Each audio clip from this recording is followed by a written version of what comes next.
Welcome to this edition of the Nantucket Historic District Commission. It's Tuesday, September 10th at just after 4 p.m. Call this meeting to order. Oh, let's see. Present, Angus McLeod, Val Oliver, myself, Stephen Welch, Joe, Paul, sorry, it's been a day, Connie, Patton, I'm blaming the head injury, no one online, and let's see, this meeting is being audio video recorded. Anything you say or display will be shown on the town's YouTube. Please act accordingly. We have a new temporary minutes maker, and it is imperative that we don't speak until we're recognized by the chair, and no crosstalk. So I'm going to be an ogre on that one, because we're never going to get caught up with meeting minutes if we have crosstalk. Please help me with that. I don't like to be an ogre. I guess I hear I'm pretty good at it, but I don't like it. Can I get a motion to approve the agenda? So moved.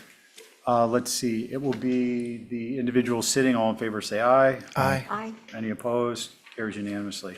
Consents, any recusals? Well, I have a question about consents. Okay.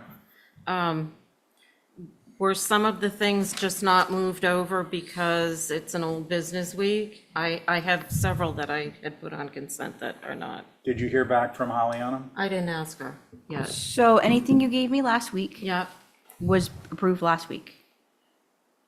Anything that. 28 the Orange. One at a time, please. The reason why Holly's- Carrie, this is an old business week, we wouldn't have new business week on consent. The reason why we do is because we never received it back from Carrie. Carrie was traveling. So she didn't get it to me enough for last week's agenda, so that's why it's on this week's agenda. I did email you, I emailed everybody back with, Okay, so Stuff. Val, do you want to check just to make sure that in your own mind, the matter is settled by looking at what was on the agenda last week at some point during the process of the meeting, and just confirm, and then if there's some type of discrepancy, we can resolve it later at the end of the meeting?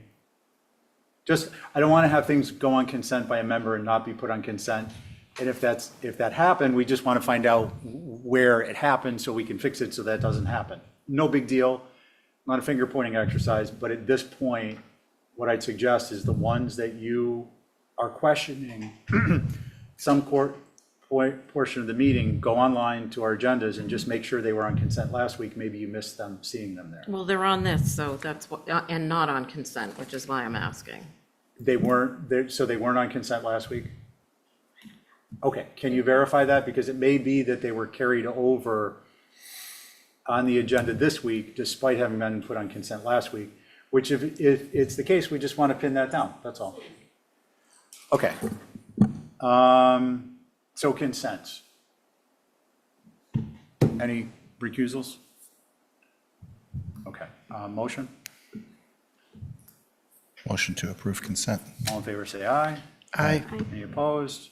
Okay. Consent with conditions, any recusals?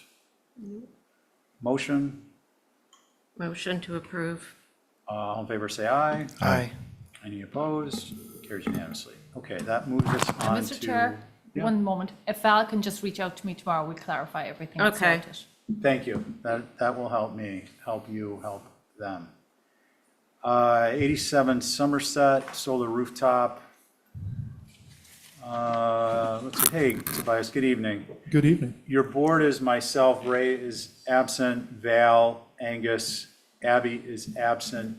You have a 3-person board. Are you comfortable proceeding? I think so. Okay, I mean, if it gets held over, they can always mull it in. Any board is a great board.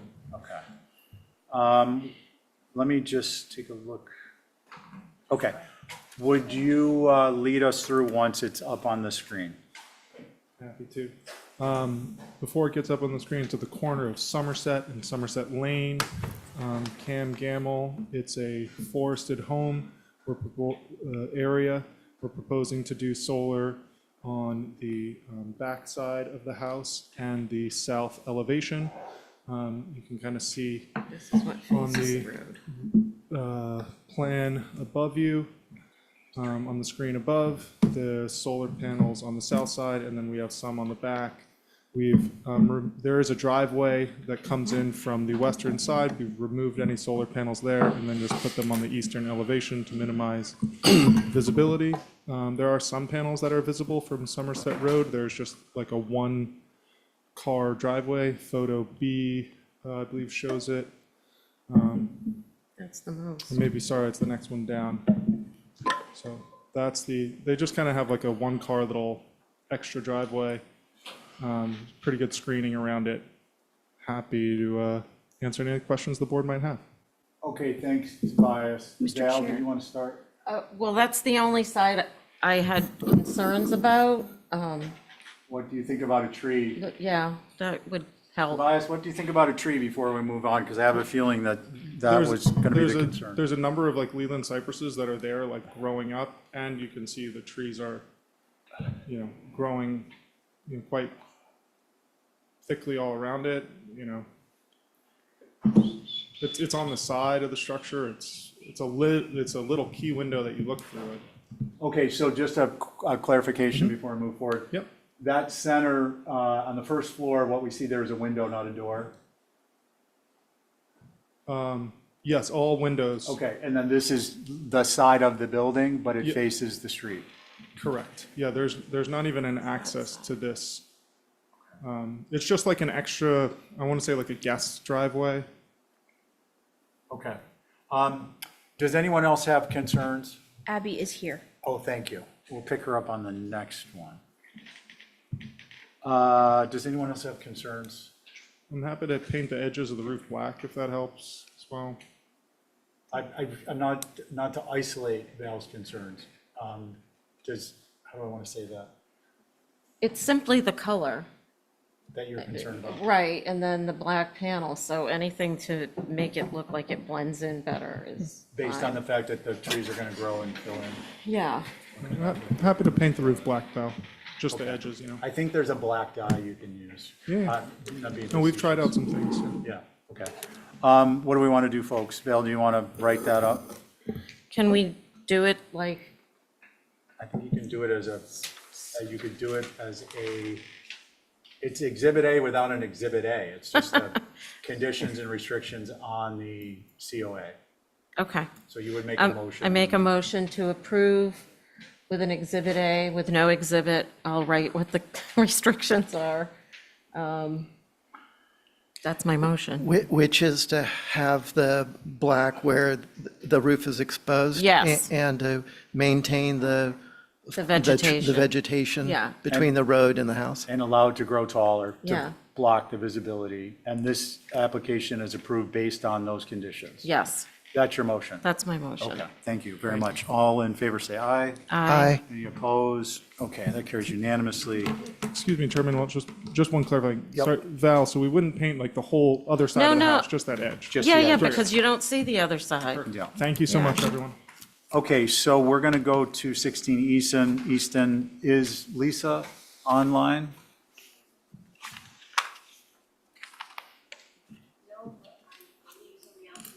Okay, do we have, if someone is representing 16 Easton, please identify yourself. Mr. Hi, my name's Dan Bedell. I'm from Hess Landscape Architects. I'm representing 16 Eastern Street. Great, thanks, Dan. We can hear you. You can hear us. That's happy Yes. start. Are you going to be driving the bus or do you need us to do that? I think you guys doing it is just fine. Okay, so please kindly direct staff to the pages you want to be on as you go. Sure, let's start on the plan view, which I think was page, there you go. Yep, right there. So to run through this, the updates we made was showing an apron at the street. That was something that wasn't there before. And then the main change, I think, was you guys wanted to see the site last meeting. So I also added at the bottom, so if you keep scrolling down, a couple of rendered views to help show the site. Lisa had gone down to the site to take pictures, and it was too overcrowded with construction equipment to take an accurate picture from the road. So this was my way of trying to show you what it would look like from the street. If you scroll up one, This is the driveway apron, view from the street, the buildings on the left and right side, crushed stone driveway with granite curb, antique granite curb, and then the bluestone walkway is the only hardscape that's visible from the road. It's also the only walkway that I would like to have or am proposing is a square cut bluestone. Everything else is a larger format, irregular stone with planted joints. Believe that's all I have to say about it. Thanks, Dan. Does anyone have any questions for Dan before we get some perspective from Holly? No? Holly? Where were those? Oh, Thank you, Mr. Chair. So Wait, for the record, Holly, hold on a second. I'm sorry, was someone trying to speak? Oh, okay. Holly, please go. thank you. So for the record, this is infill within the old historic district. Thanks for showing the existing sidewalk. The width of the apron actually comes from the point of intersection and 10 feet in, not the sidewalk and 10 feet. And just refer to zoning bylaw 139-20.1. The raised granite curbing around is not appropriate, and I believe the chair said it was foreign in material. The metal edger is more appropriate as what was existing. Thanks for removing the fire pit on the plans, but I would recommend removing the granite curbing. Thank you. Thanks, Holly. I just want to take a brief moment and identify the board is myself, Val, Angus, Abby, and Connie. And Mickey's here, so separate matter, we have a member of the public. Mickey, would you identify your group and go ahead, please? Sure. This is Mickey Rowland. I'm representing the Historic Structures Advisory Group, which is myself, Jason Finger, Mary Bergman, Marcia Fader, Sandy Kendall, and Diane Coombs. So Holly mentioned the driveway apron. Couple comments about that. It's shown as 16 feet wide. I would think it would be nicer if it could be narrower. It doesn't really need to be that wide. 12 or 13 feet or so would be more adequate. It's just perfectly adequate. Also, the change in direction of the brick caught my attention in that rendering. For one thing, normally on driveways, traditionally, we've done the brick on its edge because it's just it's more long lasting. So you'd see the narrow face of the brick rather than the actual face. And I think that normally that's run right through into the apron and interrupting the brick sidewalk. So there isn't a change in direction at that point. My other comment is the bluestone walkway. If that could be less formal, more of a natural irregular stone in color and shape. And that's it. Thank you. Thanks, Mickey. Who would like to begin? I had a question. Abby, go ahead. Yeah, it's Abby. You said you were adding some yew woods. Could you show us where those are? I don't believe that was us. I don't think I'm proposing any you on the property. Oh, I thought you said you had added some vegetation. Did I mishear you? Yes, I'm sorry, you must have misheard me. I'm not adding any. I mean, we have a privet hedge on the road, which was there previously. We will be replacing that in kind. There's a hedge on the left side of the property that will remain, but no, nothing, Okay. All right. unique. Could I continue? Go ahead, Abby. Going back, if we could scroll back to the view of the driveway going into yeah, right there. I thought you were going to say you added some yew wood, that you added vegetation on that right-hand side of the walk, the bluestone walk going up. And I thought that might mitigate a little bit of this hardscaping and sort of soften that edge. But that was not the case. So I agree with what's been said about reducing the size of the entrance here. It could sort of come in like sort of two arches on either side. I think that would mitigate some of this sort of bam, look at this driveway, it goes from here to here and all the way back. And I agree about the granite curbing should be either flush or be that the iron stuff that they put in to keep the stones from going all over the place. And I agree about the what Mickey was talking about, the apron that touches the road could be on its side and then continue in. So anything that could be done to make this entrance smaller and have more vegetation would be great. Thank you. Thanks, Abby. Who's next? Val.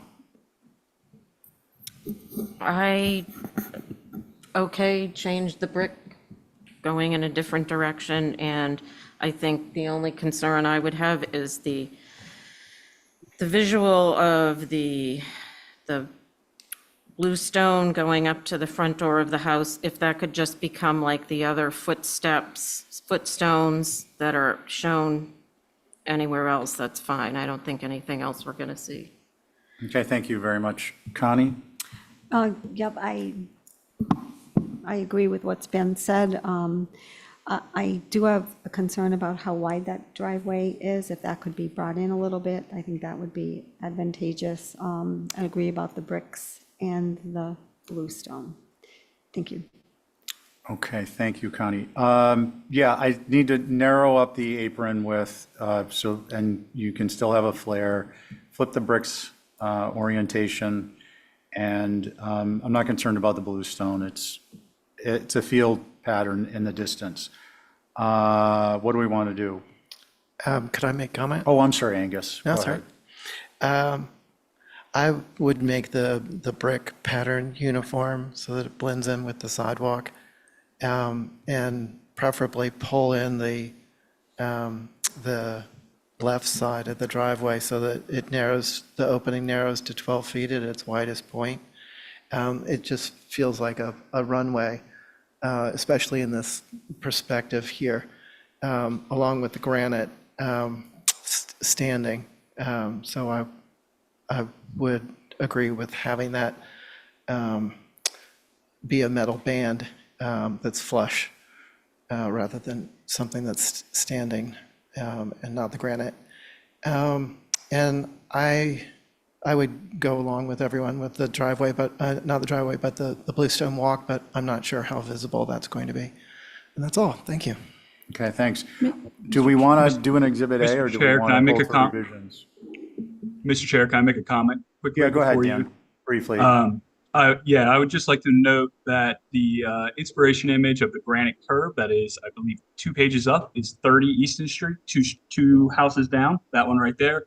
So I'm proposing a antique granite curbing very similar to that without the soldier band in front of it.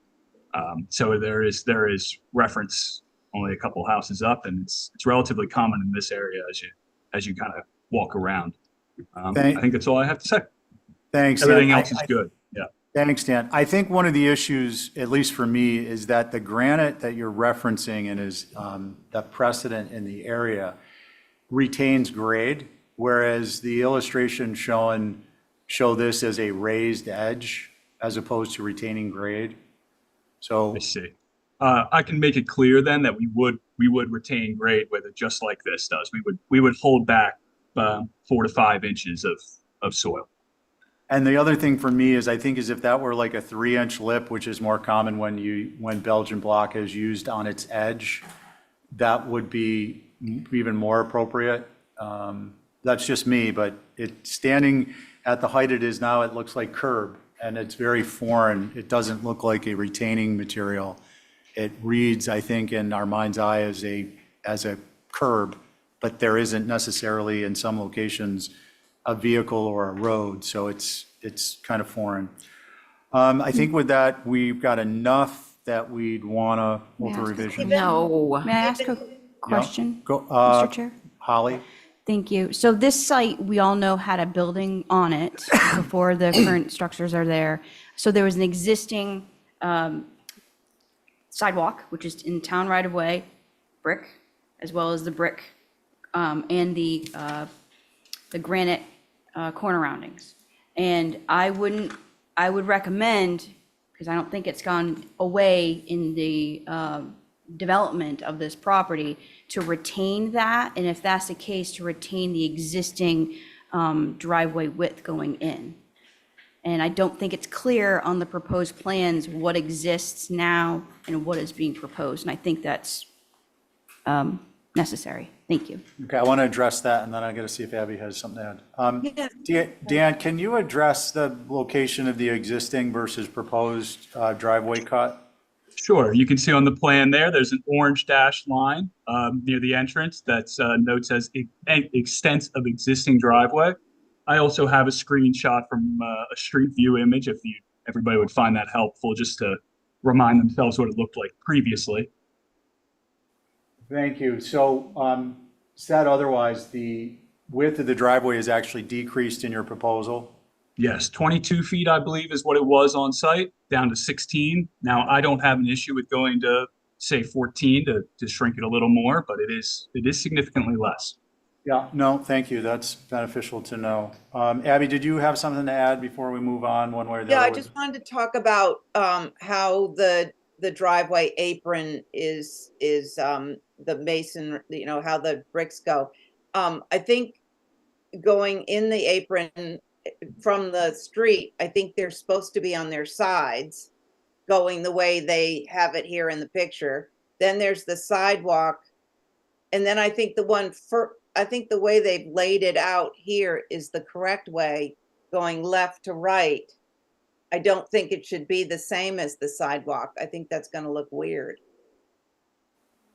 I think traditionally they go left to right the way they're done, and then just only the apron part that comes up to the asphalt has the bricks on their sides. I think it's called Yeah, I'm a little confused, Abby. Can you try that one more time? Okay, so you're on the street, you're going back, and there's the apron with the curb cuts, right? Mhm. Going up to the sidewalk. That's the first part. Yeah.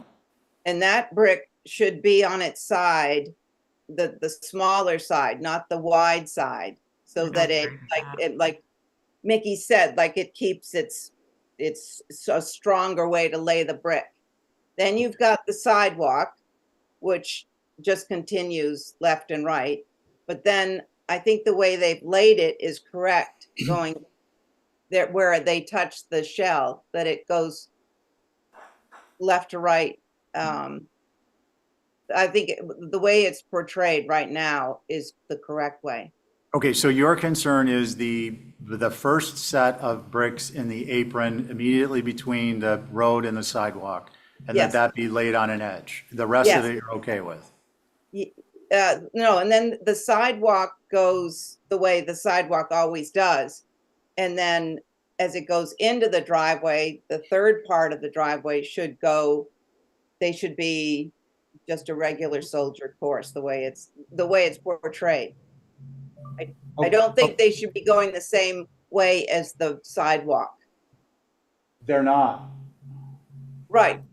But I think somebody had said they I'm want. sorry, I don't mean to cut you off, but I'm trying to understand, of what's there, it seems like what you would like, what you think is appropriate to change is the section of brick between the sidewalk and the road.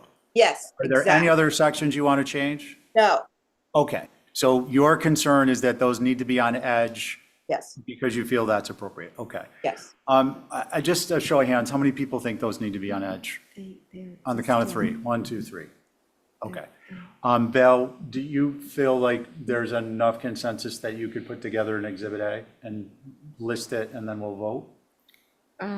Sure. Okay. I'll leave that to you in your own good time. All right. Oh, Are you looking for a photo? I'm looking at photos of Easton Street to see. If it's helpful, I do have a picture of this entry prior to any construction, just if you guys would like a reference.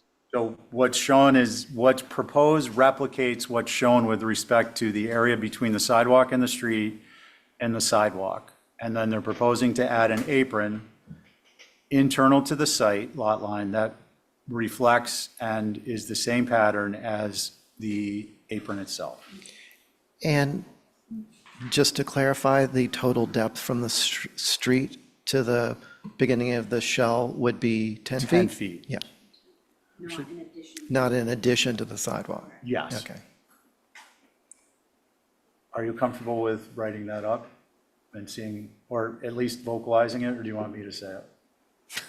Okay, because this has gotten crazy. Basically, the modification per Exhibit A would be, if voted in, to limit the driveway width to, Angus, 12 feet? Or 12 feet, 14, Holly? 12 to 14. I think 14 would be appropriate, given the fact that it's been reduced significantly to begin with. The brick layout would remain as it is.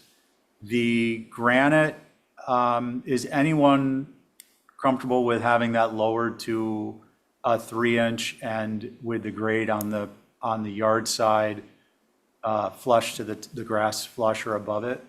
Is there anyone uncomfortable with that? I am. Angus, you're uncomfortable? I'd rather, if the granite's going to be there, to be virtually flush, but preferably no granite and just an edging. Okay. Anyone else have a concern? Okay. So granite, 3-inch max exposure.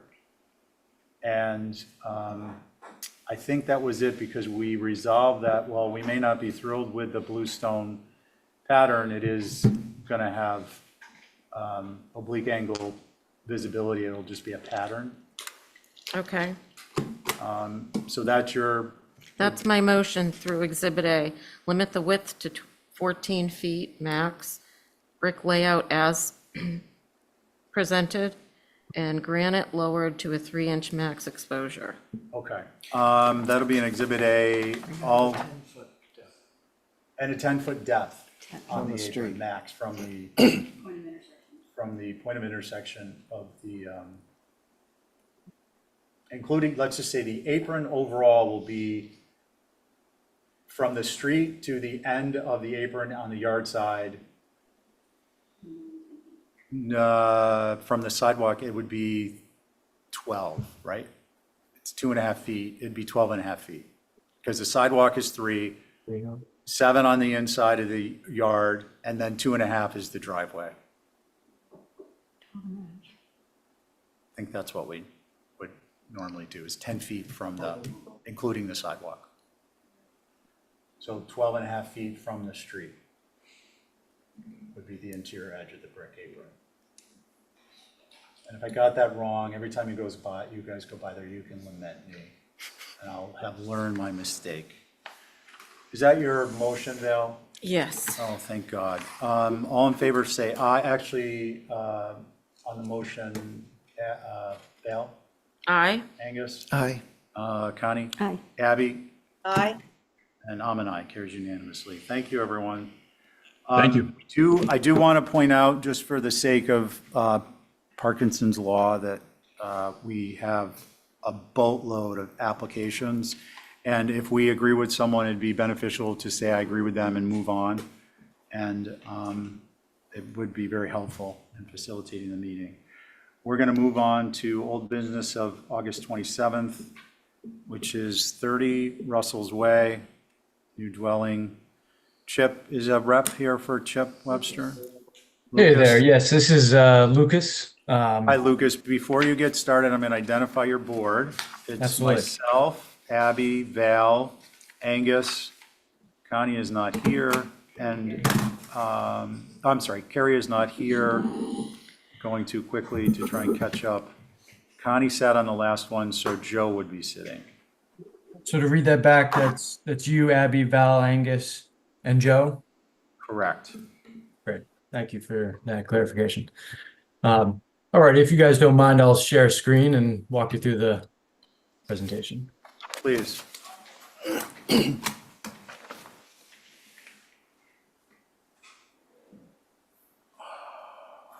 All right, you guys, is everyone seeing the screen?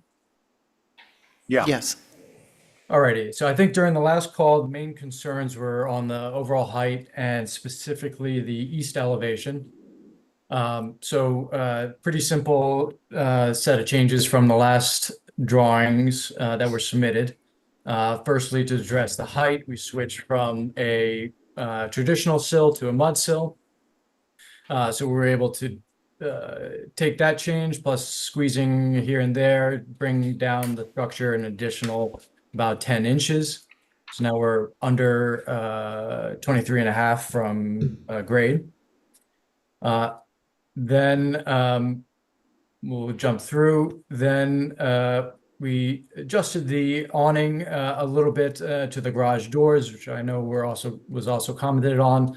Now that is going to be below existing grade, and we think functions a little bit better since it's a little closer to the doors themselves. The exterior siding that's below grade's been updated from parging to wood paneling siding, although that's below grade and should have limited visibility. And then the last thing we wanted to indicate was I know there was a lot of concern on the east elevation. So we put together a quick 3D perspective of what it would look like standing on the street, looking down the driveway, excuse me. And you can see the guest house on the side. So one thing we thought helped this and mitigated some of the concern, or potentially mitigate some of the concern of the east elevation, was that the building would be viewed obtusely from the corner. And we thought from that angle, the height to grade, the lack of visibility, and that viewing from that side angle made it a much more perhaps appropriate structure.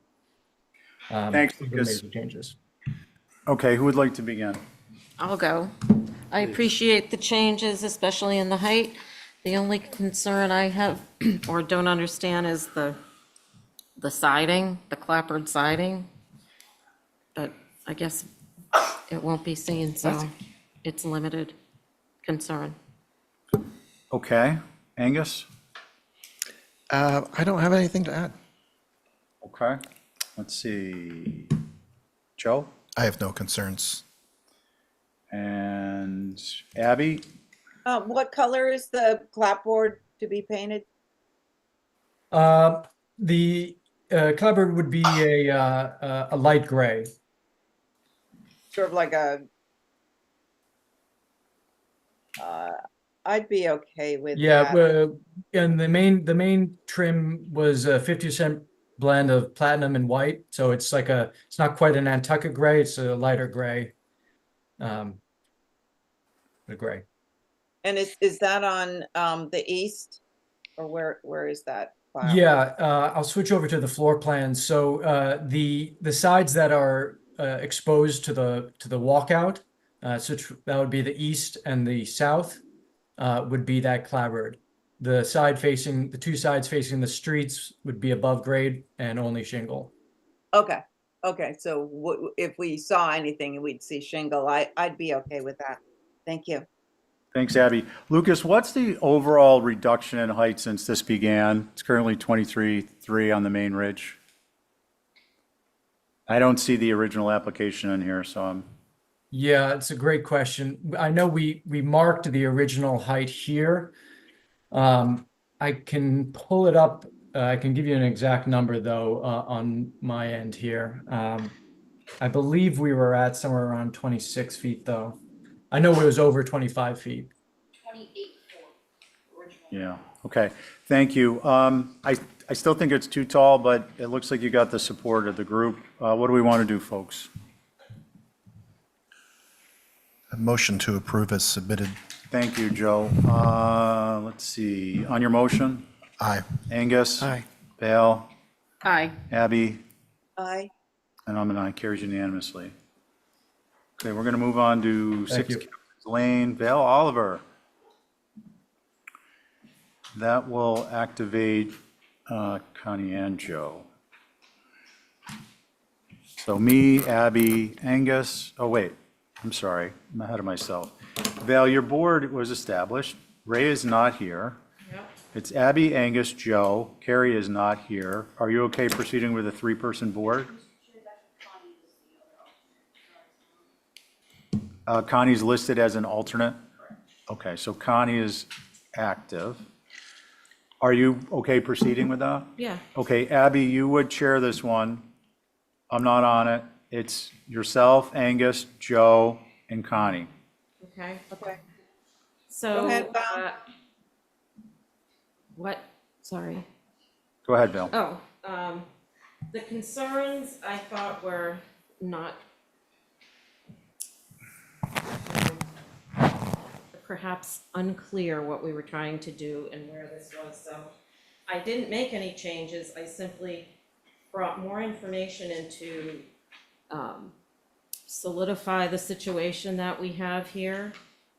There was a suggestion to move the doors to the side, but we have only 5 feet from the edge of the building addition to the property, and there's 2 feet of retaining, like a tiered retaining wall, leaving a very small opening, which also steps down to the backyard. So Mr. Birmingham does not want to take his bike and try to wrestle it in the side of the building. We'd like to keep it on the front.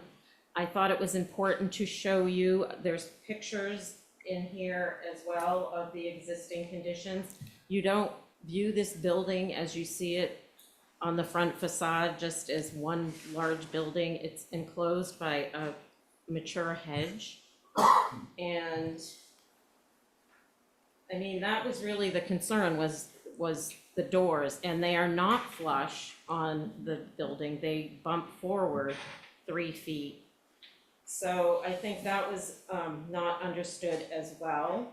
So this is more of a clarification as to why we're doing what we're doing. Doug, would you like to say anything? Come up to the microphone. And I also provided you a picture of our immediate next door neighbor who has a similar scenario. Yeah, hi, thank you. So, this is actually a driveway, so if you can imagine a 68-year-old person with grandchildren, the whole concept of this shed was to be able to put bikes in there and beach toys. It'll be very difficult to walk around to the side. Additionally, doors wouldn't fit on the side because the depth of the shed is only 5 feet. So you'd have doors that would like not even go into the shed if they were on the side. So this is a shed with doors on the driveway, which to me architecturally makes the most sense. And that's basically it. Okay, can thank see you the very drive- much. I'm sorry. Thank you. Who would like to go first? Or I'm assuming this isn't in the historic district. No. Okay. Uh, So, Abby, I'm happy to go first. Okay, I was thank the you. person who raised concerns, and the flushness that I might have mentioned would have been that because of the bump out, it actually makes it approximately flush with the farthest projecting part of the main facade. And so the concern is having the doors and being so far forward towards the street. So I don't have an issue if this is pushed back 8 or 10 or 12 feet, but to have this extension, which I believe is inappropriate because the existing addition, the massing feels too far forward to begin with, and I feel like the addition just exacerbates that. And then on top of that is the bump out for the doors, which makes it even more pronounced. So it needs, in my mind, it all needs to be going back rather than going forward. So those are still my concerns. thank you, Angus. Connie?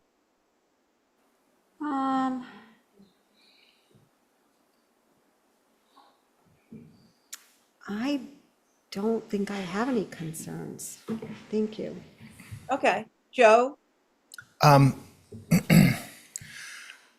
hear what Angus is saying regarding the projection of this.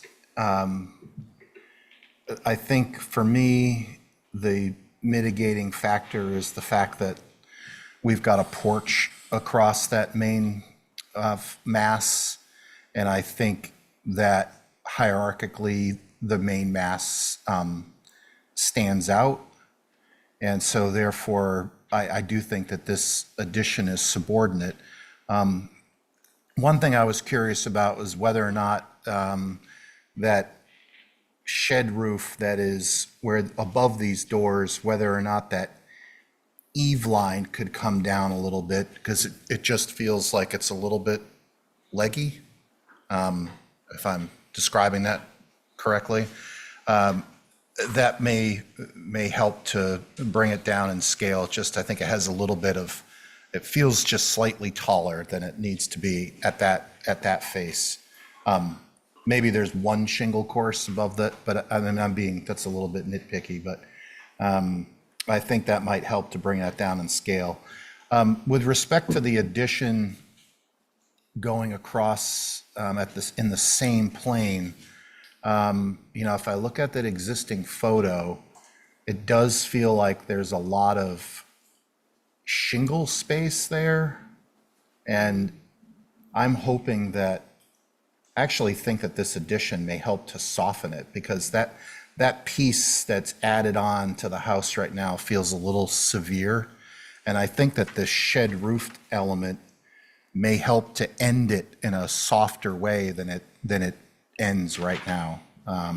So I don't have a concern that they're in the same plane. I do think it's a believable narrative that somebody would have added on and matched the existing shed dormer that's there. So I guess that's the long way of saying that I'm okay with it as submitted for the reasons that I explained. Okay, Those are Joe, my thank you. I hope I'm getting this right. I think there's only 4 on this board, Yes. and I'm the 4th. Okay. So Val, the problem I had with this was that it's reading like garage doors, even though you couldn't get a garage door, and that has been my problem with this the last time. And I don't know if you could bring in any more of the vegetation closer to sort of obscure that visual, but garage doors on the front of a house we don't do, connected. So that was my problem all along with this. But if vegetation could somehow, you could still use it as something if it had vegetation across it. So that would be my solution. Okay, so May I make a comment? yes, please, Okay. Val, go ahead. I guess I understand what you're saying, but given our next door neighbor's situation, which is a garage and they drive right into the side of the house, and I think if you had gone by here to view this, and you would see it's such a tight little spot, there's always cars in front of it. It's just not going to be perceived the way you look at it on a drawing in reality. And I think Doug will make sure there's plenty of vegetation to, not in front of it, but you're never going to see it with the cars in the front. That's all I have to say. Okay. Okay, so I'm not in favor of what happened to the neighbors here with this adjoining thing. So that's why this precedent doesn't make me comfortable. But what do the other board members think? Let's try and move it along. Madam Chair, may I? As Holly? Yes. I just wanted to, for the record, our agenda erroneously indicates this as new dwelling when it's actually an addition, so I just wanted to correct the record for the minutes taker. Thank you. Okay, great. Holly, thank you for that. I'm wondering, this is Joe speaking in Yes, Joe. response to Abby, your question about what the board would like to do. Well, clearly, I think Angus has an issue with this fundamentally, but I'm wondering if the door situation could be addressed. If it was a single door that was 4 feet wide, then it's clearly not a garage door, but it would allow bikes to go in and out of there easily. I'm okay with this as submitted, and I would motion to approve as submitted, but I don't think they'd have support. So if that door went to an oversized single door, then it reads as a secondary door, then Yeah, I think that would be a little better for me. But could we go back? Could we go to your drawing or your photograph? Thank you. So we can see the actual thing we're talking about. Thank you.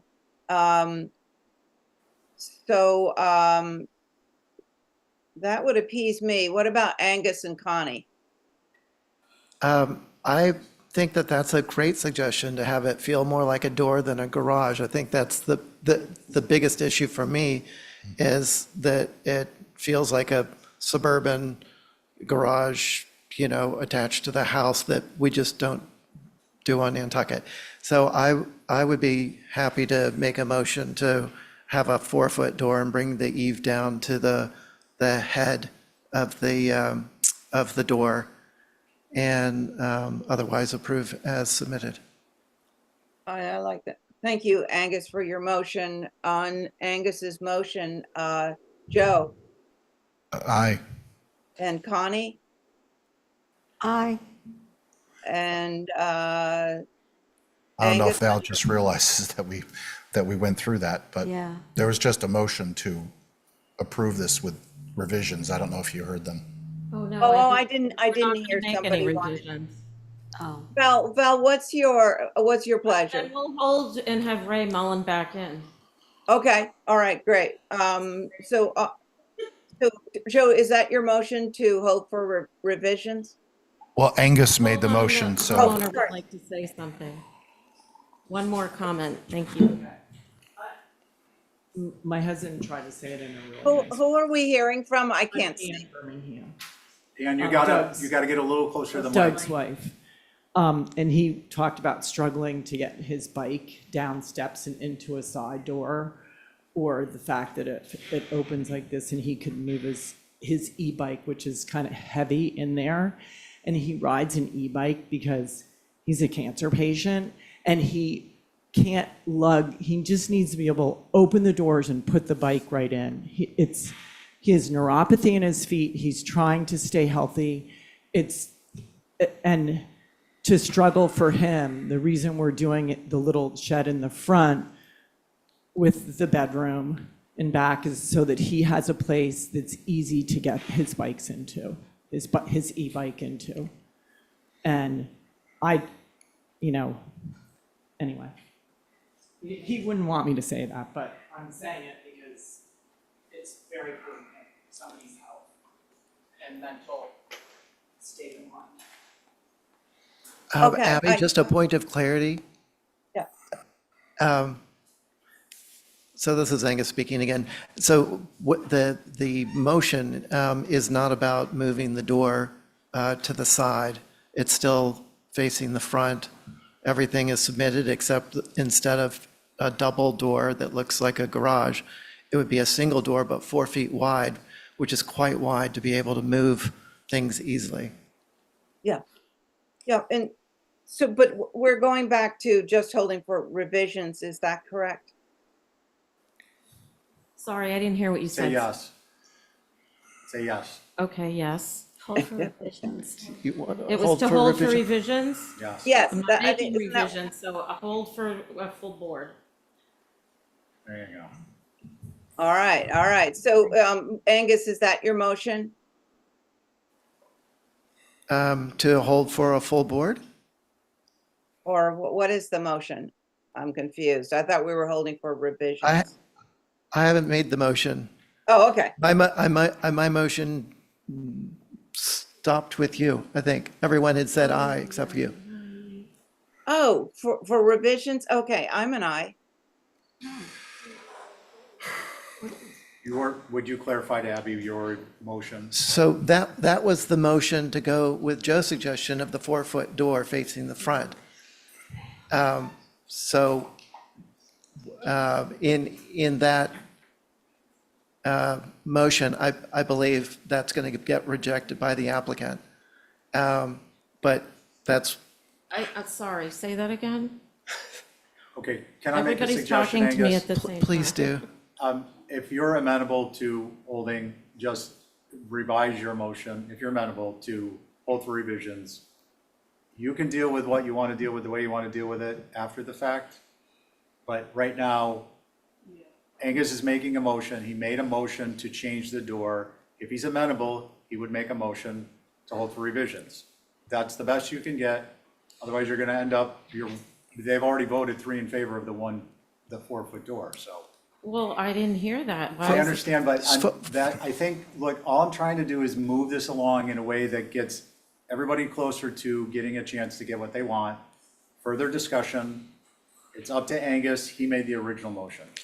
So I think Abby then was the 4th vote, if that's something that you want. Otherwise, we can hold it for revisions. No, we'll take the door, Okay, one door. so I think we have an approval there. Abby, what's your vote? I'm an aye. I'm for the 4-foot door.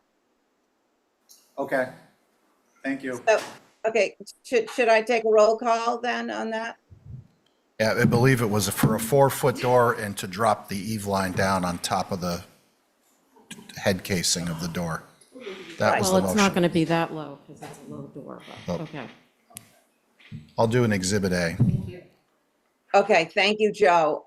And that was Angus's motion. So on Angus's motion, all in favor, Angus, Aye. Paul, Joe, Aye. Connie, Aye. myself, yes. Thank you, Val. Thank you. Val, you get to chair this one. What? Come on down, let's get rolling. Well, artist time. Oh, 12 okay. and a half Thank equal streets. That is actually not going to be heard because there was no link to it. I talked to the guys in the office today about it. There's nothing for us to see. Wait. 12 and a half Pequot. We're at 25 Massive. Mass. Oh, Oh, I'm sorry, then I was looking at 12 and a half feet. So Abby can share this one. This is the Right shed. by Massacre. Mr. Chair, the applicant Edward needs to hit accept. Abby, you're chairing this one. Okay, Stephen, thank you. It's Val, Angus, you, and Connie. Oh, can you hear me? Yes, Oh, good, thank you. thank you. Madam Edward. Chairman, my takeaway from the presentation that we made on the 20th of August was that main concern was the visibility or potential visibility of this prefabricated shed that we were going to build from Massaquoi Avenue and from Woodbine. And so what I did was get some aerial photography in so that you could see actually the site and how obscure it is. It's heavily wooded in that area, and it's impossible, or will be impossible, to see from the Massaquoi side. This is Woodbine, and this is looking west across there, and the staked out area is where the pad is to be was put. I had my landscaper come in and put that in. We have a large hedge, privet hedge there along one side of the Woodbine next to the garage. And this is the area that we cut narrowly to go in to where the shed is to be placed. And there was formerly a garden here to the right of this new privet that are in. And that was with deer fence 7 feet high and so forth, was removed and committed to grass. And then this past summer, new privet was added. So what our plan is to totally obscure any view from Woodbine is to extend that privet line up to the remaining pine trees that are there. Thank you very much. Let's see, let's go to the board. Val, are you ready? Yeah, I have no concerns. Okay, because it won't be visible. Yeah. Connie? Yeah, no concerns due to lack of visibility. Yeah, I would say we could put that on the motion that it would be approved with the added vegetation, so it wouldn't be seen from the road. And whose motion is that? Connie, is that your motion? I'll make it. I'll make it my motion. Val. Thanks, Val. On Val's motion, Connie? Abby, I haven't spoken yet. Oh, I thought it was a three-person board. Sorry, Angus, go ahead. No, that's all right.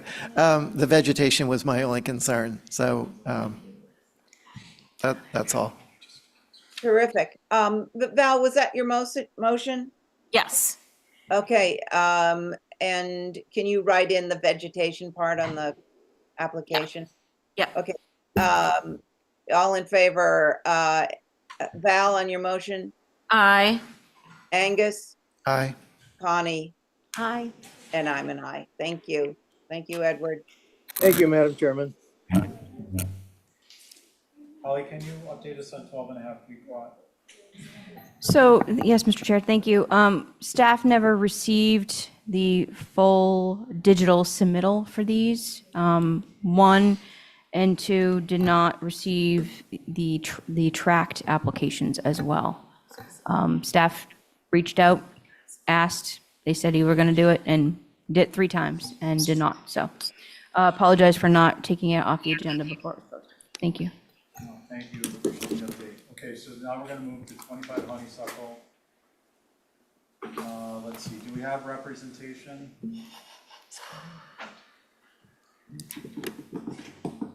I don't see anybody. Oh, yeah, we do. In person. Hi, good evening, welcome to the HTC. Before we begin, you're down to a 3-person board. Do you understand the potential ramifications of that? Yes. Okay, do you want to proceed? Yes. Kindly direct staff through your presentation. Sure. So I'm here for the solar and 25 honeysuckle, and I believe last we met. I'm sorry, one last interruption, at least for the moment. Please identify your full name. Oh, sure. My name is Michelle. I'm representing Isaacson Solar for Joseph Tyrone. Thank you. So I believe last time this was heard, there was some concern about the location of the panels. So we have submitted 2 alternative options, and folks are supposed to drive by and kind of spec out potential alternate locations. I'm happy to begin. Who's chairing this? Abby, are you chairing this one? No, I am. I'm Oh, just sorry. looking at it. I don't recognize this, but I'm listed as chair. And on the prior one, which was also heard for the 2 prior, the second and third prior were also on the 20th, but I'm not listed on the application as a sitting member. It may be, maybe this is the group I'm logged in on. Does that make sense? I think so. Okay, I just, Yep. before we got into deliberation, because if I wasn't sitting on it, you'd be down to a 2-member board. Okay. So, okay, so again, sorry, it's myself, Angus, and Abby, and who'd like to go, I'm happy to begin. please? So within this development, this is I don't think it could be any more visible. It's a intersection, it's a corner, and more of a point. And so, the guidelines are pointing to not putting the solar panels on the front of the main mast, which is what is marked in yellow as the best location for the sun. I get that, it's facing south, but it's the most visible part. So I think I mentioned on another application in this neighborhood that we might need to think about a particular standard for this neighborhood that might deviate from our guidelines. But pretty much every roof is going to be visible from the front or the back or the side in this area. But this is particularly prominent where it's proposed on the front, on the south face. That's all. Thank you. Thank you, Angus. I'm sorry, I'd like to just get a clarification. I'm sorry, what's your first name again? What is it? What is your first name again? My first name is Michelle. Michelle. Michelle, some of the drawings show the dormer, just the dormer. I just want to make sure I'm understanding correctly. That is correct. So I believe it's actually the northwest or the front of the property that has that dormer. Okay. Okay, thank you. I just wanted to make sure I was clear and if anyone else had the question. So theoretically, initially, we put it on the back of the house, but to Angus's point, this is kind of at an intersection of two separate roads, so. Where it was originally proposed? Correct. It was Facing originally the proposed. intersection of two roads. Yeah, no, originally it was on the back of the house, which, I don't remember or recall what that road is. The new proposal would be facing the intersection, which may be actually more visible from the two different roads. Okay, can you direct us to the sheet? Because I'm not seeing that. The proposed locations? Yeah, I'm seeing it on the dormer facing Honeysuckle. That was, yes, that was one proposal, and there should have been a second proposal in that same attachment on the southern side, the 12 panels. What If I sheet? am able to- Yeah, I'm not seeing that.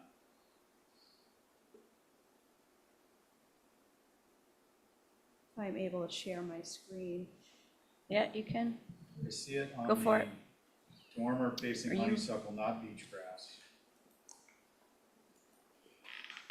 Somebody else seeing it on the? You need to zoom in first. What is it? You need to zoom into the Oh, I meeting. need to click Yeah. on the Zoom. Yeah.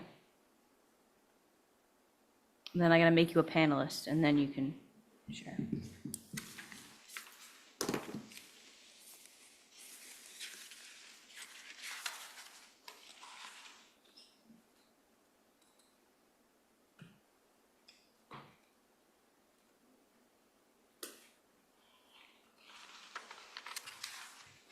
All right, hit accept. Now you can share.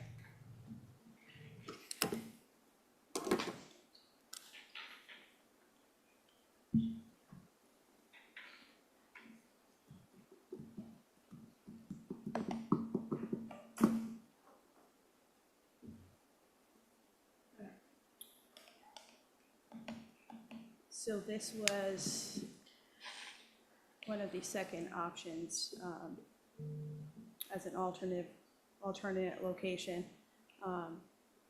with the second option being on this dormer here. Okay, thank you. So this is what you're currently proposing? Yes, ideally, this would be the better location, obviously, for solar access, but we can also propose this option, which now will be a combination of both. If we stick to just the dormer, Joe will actually be losing panels. Okay, last question is on that dormer, why isn't it going more, why not add 2 panels to the width? What is it? Why not add 2 panels to the width? On this section here? Well, a set of stacked, yeah. So realistically, another set of panels won't fit there because of the fire code setbacks that do apply. So we need 18 inches from the ridge and a 3-foot walkway on every mounting plane. My understanding is there was a work group who was on residentials having that way. That I hasn't. can't hear you, I'm sorry. My understanding is there was a state-sponsored work group that was working to have that waived on I still residential. can't hear you. I still couldn't hear you. My understanding is that there is a state-sponsored work group that was waiving the setback requirement for residential structures. I haven't heard anyone waiving them. I mean, you can definitely look into it with the fire department, but my understanding was that every city in town is now requiring this. Yeah. I'll look for the So we building really code wanna touch flyer. base as to where we can put solar panels on. Yeah, okay. Okay, so those are our parameters. I just wanted to get a better sense because I was hearing things differently than I was seeing them. Angus, do you want to go? Is there anything you want to add to your comments based upon what's just been discussed? No, everything applies. Okay, thank you. Abby? Yes, I feel that this, as somebody just said, it couldn't be more in the sight of view, being on beach grass and the other one, sandpiper, and I mean, it's like the bow of a ship coming out. There's no way to hide this. So I don't know what the solution is here. This is a very tough one. Thank you. Thank you. Michelle, what's the small accessory structure on the honeysuckle side? The small, Is that part of this lot? this yellow line here? No, the small structure? Oh, that is, I believe, some sort of shed. And is it a shed roof? It's just shown as a flat roof. Okay, so there is panels. It's a salt box with the longer edge facing the home. The other thing that isn't reflected in the roof drawing, can we go to sheet? Michelle, just for future reference, it'd be really helpful to have these pages labeled with a number, or at least a number large enough that I can read it. Can we go to 7 of 29 in the presentation?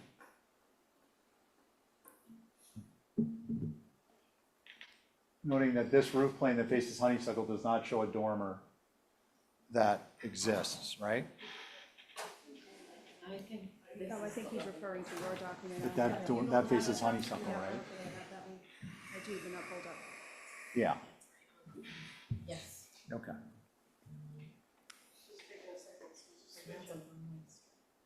Yeah. Okay, this is good enough. Or actually, maybe this one.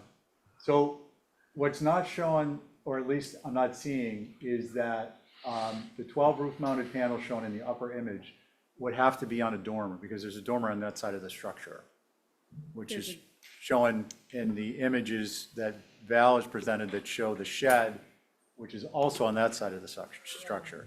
So for me, I'm comfortable with utilizing both of those dormers, given the fact that what reads as the primary structure in my mind is what's viewable from the intersection of beach grass and honeysuckle. It has a door. Do you have any images of the front Of that front. of the intersection side? Mm-hmm. It's the previous page. I mean, just so it's up on the screen. Who's controlling this? Oh, this view. It shows the front? Yeah.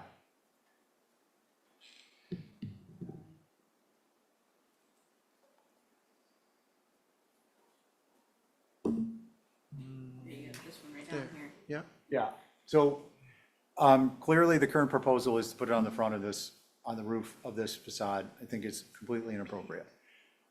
Given the fact that this faces this is viewable from 3 streets, and it's primarily visible as you're coming up, I think that's beach grass. This reads to me as the front of the building. It's also the primary mass with respect to the height. So I'm comfortable with personally, the solar being on the quote-unquote rear of the structure on the 2 dormers, because they are secondary, it's a secondary mass, and they're on a lower pitched plane, so they won't be as visible. Those are my comments. I don't know if that changed anyone's mind with respect to the perspective. If it did, great, but either way, let's hear what we want to do with this.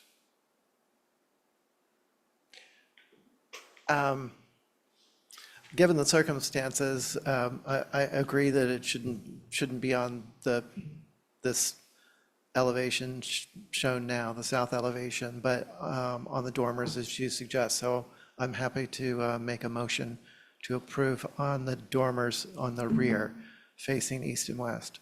Okay, I will ask for your vote on your motion. Aye. Abby? And Angus, you want to do that as an Exhibit A? Sure. Abby, are you okay? Are you a yes or no? She's muted. You're muted. She's still muted. You're still muted. Abby, we can't hear you. No. Sorry. I just wanted to, as we're seeing the front of the house, I wanted to see just one side of the building so I could see the pitch of that dormer, so I can see Back what. to the dormer image. Thank you. Okay, I just saw it. There you That. go. Okay, I'm fine with that. Thank you. Okay, great, as am I, thank you. So what just happened is you need to modify the drawings to show the solar panels on the two dormers, submit that in quadruple and in digital, and then you'll get your COA subject to staff having time to process it. Perfect. Okay? Sounds good. Okay, great, thank you. Thank you. Yeah. Okay, The next one is on hold. the think next it's one is on an A. hold. One Old North Wharf. Yeah. For that, for 12 and a half Pequot and One Old North Wharf, do we have any abutters in the We queue? haven't. That I'm aware of. Okay, it's just part of our process to identify that. No? Okay. Which one are we on now? No, Holly? PJ, you need to accept. So you can share. There you go. Wait a minute. Hold on, guys.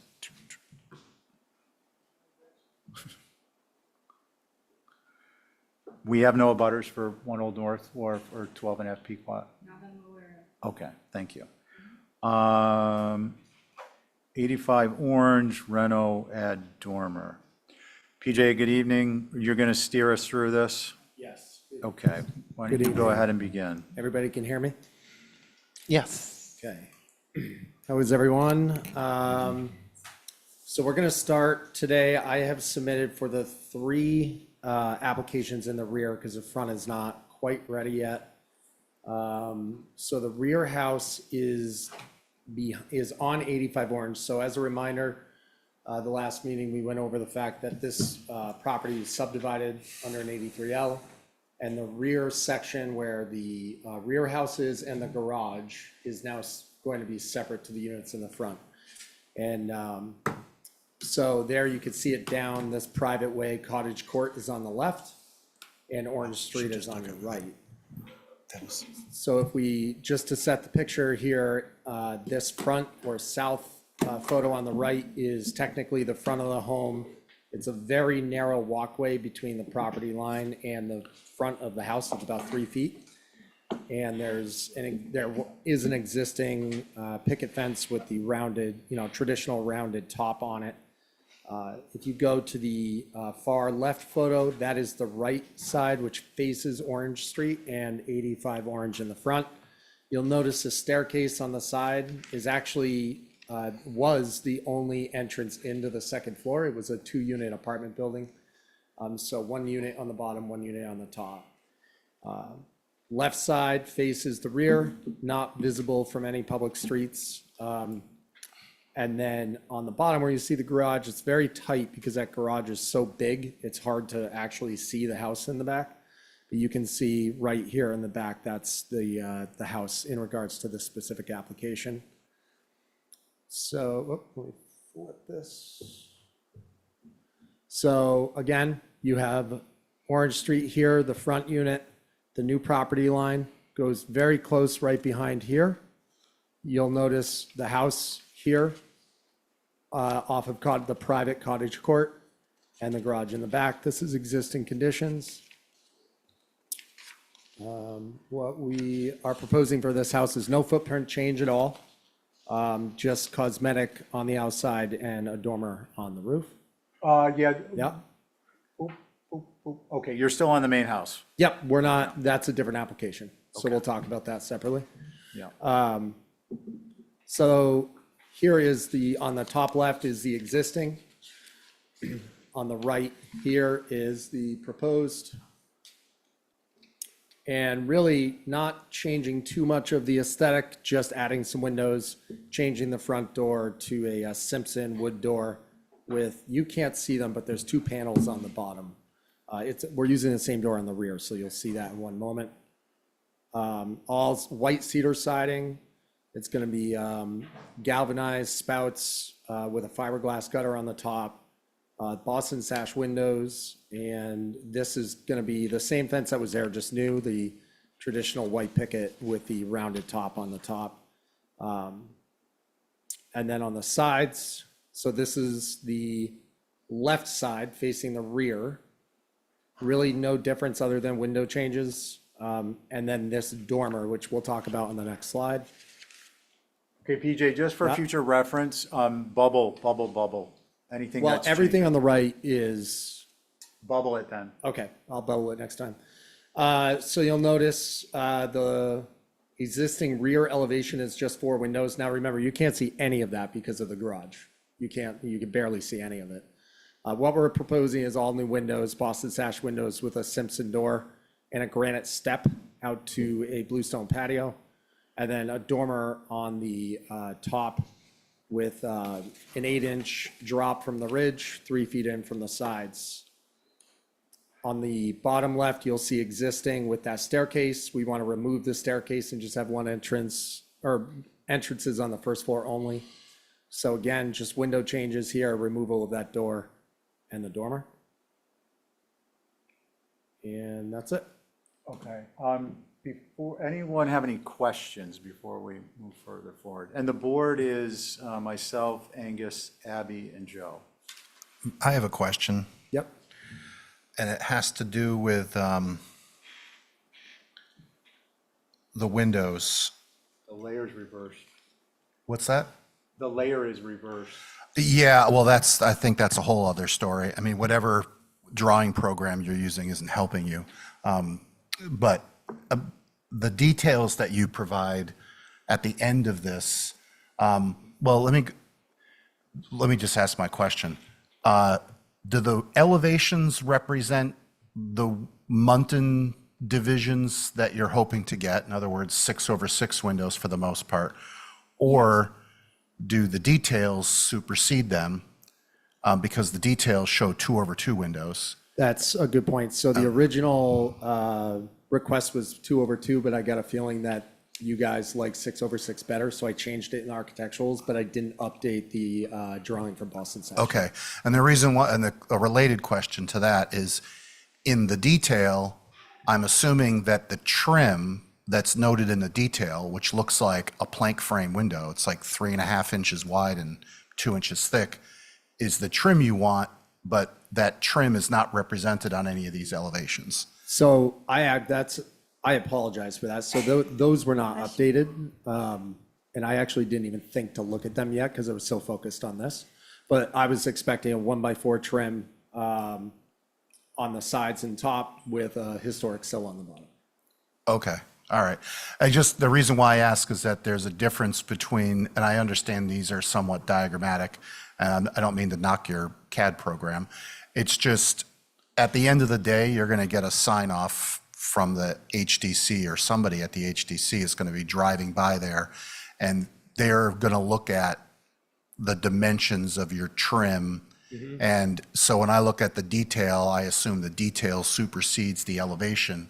When I look at the elevations, for instance, the trim on these windows is narrower than the sash, the size of the sash. So I think it'll be very helpful to you in this application, especially given the visibility and the amount of changes you're proposing, that the details are appreciated and they should match these elevations. And would Because you, in your opinion, would you, what trim would you? PJ, we're gonna Yeah. hold on that. I wanna So that get was into just a some more question. discussion. Yeah, because the chair was asking if there were any questions, and it was really, should we be looking at the details for the trim and the sash divisions, or should we be looking at the elevations? And it sounds like it's a little bit of a combination. I would say it's the elevations, but we could double check the sizes on the elevations of the actual trim and update it. But I was anticipating a 1x4 surround with a historic sill. Okay, thanks. Thanks. And I just want to clarify for the members, please comment on the trim detail, whether you think the 1x4 with the historic sill is appropriate or you feel the plank frame is more appropriate. So we can put that to bed in either future revisions or a final approval here today. Let's see, any other questions? Holly? Thank you, Mr. Chair. So for the record, this is the former 2-unit dwelling that was built in circa 1970, contributing within the old historic district. The proposed dormer on the rear, which faces York Street, is the 3-foot off the edges, consistent with building with Nantucket in mind. Thank you. The windows should fill the space and the headers should be pushed up as recommended. I would also recommend reducing the dormer height if at all possible and off the ridge more if at all possible. I didn't see any options provided. I believe that was a request or recommendation, I'll put it that way, by Commissioner Paul. And the 6 light in the gable is a little odd. I would obviously appreciate reducing the existing, but maybe a 4 light would be more appropriate. We'll see what the commission says. And then I just wanted to mention, it's very clear that appreciate the having the access internal of the structure instead of external, which is great. But I did notice that the front and the rear mimic each other, and it could be some confusion on which exactly is the front. And if that's the case, of having it still accessed off of Cottage Court, which is appropriate, the elevation, which is up here right near indicating as the rear, which faces York Street, could be perceived as the front. And if that's the case, it would be highly inappropriate to have the dormer off the front. So in that regard, I would recommend having a door that's more akin to being a secondary door instead of this door, because it reads more as a primary. So those are my comments, Mr. Chair. Thank you. Thanks, Holly. Mickey, do you guys have anything to add? I want to ask, not to be short, but to be short in time, that if you want to support Holly's comments, just state that, and then we'll move on. And if you've got stuff to add, please feel free to add. Well, I do support Holly's comments, but I want to add some of our own. So that rear dormer, despite what he's saying, the back of this house is very visible from York Street. The second floor and especially the roof plane is very visible from York Street. So it's that full shed dormer is very visible, and it's totally fills the roof plane. I think it should be broken up into a couple dormers, maybe even gable dormers, because it does kind of almost read as the front of a house. And the windows don't really fill the space appropriately. The 6 light windows in the gable ends, I don't think are appropriate. I think those really should be 6/6s as they are currently. And the back stoop for that back door is not shown at all. That needs to just be articulated in some way. Thank you. Thanks, Mickey. And just for clarification, did your group meet, or because you kept saying, I think, is this group comments or your comments? It varies by the week, Stephen, the number of people that show up for our group, and this was reviewed. Well, I can't say exactly when this application, when we don't all meet together, I send out the comments and others in the group respond with additions or changes to my comments. So it is a group review. Okay, I just for clarification, that's all. Yep. Okay, great, thank you. Again, myself, Angus, Abby, and Joe would like to begin. I'm happy to begin.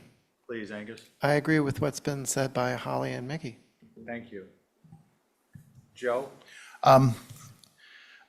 I think that, let's see, the front elevation I think your fenestration changes are improvements. I would look at and appreciate the fact that you're eliminating some ganged windows.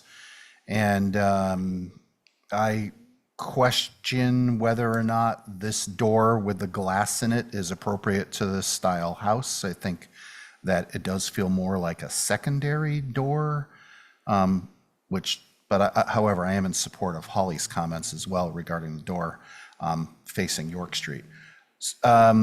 Still on this front elevation, I think that the two windows on the first floor that I guess are in the kitchen, if those could get split up a little bit more, I think to increase the space between them would be appropriate. I appreciate that you're trying to rebuild this fence, but I don't know what the other board members think, but I feel like this fence that runs along Cottage Court should return into the corner of the building and not come across the front of this building and go up and over the stoop. I just don't think that it's helping anything. Especially, I don't know, it just feels peculiar. I'm curious what the history is of that fence element. I agree with the comments going on to the side elevations. I do believe that the gable window that's a 6 light should be a 6/6. Appreciate those are still very, very simple elevations. Happy to see that stair going away. The dormer, I think you can get a dormer approved or two. I agree with Mickey's comments. I also find his comment about gables being compelling because of the visibility that this will have from York Street, especially when you diminish the size of that existing garage and it becomes a cottage. I think you're going to open up the visibility of this more. And I guess this is a comment on the rear elevation, also a drafting comment, and it echoes what Mickey said about the stoop. It's a little confusing looking at these drawings where the ground line is, because the ground line is a heavy line that extends beyond the building, but that's actually the first floor line. So the relationship between the foundation and the ground and the shingles was confusing to me, and I think if you address Mickey's stoop comments, I think I would look at lightening up that line. Just, I think graphically, it's going to make the drawings read more, I guess, accurately and realistically. And I also agree with the comments about the windows taking up more space in the dormer. Those are my comments. Thank you.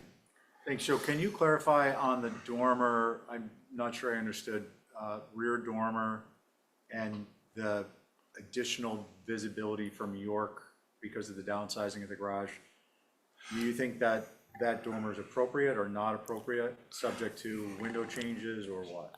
Yeah, I think my comment had to do with, well, the applicant showed the lack of visibility of this elevation because of the existing conditions, and I believe that the structure that's blocking this is going to be cut in half and reduced in size. So I think that you are going to open up some views to this facade, and I think both Holly and Mickey recognize that this might be perceived as a front, a building front, and that the shed dormer then might be questionable, and that maybe it should be a gable or two gables. Your existing conditions right now.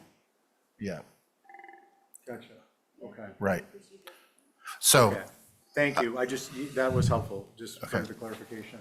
Can we go back to the elevations, please?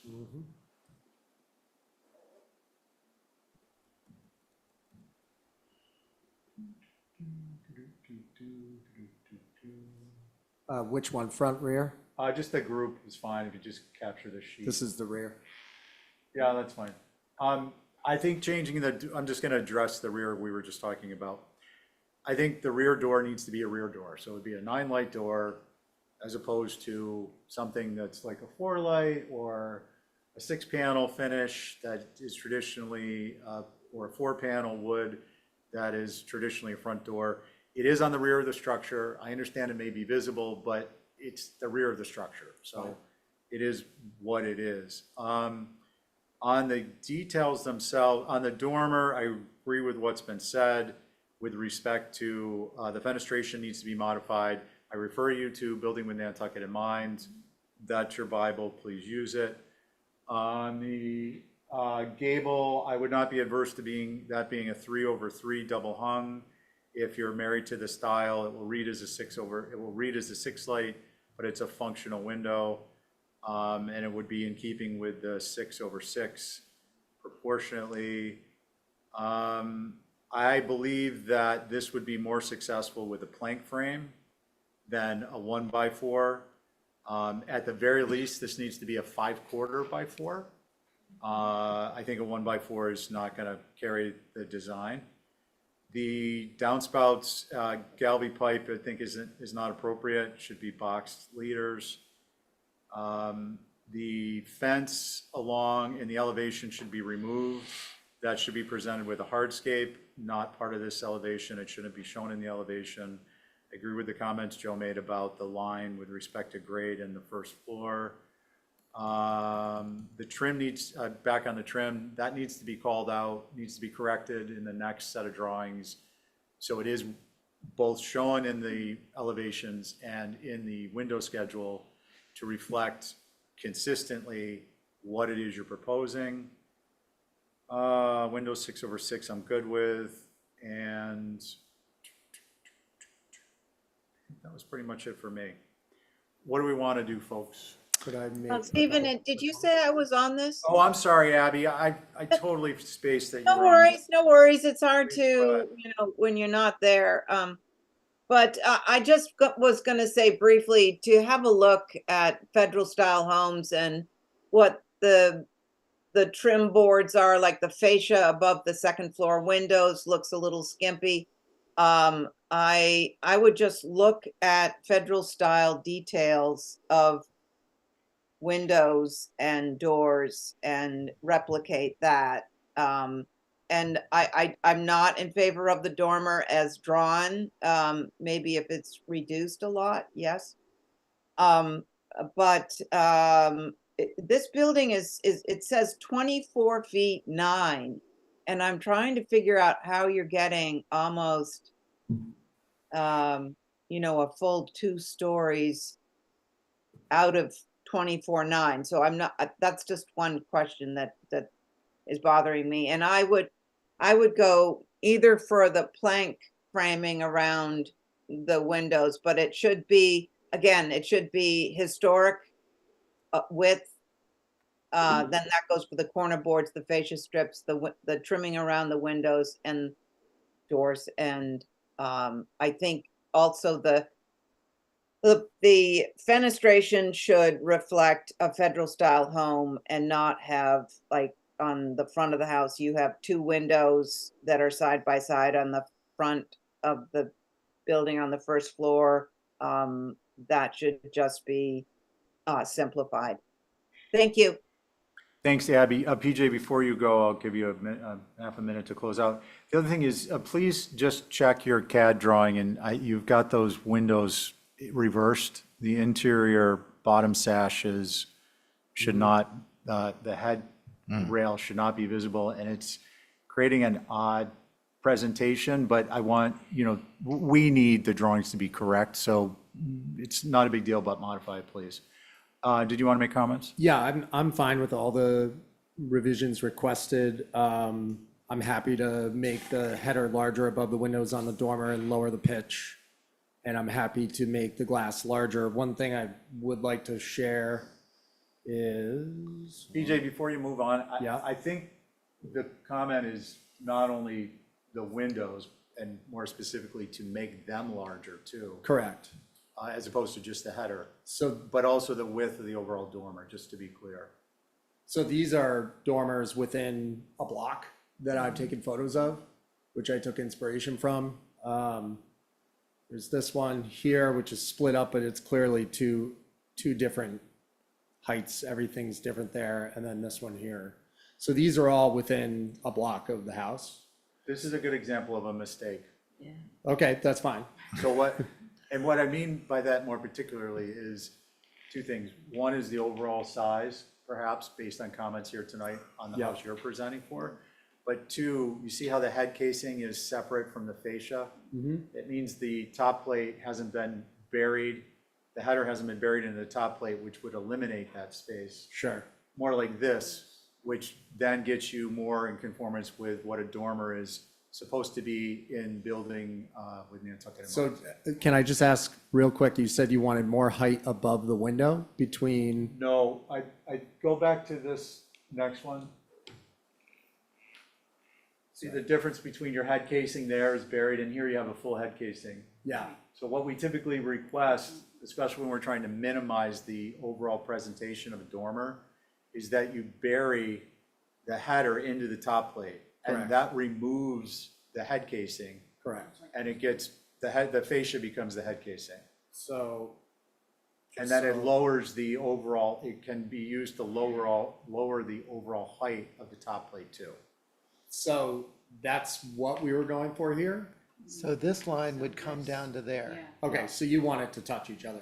I misunderstood. So, Well, not come down to the head casing, but the bottom of the soffit is at the head of the window. yep, we're saying the same thing. So larger windows with that acting as the head casing. Yeah. Okay. So I'm fine with that. One suggestion I had with the rear, I do agree with the gentleman on the call that the roof is visible. It's the bulk of the main house that is not really visible, but the roof is visible. So I want to make sure we get that right. The other thing was, I'm happy to move this door to the side. It doesn't need to be on the back. You've heard, I would suggest you've heard the concerns, determine whether you think as the overall number of people who stated it or the level of significance in their words, where it fits into the plan of requiring a revision to get an approval and move forward from there. Okay. I think no one is going to mind if you move it to the side so long as it's done in a way that on the side is appropriate. Sure. I think it's more appropriate on the side from what I understand, and I'm Yeah. happy to do that. Yeah. And then my last thought on this fence, I also hate the fence, but I was trying to keep what was existing. But one thought I had was have the fence go down beyond the brick. So I'm gonna hold you on the fence. Yep. Till we get to the hardscape. Okay, we'll get Because there. that's where it needs to be addressed. Otherwise, I'm happy to make all these revisions. It's really pretty straightforward. So with that, we would, thank you, PJ. With that, we'll take a motion. I'll make a motion. Go ahead, Angus. Oh, make a motion to hold for revisions, and please include the date on the application of the structure. Okay, no problem. Thank you. And then PJ, we're gonna actually take a break here. We're past our take a break time. So we're gonna break for, 9 or 10 minutes, and then we'll pick up with a little bit more vigor. Yeah.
All the way down, number six?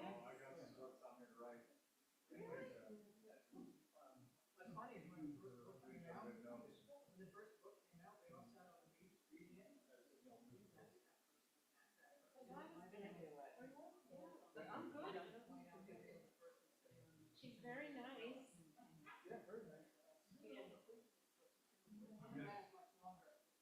I don't think Six Harbor Terrace. What's the lady's name? It's all the way down. So I wonder why she called too. Oh, okay. The guy that lives next door.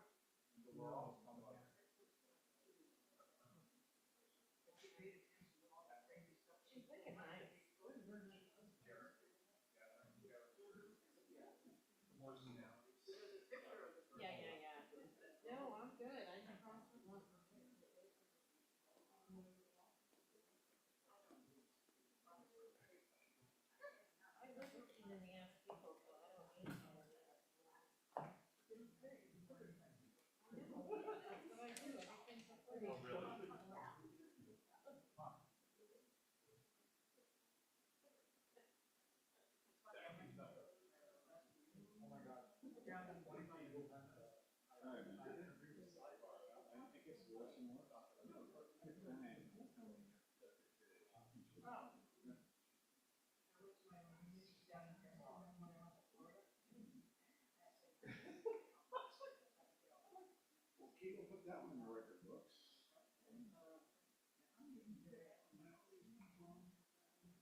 Wow, we're actually.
Okay, so on the rear home, this is the existing garage that I had originally put in an application to demolish and rebuild with a new guest house, which was unanimously unliked by everybody on the panel. So what we've done is we've gone back to the drawing board here and decided to keep the structure as far as the way basically keep the structure, but make it not as big. So reduce the size of it in depth.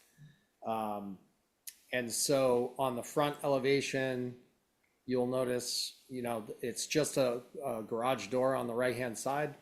And what we're proposing is more of a static garage door that is not operational with a double hung window and a door on the left for the York side elevation. So I'm not sure if that would be considered front or rear, but I'm calling it front for now. And then the side, we would reduce it from 30 feet long to 18 feet long to create a courtyard between the garage and the rear home.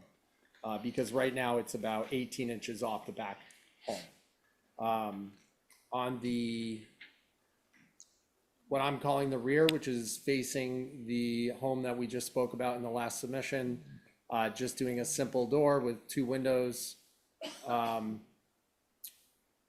Here, elevation, a simple door with 3 double hungs on the back. And then this rear elevation I'm just noticing is not correct. There's nothing except for one kind of barn door on the right where this door is here. There are no windows currently.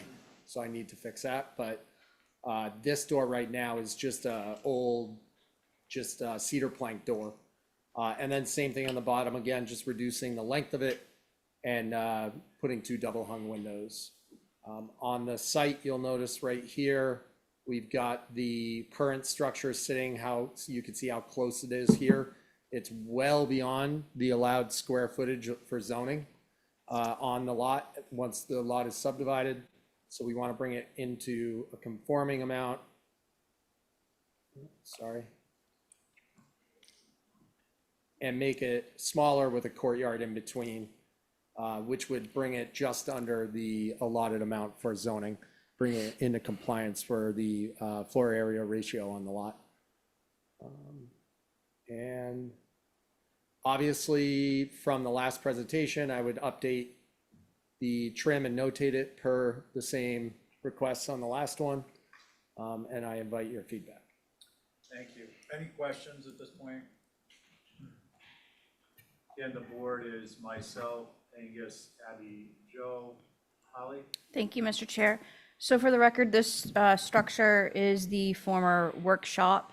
It predates 1955 and was obviously part of the reason why a 4181L was allowed. So thank you for renovating the workshop and not building new. Retaining that existing vernacular and contributing material is appreciative. The garage door is a little atypical. I wouldn't recommend that. Look at a different configuration. The front window, I believe, should be reduced in size. That's next to the door. It seemed a little large. And the gable end window, I don't believe that would be appropriate on the facade, but maybe on the rear. And then I did notice that there was no floor plan. I didn't know if you got to that point yet. Okay. Not yet. Gotcha. But overall, appreciative of taking this existing structure and utilizing it for the program. So thank you. Thanks. Mickey, anything to add? Yeah, hey, Stephen, you should check your mic to see if that's on. Thank you. Anything to add? Yes, so converting this garage to a gable forward dwelling and leaving the garage door facing forward is confusing. It doesn't seem to be working terribly well. I would suggest getting rid of the garage door entirely and just putting in windows in that location. But what really would work best in this location is to rotate the ridge 90 degrees. So it would read as a very traditional small 3-bay cottage. There's tons of them around. It would be perfect for this location. That's it. Thank you. Thanks, Mickey. Let's see, Joe. Interesting. Some of Mickey's comments echo what I was thinking, especially with respect to the door. I appreciate that you are keeping the structure and assume that door was sacred, but I think that it's certainly a believable narrative that this structure would have been converted to a small residence, and I think you'd have a much more pedestrian-friendly elevation there, especially since you verbalized that the door isn't even going to be a useful door. And I think presumably that would also eliminate whatever that horizontal line is going across the door, the window, and the garage door, which I'm assuming is some kind of indicates some kind of a track or of a sliding barn door or something. I so I don't think you need to keep the door. Other than that, I think what you've drawn is appropriate. I'm hesitating a little bit, you can hear that, is that, Mickey's comment about rotating the gable is definitely contrary to preserving the existing structure, but it's preserving the scale of this structure.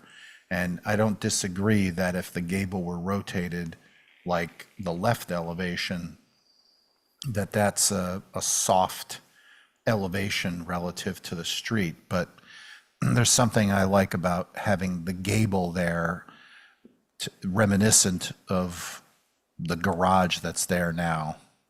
I guess I could be convinced to go either way, but I think I like the direction that you're heading in. Those are my comments. Thanks. Abby? Yeah, I could go either way on that too. Thank you for saving the building. Appreciate that. Yeah, and I think it's having a bit of an identity crisis. It's sort of half cottage, half garage. And I would either make it a full-on cottage look, like a door and 2 windows. Yeah, I don't think, if you don't need the garage, I would just make it just a little cottage. And whether you turn it so that it's the other way, I think if what you're proposing, the left elevation to be on cottage court, that would be very nice too. So that's it, Stephen. Thank you. Thank you. Angus? I agree with what's been said. I can appreciate the softness and the scale of the left elevation with just having windows and a low eave. And I can also appreciate maintaining the original profile of the gable, but it is confused as proposed with, is it a garage or a cottage or what's going on there? So I agree with the comments that have addressed those concerns. That's all, Thank you. thanks. So generally agree with the comments. I'm a little concerned about the shortening, well, a couple things. One, the existing left elevation and the existing right elevation, the top plates need to be adjusted so that's actually representative of what exists. Number 2, if you were to replicate that and that low eave, I think that would be marvelous, and I would support rotating that towards the street. Much more charming, and maybe cutting down what you proposed by half. But then you're altering the structure. It is not a individually significant or significant structure, so relocating on the site, I think, is not inappropriate. If the door is to be kept for some reason, the garage door, it needs to be modified to be more appropriate. If a more appropriate, simpler style. If the double hung window to the left of that is to be kept, I think it needs to be better oriented so that the gable window above is centered on the shingle wall space between that window and the garage door. And what else? I think this would, again, be more appropriate with plank frame. It would be more charming, suitable to the style. And again, obviously, we need to address the consistency between details, window styles of what's proposed and what's shown in both the elevations and the details. And the only thing I wanted to say, did I see yeah, you got the window schedule there of sorts. Okay. We want to hold this. PJ, Couple go ahead. comments. The reason we kept the door is we felt the commission would want us to keep the door, but we're not opposed to putting windows. That's fine. Happy to do that. And then as far as the turning of the building, honestly, it's in such disrepair, we would end up having to tear it down, which I'm trying to avoid at this point. So with that said, if you do remember the last meeting, we did propose something that that had dormers and was different and kind of suited that cottage look more, but everybody wanted me to try to utilize the garage, so that's why I'm keeping it as is. But again, happy to revisit that if taking it down is an option, but again, trying to change a ridge would just be, we would just have to start over. There's no way I could save it at that point, realistically. Okay. But I'm happy to change the garage door to windows and make them more proportional on the front and also reduce the size of them slightly. And yeah, I mean, everything you've said is easy. Okay. Why don't we then get a motion to hold for revisions? So moved. On your motion, Angus? Aye. Abby? Aye. Joe? Aye. And I'm an aye. PJ, I'd ask that we just have the hardscape track at this point, and that gives you an opportunity to add the fence in plan if it's not there. Could we just speak about that quickly and then I'll take Very 2 briefly, minutes? because I don't want to get, Easy. Give me 1 second here. So as far as the fence is concerned on the hardscaping, sorry, let me get rid of some stuff here. I don't think we did, and that's why I'm kind of hesitant to even open this up until I think we can button up the house, the cottage. It will be a brief discussion. Okay, I'll modify the fence the way that I think I'm interpreting, and we could go over it on the hardscape. That's fine. Yeah. Then we might get a chance to see more of you. If, Well, I got the front house coming too, but I'm gonna do all Yeah. these same revisions to that, so Yeah. I should be locked and loaded Okay, next time. so we'll do that, and then we'll thank you for your time this evening. Awesome, thanks, guys. And then we're going to move to 23 Sankaty Head. oh, jeez. Joe?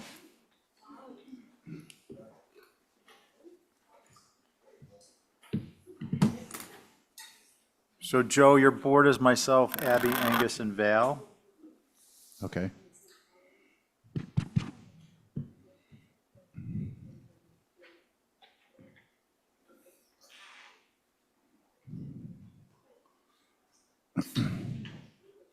Okay, so that's the revised version. Do you mind scooching down to the next? Yeah, just as a reminder, this is 23 Sankaty, existing single-story cottage that's there, and a garage that has been approved to be either moved off or demoed. And we're proposing what we're referring to as a folly. And if you move down on the page, you'll see the before and after drawings. Yeah, there's a 3D of the two properties which are in common ownership. One of the common details between these properties that is unplanned really is this gable that has a steeper pitch and then flares. At 23, which is the structure closest to the lighthouse, that front elevation has it, as does the garage, as does the cottage at 23, and the garage that we got approved to be removed.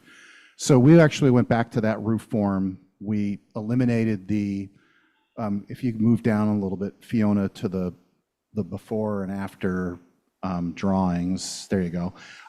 So we had proposed a hip roof structure with a monitor, and the board was split. There was definitely competition between the monitor and the bays. What we did was we changed the roof form to the gable to be in keeping with all the other roof forms that are on site and the structure that is being removed. We kept the bays because that's a character defining element on the property and wanted to keep that here on this plan. And we also went through, and even though the board seemed okay with the amount of fenestration, we did scale back the fenestration on this, and if you scooch down just a little bit to the next, just so we can see the next elevation. Well, this is fine. The front elevation is this larger one that's on the left, bottom left, I guess. We removed the amount of glass that was on there and gave it more shingle and added more of a typical front door instead of a 18 light French door, just to give this a little bit more, I guess, hierarchy between the elevations. Previously, all four sides were really kind of considered equal relative to fenestration.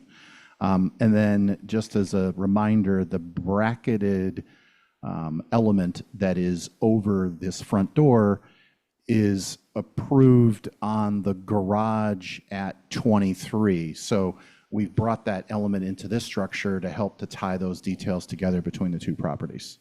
And as a reminder, the trim is a dark gray. It's steel wool is what and it's existing as white, but the trim throughout the property is changing to gray. And that's it. Cool, thank you. Any questions? Okay, who would like to begin? I will. Val. I love it. Love. We've got love in the air. No arrest warrants will be issued against Joe. Let's see, Angus? I appreciate the revisions. I don't know if we really asked for the removal of the fenestration, but it was reading a lot like a greenhouse, and now it feels more like a cottage that fits in with all the other, not cottage, but a structure that borrows a lot of the elements from the other structures, and thank you for pointing that out. And I appreciate the color being gray. It is in the view shed from the lighthouse. I was up at Sankaty looking down, and there's just this slice that goes all the way down to the beach club, and this is within that view shed, and I think this will fit much better in it than the previous proposal. That's all. Thanks. Thank you. Thanks, Angus. Abby? Nothing to add. It's such a relief. Thank you. Such a relief. Yeah, that was a strategy. That was a strategy. Okay, so I'm going to make a motion to approve this as submitted. Aye. Yeah, sorry, Val. On the motion? Aye. Angus? Aye. Abby? Aye. Okay, great. Thank you. Now we are on to 14 Mooresend Lane, change roof, entry, and garage. Good evening, Ethan. Hey. I think I'm anticipating your typical short oh yeah, presentation. I made changes. I think the design, are the owners on the line, maybe? If you are here to speak on this application, please announce yourself or raise your hand for Holly to switch over. But basically, the comments were, this was heard last week, the comments were, if you look at the elevations, the lower portion, they were all hip roofs. If you go to the elevation, we changed the hip roofs to, I had them change it to a shed like that, and the front was a hip also, changed to a gable. The other comment was the windows were drawn as squares and they're now vertical. And the other comment was, can you put the building on the other side of the property? And the reason why it's not over there is because of the 100-foot wetlands, the wellhead, the setbacks, and it just would be a bizarre location. This is all the buildings on the street, or the ancillary buildings are on the right side, kind of in front, and we put this in the same location. It also ties in where all the sewer, the electric, and all the utilities, as well as the existing driveway entrance is over there, and kind of blocks the pool and preserves their yard. But the biggest thing was the setbacks and the wetlands. Okay, thank you. Who would like to begin? I'm happy to begin. Angus? So I appreciate the revisions to the roof lines. I'm familiar with this property and this street, and there are a number of garages that are close to the front, but not as imposing and detracting from the facade as much as this case. I would much rather see this pushed back, all the way to it looks like a dark retaining wall towards the back. If you could go to the site plan. Yep, Michael Snyder's online. All right, we'll get to him in just a moment. Go ahead, Angus. I would much rather, if it's not possible to put it up on the north side, I would rather this come back somewhere in here so that you're not really sticking so far out into the front. I think it's confusing from the entry, and it just doesn't follow the guidelines. That's all. Thank you. Thank you. I'm sorry, who is in the queue? Michael Snyder. Okay, Michael, if you want to speak briefly. Can you, I don't know if you can hear me or not. Can you hear me? Yeah, we can hear you. So there's a issue in terms of grading back there, and also there's some other utility issues back there of moving it. I can't move it all the way back to that retaining wall. I mean, we can move it back slightly. I guess when you're saying move it back, how far back are you asking to move it?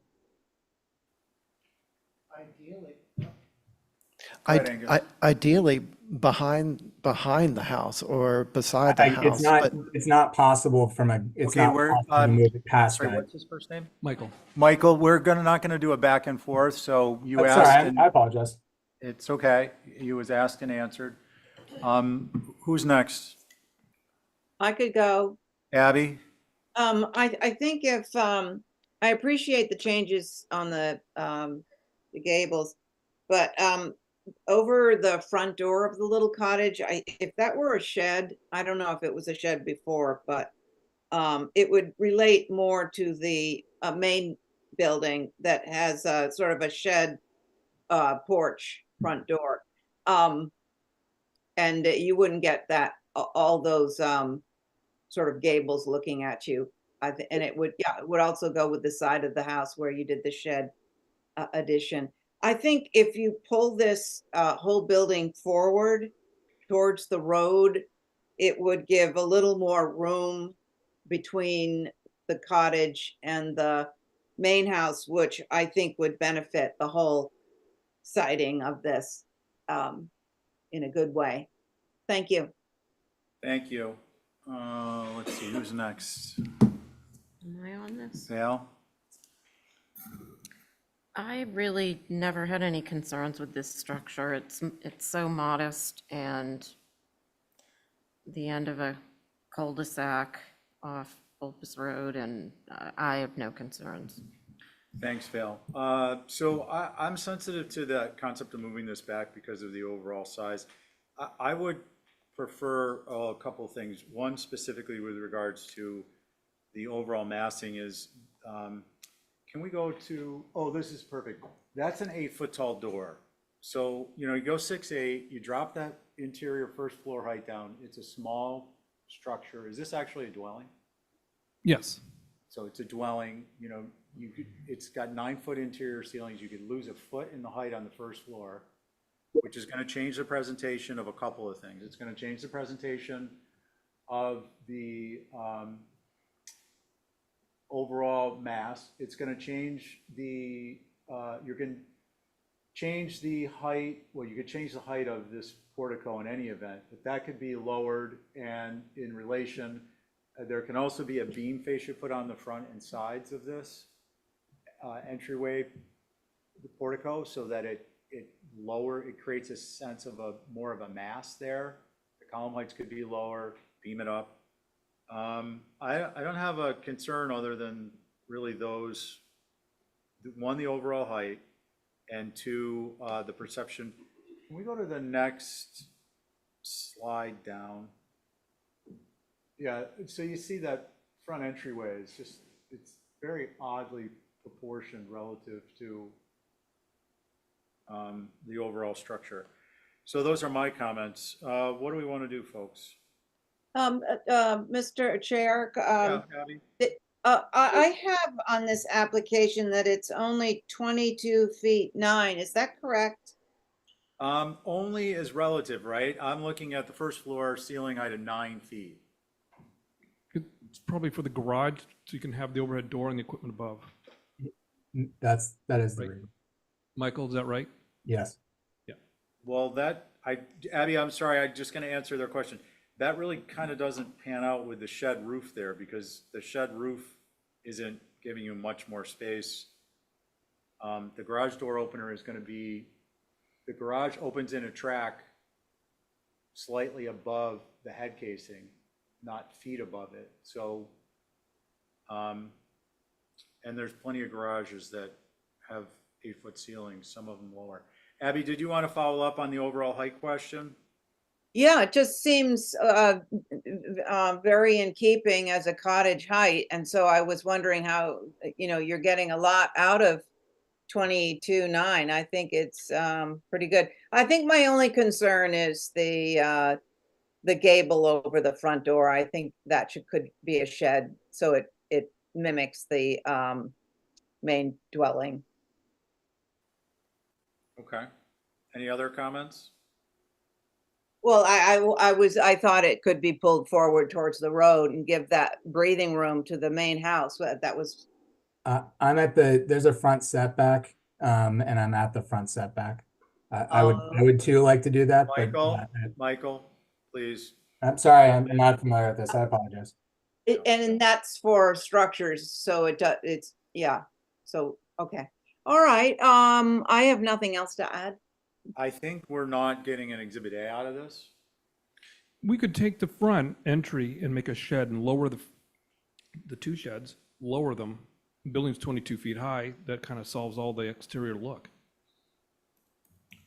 I think not for at least two of the members it doesn't, and you got a 4-person board. I'm okay with You could do that, you could revise and ask Ray to mull it back in. But I don't think I don't know, I don't want to speak for Angus, but. Oh, I was just going to make a motion to hold for revisions. Okay. On your motion, Aye. Abby, Aye. Val, No. and an aye. Okay, so that carries. Thank you. Thank you. 32 Bunker. Linda.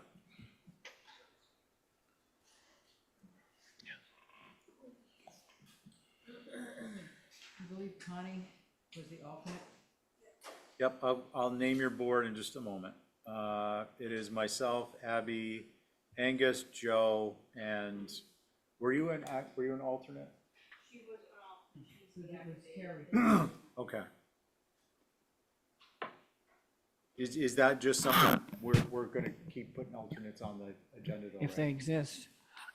I just didn't get a chance to do it Okay, this no, week. I just wanted to make sure, so I know what to try and do to figure it out myself. Okay, thank you, I appreciate that. Okay, so Connie, it will be myself, Abby, Angus, Joe, and Connie. Okay. Got it. We had to put an addition on to close the stairs. That's it. Metal building, same as the rest. I sent you some context pictures. Who'd like to begin? I just did. I don't have much more to say. No, not you, Linda, of the board. The who? Linda?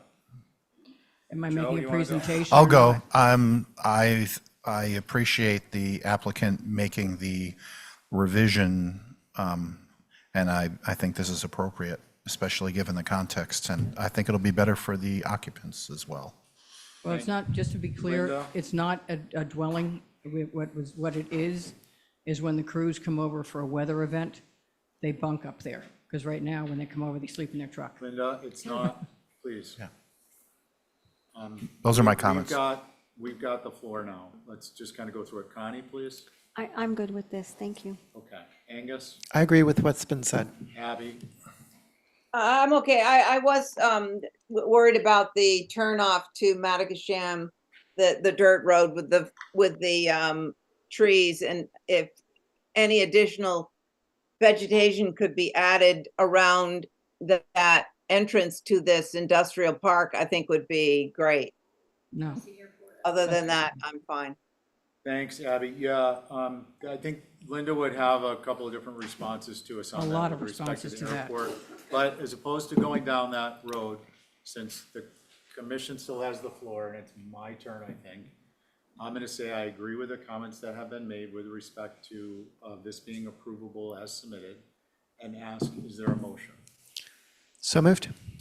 Angus, on your motion? Aye. Joe? Aye. Connie? Aye. Val? Not Oh, on it. Abby, I'm sorry. I'm a no. Is that a no or a yes? I She's a have- no Okay. with an N, and I am a yes. So let the record reflect 1, 2, 3, 4 in favor, 1 opposed, being Abby. Okay, now we're on to 126 Main. We're continuing for the full board. Ray's not here. I've already informed the neighbor, and he went home. Okay, then that one's on us. We don't have a full board. 20 Main Street, Sconset. new Same pool. thing.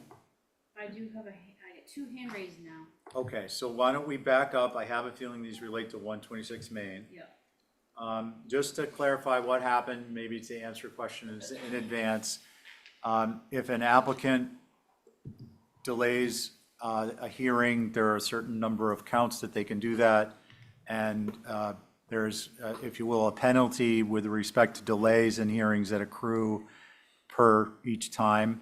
That is not the instance at this point, because the board is not here as a full representation with Ray not present. And that's where we asking- are, but I'll still entertain any questions. But I'm asking not to open it so Ray doesn't have to try to read back in. Yeah, it's. Alger. Okay, Sarah, hi, good evening. Are we opening it? No, I have a question. I have a hand up and I'm trying to understand what's going on.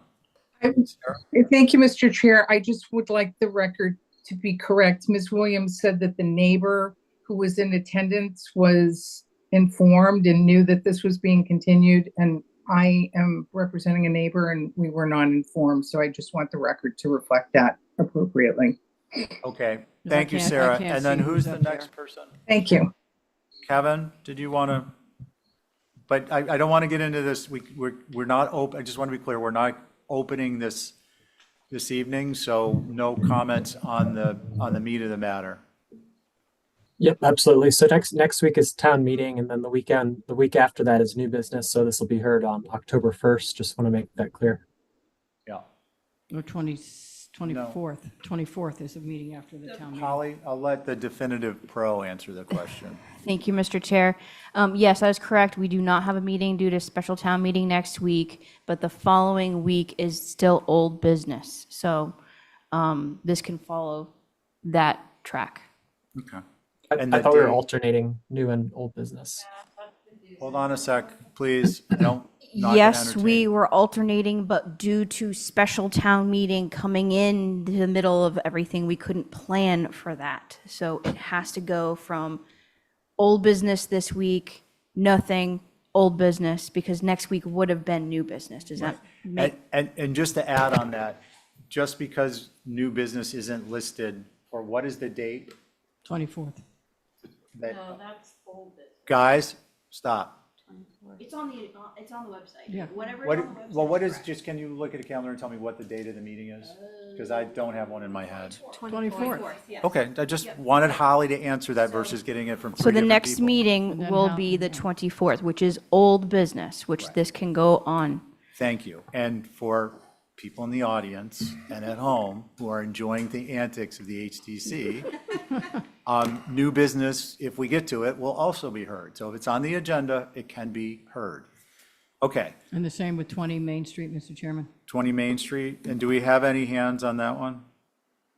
None of the neighbors have said anything. Linda, please. I just want to maintain coherence for like 10 minutes. I still have hand raised from Sarah Alger and Kevin. Sarah, so- did you have an additional comment? Actually, no, I was going to ask you how far you thought you were going to get in this agenda. Just since I've sat here for nothing, how much longer do I have to sit here for nothing, or can I drift off? At this rate, Drift. it's hard to answer. Why don't you better yet tell me what's next that you would be here to represent? It would be new business 9-3. And Down about, let's see, I can't find it now, of course. Anyway, it's 5 and 6, North yeah, Mass. no, I think, and I mean, unless people don't show up, there is about an hour in there of Linda. I Okay. think you're probably not going to be on tonight. Most of that stuff is pretty Okay. simple. Sounds safe. Thank you. No, you're welcome. And who was the next again? That's it. That's it. Okay. So now we're back to our regularly scheduled program. 20 Main Street's on hold, 7 North Gully. Is Lisa here or someone to represent? I do not have Lisa in the queue. Okay, moving on to 2 Dukes. Mirka, good evening. I would like to share the screen if possible. Okay, and while you're getting set up, I will share your board, which is Val, Abby, Angus, myself, Mullen, and are there any other alternates? Or any alternates? For 2 Dukes, yes. That would be Connie. Connie. And Connie. Connie Patton. Sorry about that. Sorry, I'm multitasking. I Mullened in, so you wouldn't have to deal with it again. So, and thank you for the board. So I have a 4 members board. You have a 5-member board. good. So I had Mullened in, so it's Okay. Val, Abby, Angus, myself, and Connie. Oh, perfect. Thank you. I thought Carrie was gone. Pardon me? Carrie is not on my board? I thought she was. Carrie is not Not here, here. so Connie is the Oh, alternate who's beautiful. sitting in. Thank you, thank you. Sorry, I appreciate it. It's funny because I thought I sat on this.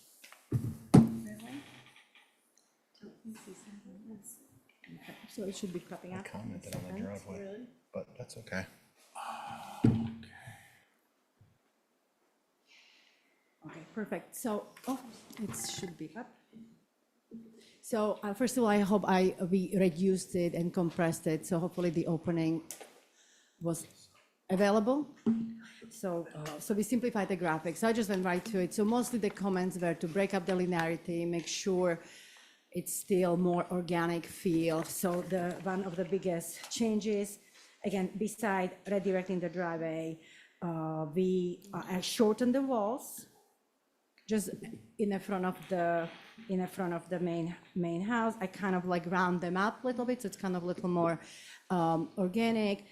Works with the grade. We did add more planting. We beefed up the planting and make sure, again, it supports the screening of the wall. Again, the walls are only 18 inches, so it's just really kind of like underline a little bit the main structure, kind of creating the organic waves. Again, we enhancing the screening on the side of the driveway. So it's really just create this beautiful sequence of the arrival with the pickup to the main house. I think mostly the concerns were the arrival part. I will still reiterate this grading, just to remind us. We add few more cross-section, and I will just go right to the front, the elevation. I will zoom in. Again, I just want to, first of all, see, this is the cross-section through the main house. So red is kind of suggest how the grade kind of go up and down. So just want to show that from the 42, the high elevation, we are setting the house at that 40, kind of narrowing it. We are not pushing it any higher. And then just like very naturally, just bringing it down, creating little landing form, just so it's kind of, it doesn't feel like on the hill just to arrive to the front door, but just a little slight adjustment to the grade. That would be right at the front. Otherwise, we are continuing with the existing grades. The another initial comment was just to make sure the grading doesn't, we are not filling up. We will be following the pre-existing grade. So the walls are kind of just exposed in an irregular way. So it's like a belly up in the front of the front door. So this is just kind of really show how we are setting it in the pre-existing grades.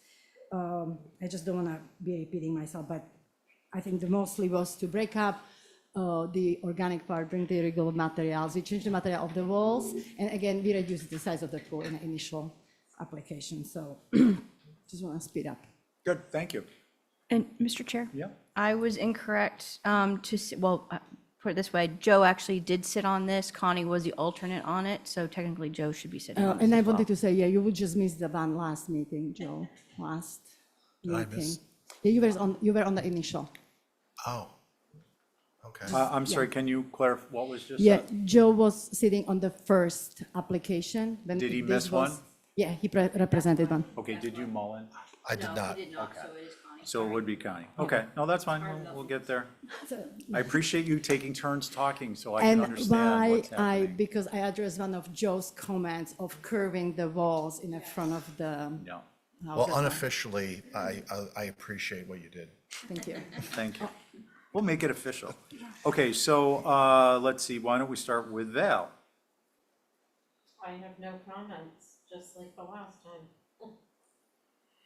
Okay, why don't we go to Connie? I'm good with this, thank you. Okay, and now we will go to Abby. And she's muted. Abby? Abby, you're muted. Yeah, sorry about that. I said, I hate to be the fly in the ointment. But I would have preferred to see this whole seating area and pool backed up to the back of the house and not, be in the front and at that intersection of the driveway. So that's why I would be opposed to this. Thank you. Okay, thank you. Let's see, Angus? Thank you. I appreciate the paring down the formality and rigidity of the stairs and the walks and everything between the driveway and the front of the house. I appreciate the undulation of the planting bed, and I would be happy with this as proposed. Thank you, Angus. I agree with your comments and Connie's and Joe's, and I would be looking for a motion. Move to approve as submitted. On your pool not visible time of inspection or thereafter, What he said. and on what your motion and he said? Indeed. Yeah, aye. Aye. Val? Aye. Abby? I'm a no. I'll let the record reflect, no, Abby's a no. Connie? Aye. And I'm an aye. Okay, And thank you I for the appreciate modifications. you all. Thank We you. appreciate Thank it. you. Okay, 6 to Tomo. Yep, I'm here for that. I Hey, think Steve's TJ. there too. Okay, great. Who's gonna run the show? I was gonna share my screen, Perfect. walk you through it. I thought we approved this last time. Close. Okay, so the board, TJ, Steve, is myself, Abby, Angus, Joe. Ray is not on the board because he's not here. And did we have an alternate? Or alternates? Do you remember being here for 3/7? Then you were out. More than likely you were. I was, but yeah. Okay, so that's your board. Okay, great. Well, we went back to the drawing board. What we did is, what we were hearing was that you wanted the main mast to identify as the main mast a little bit more, and I think it was Angus suggested we revise that lefternmost mast when you're looking at the east elevation and maybe set the dormer back. So we did. We set the dormer back, and we managed to lower the eave below the main mast eave. And new window type for that dormer. A lot of comments about the south dormer, and I think I've got it to a good point this time where we were able to keep the dormer width that we need for our kitchen up there and still hopefully have an acceptable scheme. We also moved on to the other elevations to revise the deck railing. We got a lot of comments about the deck railing, maybe not so great because of the mix of shingling and railing. So we switched the small deck to kind of one of those roof railing decks. And we just switched to regular cedar railing for the other one, for the larger deck. And we lowered the deck down to make the post shorter because it was kind of a proportion thing going on there. And I think that's all about all the presentation I have for you. Okay, thank you. Any questions for TJ? Comments? I'll go. Go. TJ, I appreciate all the changes. I think they're, in my opinion, all appropriate and successful with one exception. I might be the only one that thinks this, but on the east elevation, I appreciate the eave drop of that secondary mass on the left, but I actually think that the flush dormers were was more successful. This, in my opinion, this little dormer, either it should go away completely, but then I think you'd end up having an empty looking facade. So I actually think that the previous iteration in terms of dormer was superior. Otherwise, I have no concerns, and this to me is 95% there. Thank you. Abby? Yeah, I was trying to visualize what Joe was talking about, looking back at the previous. I think, is there a compromise here? I think maybe the original draws too much attention to it, but I think Joe is right. I think that the little shed is probably too little. Is there a compromise there? I don't know. Okay. Other than that, Guys, as opposed to back and forth, anything else, Abby? no, I think I'm good. Thank you. Okay, thank you. Angus? Thank you. So I appreciate the changes that have been made. I think one of the concerns that I had in the beginning was on the on that south elevation with the length, the width of that dormer. And instead of it sort of closing in on the 3 windows that were proposed, we ended up with a 4th window in a mold unit, and it's still as wide as it was. So that's still a concern.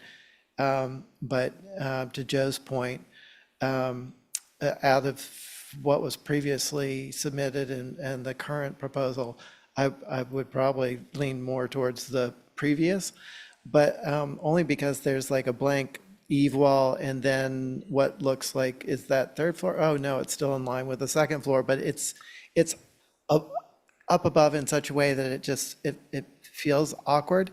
And so in this elevation, I'm almost wondering if it makes more sense to not to design at the table, but to bring this eave all the way forward so that it really does read lower down here, and then have more appropriate sized window and dormer in it. Where the dormer ends may not be there, it may be out a little bit further, but not flush. So those are my comments. Thanks. Thank you, Angus. I think that leaves me. Just to pick up on that dormer, I think that detail is atypical and it concerns me.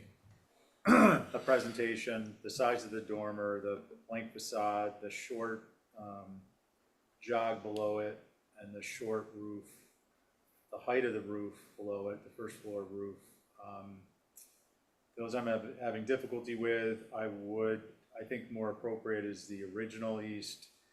And my perennial concern is the south elevation on the right-hand side, which I anticipate addressing in the hardscape to the extent that that's visible obliquely from, we don't have to name the street, it doesn't come to mind, but it's going to be in the distance.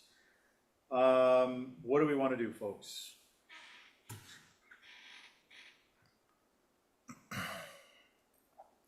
Seemed like there was not overwhelming love for the original east, but it wasn't universally derided. I'm not trying to be too strong there, but where the newer solution is not being supported at all. And then I didn't really register consensus on issues otherwise. So, Mr. Chair. Yeah? So when Angus and I think Joe had said to go back to the original, I think it's the east. But that wouldn't be bringing back that second story on the right, correct? Correct. Okay, so you're saying go with the original east elevation on the left side of that shed dormer. That's correct. And I could go along with that. And what if we brought in the dormer on either side, like a foot? Would that appease people on the south elevation? Mr. Chair, do you mind if I respond to Joe, that? go ahead. Yeah, Abby, I think that would be appropriate. It actually would start to look like the dormer on the right side, not to get too in the weeds, but the previous elevation, before you removed the right side mass and made it a single story, the windows were closer together. That dormer on the right of the main mass is slightly narrower, like that proportion dormer on the left side, if that makes sense. I think you'd end up getting what Abby just described, which is those two windows would come together and the dormer would get narrower. So I'd be happy to do an Exhibit A, but I don't have issues with any of the other elevations. It was just that. But it seems like there might be a lingering concern on the south elevation dormer. But I'll try to make a motion with an Exhibit A to modify the dormer to the left of the main mass on the east elevation to reflect the proportions of an earlier dormer on the east elevation per an Exhibit A.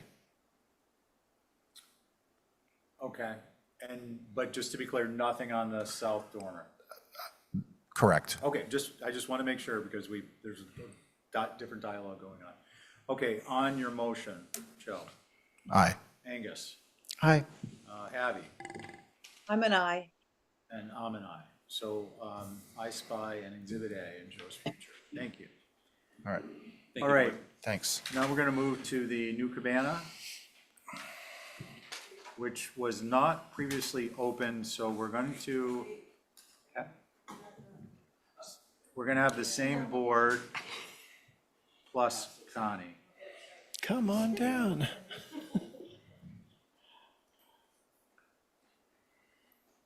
TJ, whenever you're ready. Oh. Okay, this is a 13-foot cabana, 13-foot high cabana, all natural weather trim to match the house, black sash, and Nantucket gray door. And that's a TV on the wall, by the way, and that's not necessarily part of the building. I have a quick question. Is that a turtle glass TV? It is No, not. You don't have to answer. Okay, who'd like to begin? I have a question. Angus, go ahead. The existing vegetation to stay, what's the height of that? Will this be at all visible? So the ridge might be visible, and that's about it. The height of the existing vegetation is around 5 feet, and we're also supplementing that with a 6-foot Leland cypress around the perimeter of the yard. As you can see. Thank you. I drove through there, and I'm just trying to remember how much Leland cypress was around. Generally, the row of Leland cypress doesn't look natural, and I remember this sort of is as well developed as it is. There's still a lot of natural sort of vegetation between here and the water and around the neighborhood. Is Leland cypress prevalent in such a way that it would look natural? I think that was a rhetorical question, correct? Well, I don't remember it like that, but maybe I missed something. No, it's primarily indigenous plant materials there. Steve? Okay. So I did have a meeting with the landscaper last week, and he's talking about a lot of bayberry, eastern white cedar, some Leland sprinkled in around and about. On the back of the property where this cabana thing is going. There's an existing cedar tree that we are not taking down that's about 16 feet tall.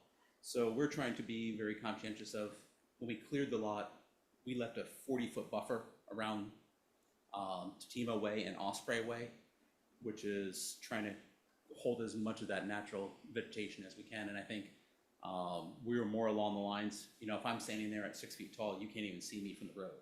So I think they're substantially taller, and we're going to try to do more indigenous things, not just, you know, a privet row of lealands. It'll be much more mixed up with a few lealands, some eastern white cedars, and then a lot of bayberry. I appreciate that. I know we're not on the landscape, but it was Yep. sort of affecting the visibility of the cabana. Thank you. Yep, no problem. Thank you. Thanks. Why don't you go ahead and speak on the architectural elements?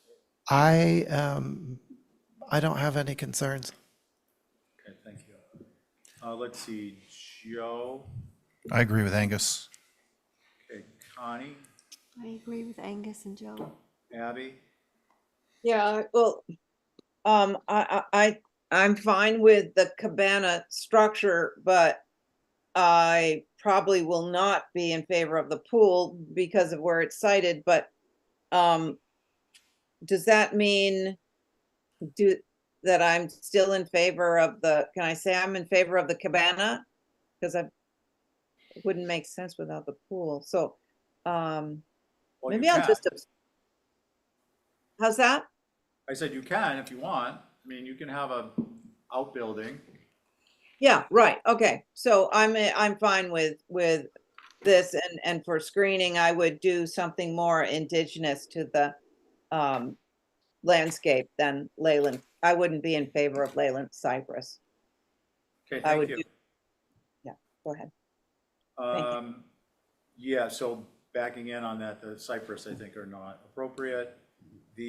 What are the door heights here, TJ? They look like they're 8 foot. No, they're I think they're 7 feet. I don't know off the top of my head though, but I believe 7 feet. Okay. My only concern is that the beam face should be lowered a little bit. This building, what you're gonna see is the top of this popping up over. And these buildings, for some reason, always come in a little bit too tall to be charming and to look a little, you know, like they're going through growing pains. They haven't filled out enough yet. But that's not supported by the group. And we'll get to the plant materials being indigenous when we do the pool. I don't see the height of this. What is the height? 13 foot 10 inches. Thank you. One last question. What is the height of, Angus? thank you. What is the height of the roof above the grade? I'm talking about like the soffit, the bottom of the soffit. Hold on, I can tell you in just a second.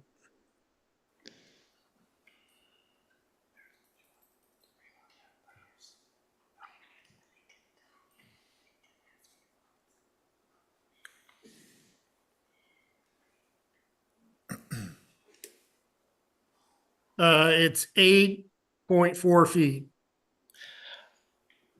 Thank you, through the chair.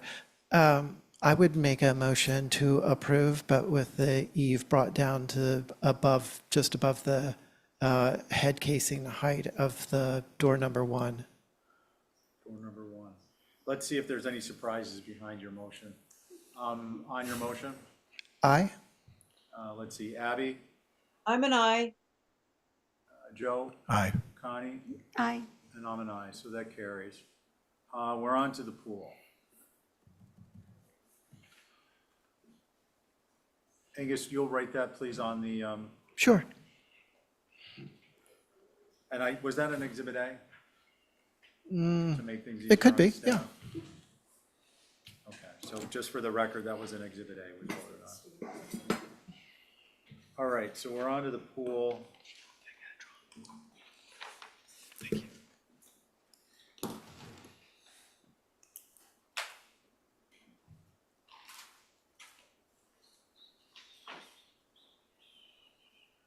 So yeah, the pool is 16 by 36. has a 24-foot bluestone coping, 24-inch bluestone coping, and a mahogany deck surrounding it, kind of connecting the house and the cabana. And we, like we said, we propose Leland cypress or whatever else you find acceptable or more indigenous, because we want to screen it as we know we do at all pools in Cisco. So. Okay, thank you. And we're going to presume that the cypress is going to be replaced with infill of indigenous plant materials, correct? Yes. Okay, comments. Why don't we start with Angus? Please move on to the next person. Okay, why don't we start with Joe? I was just explaining in Exhibit A. Connie? If you don't want to go yet. No, I don't have any issues with the pool location.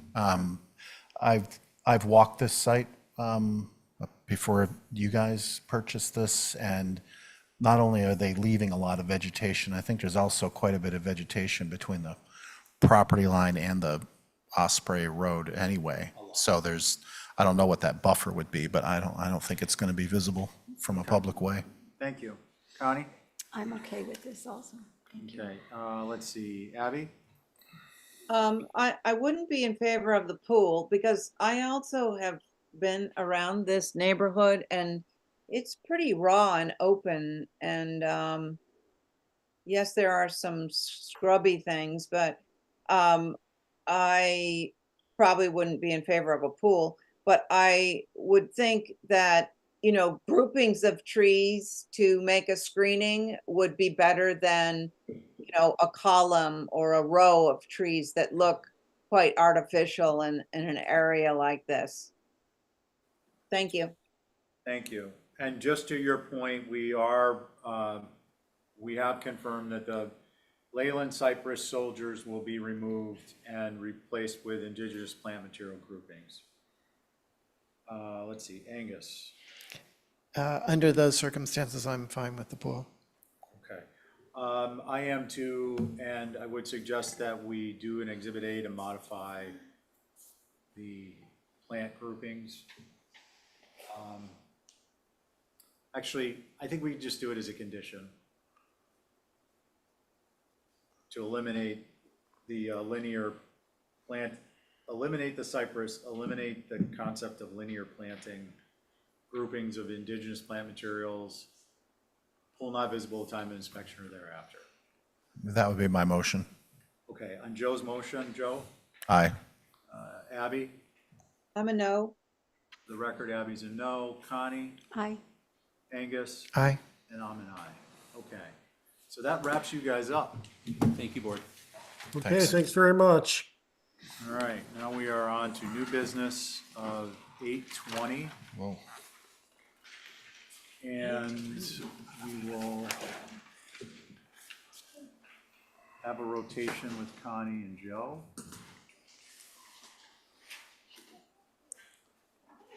And I think I'll pick a number between 1 and 10, guys. Oh, I can't sit on the first three. Connie, what's your number? I guess we're both on the first three. Joe was closest without going on. Oh, okay. Well, We get to it, Val's you'll be- sitting off. You'll be, Okay. because it was 7, okay. Val's not on this, so the board is myself, Abby, Angus, Connie, and Joe. And it's be the board for the next 2 and 20 Liberty.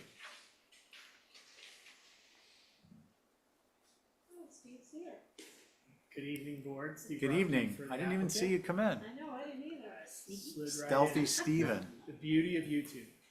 Nice. Why don't you direct us? Yeah, good evening. So just a quick little background here, which is that I was before you on this property at 20 Liberty Street some months ago with a proposal for an addition off the rear of the structure. And since those 2 reviews, we are reconsidering some of our options for the property. And I share that as a preface to these 2 applications tonight, that in the meantime, there are some things that we would like to do to expand a little bit of the usability of the property. And it's important to note that neither of these two applications, this one in particular for the patio, are really a significant departure from what exists today. So the patio renovation, if you will, that we're proposing in this application is really just to expand that use by an additional 100 square feet. I'm sorry, it's 110 square feet more bluestone patio than what is sitting there today. Steve, can I hold you there for a second? Sure. Can we proceed to sheet 10, which is the plan of that area? That is useful, thank you. And zoom in a little bit on that. Yeah. Yeah. Thank you. So the idea behind this application is simply to take this existing side yard patio use and sort of update it a little bit. The pavers are kind of a little bit wonky. It sits on sort of a gentle slope that is the natural grade right there. And we're looking to just kind of clean up those conditions as well as connect it a little bit better to the existing space that's just inside that stoop that you see there is their kitchen and sort of family dining area. So that's the application. In addition to that, we are proposing sort of a modest kind of built-in grill rather than a freestanding grill. And so you see that on the application as well. Okay, thank you. Any questions for Steve? Okay, Holly? Thank you, Mr. Chair. So for the record, this structure is the circa 1885 Mary G. Wilbur House within the Wesco Acre lots. And my only question, I understand the intent, doesn't seem out of scale or not, it's appropriate. My only question would be about knowing what that material is. I didn't see any photographs. Typically with hardscaping, we see photographs of the material being proposed. So that would be my main comment on that. And that while this plan shows the proposed with the existing, it wasn't really clear on the overall site plan if that rectangle actually was the existing conditions or being proposed. So those are my only two kind of just technical questions. So thank you. Okay, why don't we address those to the benefit of us all? What would you propose for your wall material for the grill surround? And will there be a cap on that, perhaps like a blue stone for the grill area? Yeah, so the proposal would be for the existing bluestone patio will remain as a sort of true blue or bluestone. We've shown a 2 foot by 3 foot paver dimension for that scale. And then the built-in grill would have some stone veneer around its end, which is that short dimension that you see on the end of 2'6" and along the back wall until it meets the existing corner of the building. And I propose to sort of buffer that with a little bit of landscape as well. I'm happy for that to be like an old sort of New England fieldstone, something that we're used to seeing around town and that feels kind of indigenous. So I'm open to be flexible on that spec. Okay, thank you. That's helpful information. Let's see. Mr. Chair, you did ask about the counter. There wouldn't be a cap. It would be the counter per se. Around that grill area would be some kind of honed stone, probably something on the darker side, like a jet mist hone or something. Okay, fair enough. Mickey, do you guys have anything to add? We do. So no concern about the expansion of the patio. The outdoor kitchen grill area is a bit of a concern. Visibility from Winter Street, not really sure, but possibly through. There's a gate opening on Liberty Street where you might see through between the porch and the hedge. So you might look at the back of this cabinet, grill, whatever. The stone is a concern. I'd rather not see anything there, but maybe more of a wood back to it that might look a little bit like a board fence rather than just this solid stone structure. So something like that. Thank you. Thanks, Mickey. Let's see. Who'd like to begin? Joe? Sure. I question the visibility of this. And although I did not think about it from Winter Street, so that's an interesting question. But I from Liberty Street, I don't think this is going to be visible. I do like Mickey's suggestion of taking the stone material that was described by Steve and making that cedar. And I've seen there's grills that are wrapped in cedar because it is dying right into the corner of the building there. And if it was stone, it kind of raises the question of how does that interface with the foundation and so forth. So I think that if it was treated as cedar, and then the perception is that that might be a fence, I think that that would mitigate any minor concerns I have. Those are my comments. Okay, interesting. Let's see, Angus. I agree with what's been said so far. A built stone wall coming right off the structure, I feel is would be out of character. So it might be a workable alternative to have that vertical board fence be sort of a veneer for this and have it look like a fence. I think planting is intended and will certainly help mitigate, but at some points, all these things are seen. So I think that's probably a better alternative than the stone. Thank you. Thanks, Abby. Yeah, sorry, I agree with what's been said. Okay, Connie. I do like the alternative of the cedar proposal. I think Thank the you. die has been cast. What would we We'd be like happy to to do the cedar. In some ways, it's certainly more practical. I just made the incorrect assumption that we would be looking for some kind of stone on this element, but I'd very happily put vertical, and I heard vertical, I think 1 or 2 times. No. Completely satisfied to make it vertical red cedar. And so we'd want a motion that addressed that element. And if we wanted any supplemental landscaping, I don't think we're gonna need it, looking at the existing privet and what's in the proposed plan, but. I think it'd be good to have a site plan, a comprehensive site plan, like the one that you show initially with the proposed patio on it so that you see them together versus the blow up of it. To that point, the last page, the last page does have both. Oh, together. Yeah, well, I there, didn't see it either. well, there you go. Yeah, I was just. Well, that'll be an easy Yeah, one to going through, satisfy. I'll write down that. Yeah. So we could just approve this subject to condition restriction that there's a side, the cladding element is not veneer, it's a vertical cedar, Natural to weather. natural to weather. That's fine. Do we have a motion on that? I would make that motion. Okay. And on your motion, Aye. Connie, Aye. Angus? Aye. Aye. And I'm an aye. Okay, carries.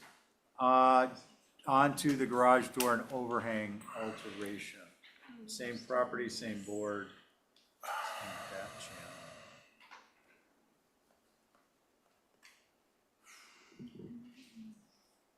channel. Should I proceed? Please.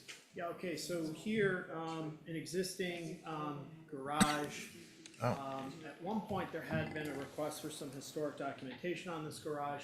We took the opportunity, since this application was open, to go ahead and provide that. A review, including some helpful information shared by Holly and others at the NHA, suggests that this garage appeared at 20 Liberty Street some point between 1949 and 1957. We're really proposing quite a simple modification to this existing structure. It's got one little kind of odd overhang that I suspect was used for maybe firewood for some period of time. The photographs show that element is kind of hurting. It's falling off the building, not genuinely, but inevitably. We'd like to go ahead and remove that. And then the real thrust is to add a simple opening 4 feet by 6 feet on the interior side of the garage, the east elevation, if you will, that faces into the yard. It's a long, narrow structure, and the issue is simply that when and if the owner places a small vehicle inside there, they can't access anything that's past the vehicle. So they're trying to be able to store a vehicle and also store some stuff like bikes and what have you. And so this this door opening would permit that. Great, thank you. Any questions? Holly? Thank you, Mr. Chair. So yes, there was an old HDC survey on file, but it didn't give a date on it. So appreciative of those at NPT and NHA for supplementing some of the information that I was able to find. And thank you for putting that all together. That's going to be helpful.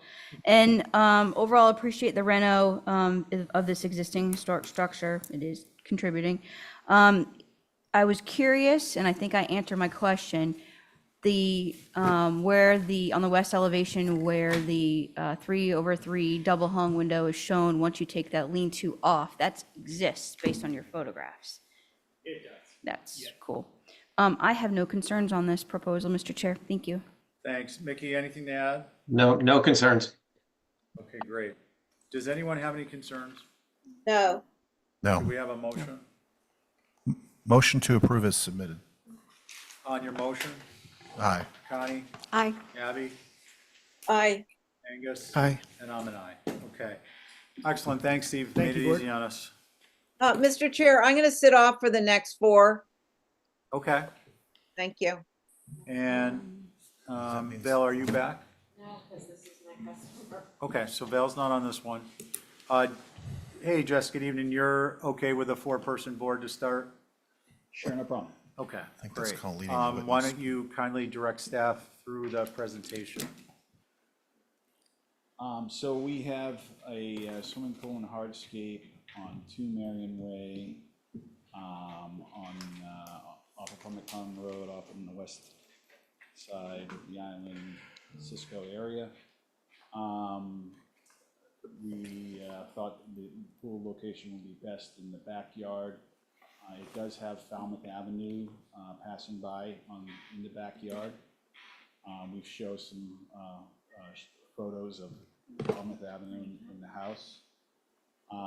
So what I've done actually is created approximately 2-foot berms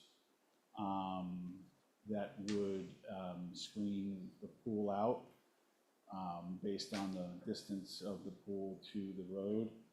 These berms are, in this area is right on the ocean, so the elements are tough. So we used Native American beach grass, native beach plum, and native bayberry to supplement and add more height onto the berms to basically screen out the pool from Falmouth Ave. Okay. Anything else you want to add? So there is a relocation of the driveway, which would be in front of the house. I think it makes more sense with the way the garage lays out with the main house. Okay, thank you. Again, me, Angus, Connie, and Joe. Who'd like to begin?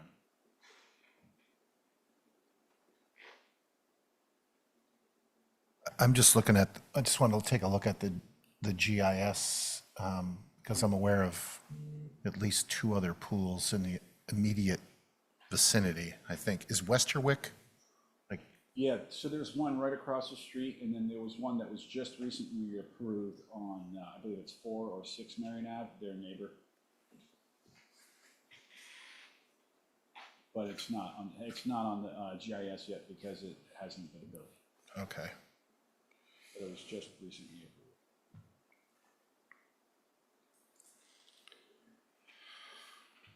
approved. I can speak. This, obviously the site's wide open, so I think you have a challenge here, certainly to meet the lack of visibility parameters that every pool we approve has to adhere to. However, I do think that the berm is the right approach. If I remember correctly, over the years, a couple of pools that were approved in similar situations not only had a berm, but the pools themselves were pushed down into the ground. In fact, Mirka worked on one of these. where the pool was set into the ground about 18 inches with a patio elevation that was below the lawn elevation. And they had a 30-inch berm with grasses so that the net was that you ended up with about a 6-foot natural screen, which I think works. So I think, I don't know if there was a cross-section through there. We didn't provide a cross-section. I was tinkering with a cross-section, just to see if it was visible by distance of 6-foot person standing in the road. And it looked to me as though it was pretty well screened based on what I have designed, but I'm certainly happy to provide that. Okay, thanks. Let's see, anything else, Joe? No, that's it. I think the concept is, I'd rather see berms with a natural landscape than fencing and an how do I put it, over-structured screening system there. So I think it is going to boil down to some grade undulation, and I think that, you know, you've started down that path. That, to me, I think could be a convincing way to make it work. Okay, thank you. Angus? Joe expressed my concerns. It really is about trying to screen this in an area where, you just can't have a row of screening. So I like the idea of the submersion into the landscape rather than trying to build up around it. And I think it would be helpful to have a locust map on the next submission. Thank you. Connie? I have nothing to add. Thank you. Okay. For me, I agree with the concept.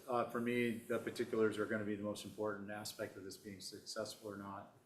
And that's going to include the berm such that it's not so tall as to look unnatural.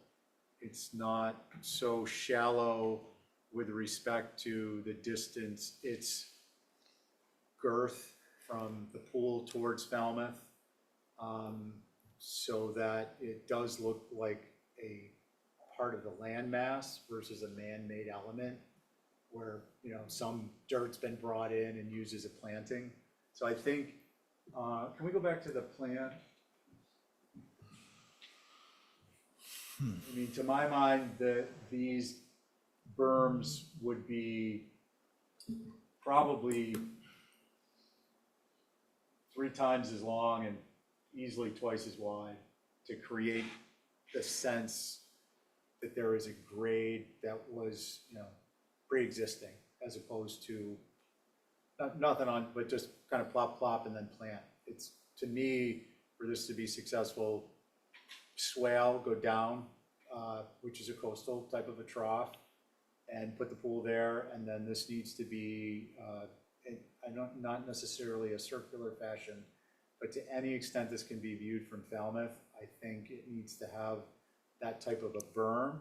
And then I think the other part of the detail that I'm very particular about is that, and Mirka's gone through this before too, is plantings in that nature, and Jesse, you know this, but I want to say it for the record of the application, aren't going to be like groups of 3 beach plum and 3 bayberry. They're going to be, you know, like a small thicket of beach plum. And then there's going to be some interspersion of maybe a couple of arrowwood viburnum or something and some bayberry. And then the bayberry is going to flow out. And then, so that natural, mimicking the natural plant growth patterns with respect to their, how do I want to say, orientation to one another, I think is really going to make a big difference in whether this looks like, oh, this is a natural area of the yard, or this is, well, they could have used a fence. And I mean, I'm using a little hyperbole and abruptness in the comments, but I'm trying to articulate and illustrate the point that sensitivity to those elements is going to make a big difference in how this is perceived. And I think that this could be done in such a way that from Falmouth Ave, you go by this and you don't know there's a pool there, and you don't have any idea that there would be a pool there, Whereas otherwise, you could go by this and you're like, oh, they kind of planted that to hide something. So I don't know how we articulate that into, I guess I could articulate it into an Exhibit A, but I think, Jesse, I don't know what your timeline is, I would prefer that, given the visibility of this site, is we would do a schematic of, I would be happy to draw it up, or Joe, if you want to do it, of, if you guys agree with the concept I'm presenting, we draw that out, you review it, put it into a final drawing, and then we have a final presentation either, wouldn't be this next Tuesday because we've got town meeting, but the following Tuesday, which also gives you another Thursday to get it in instead of this Thursday. I think this is, although it's a pool out in Cisco, this is an important enough approach that it could be used as a model going forward. Well, I mean, sure, I don't mind being the guinea pig. But I guess my first question is, so you guys are going to design it for me and then I'm going to apply it? I think what I would just suggest is we illustrate some of the points that we've discussed here at the table Right. in terms of the board's concerns being addressed. And then you do a design that works for you and your client for us to review. We may want to make modifications to that, or we may not.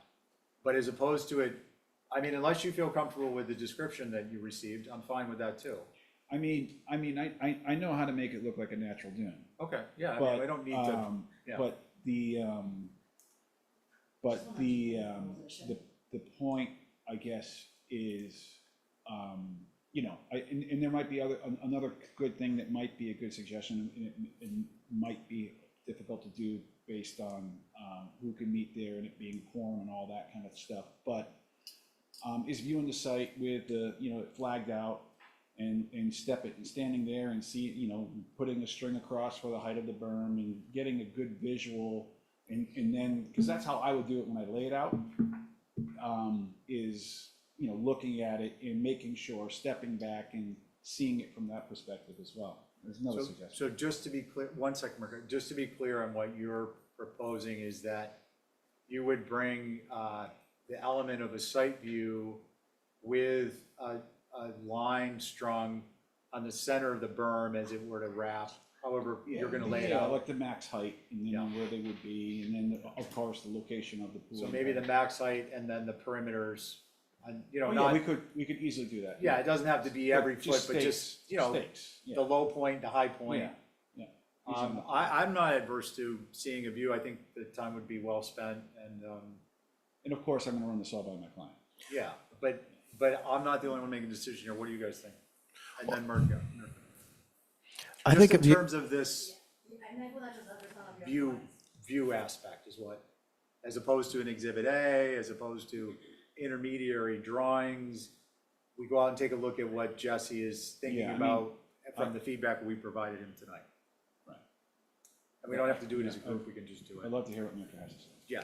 I think a view is helpful, is if we can sort of distinguish what's high and low, you know, what's the swale and what's the sort of the peak of the berm.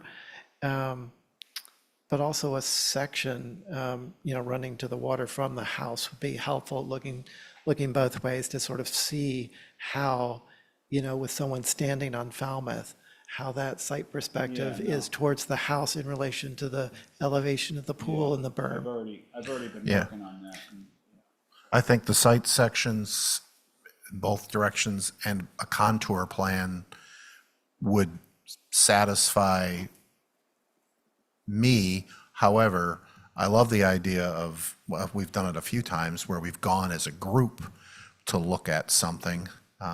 We looked at a town project, but we also went to Tom Nevers or Sconset rather to look at the visibility of some windows at night. And this area has been one of the most sensitive areas relative to pools.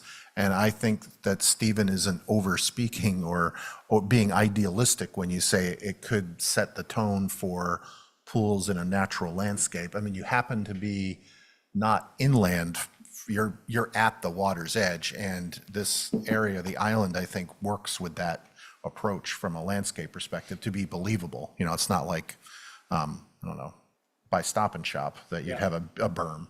So, I mean, that means to me that, you know, the information we see in drawing form and we look at that and then we have a meeting out on site, which, I mean, it could take a little bit of time to make that all work and to schedule everybody to be there at the same time. But yeah, so if it was a straight viewing, I think that'd be beneficial as well. And then with the information that Angus described, I think that would be helpful. And Stephen's plant descriptions, I mean, you do natural pools that look like ponds. Yeah, So no, I mean- I think that the concept, I think you could execute.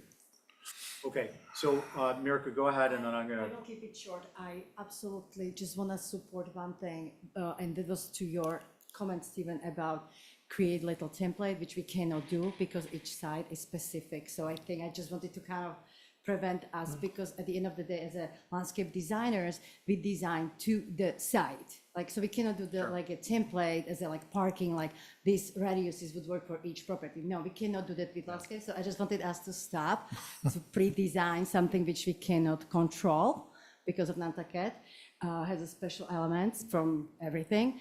And I do agree, because my experience, and I feel confident, just see, understand that like the cross-section, the plants, planting plant, that's what in the past you asked me to do, to the details. And I think that's something which should be enough detailed information to represent the planting. So I just was only reacting to the templates of how natural screening should work, because I cannot predict it from the project to project, how I will screen the property in a natural way. So just, we are. Yeah, no, I get it. Just want to put my 5 cents to it. I get it, no, I appreciate that, Mirka. And I think just to be clarified, I mean, to the extent it's necessary, this isn't a, okay, go replicate that layout. It is a, okay, if this is successful, next person, go replicate that concept on a drawing that we can review to determine whether it matches our perception of this looking like a naturalized planting that was always there.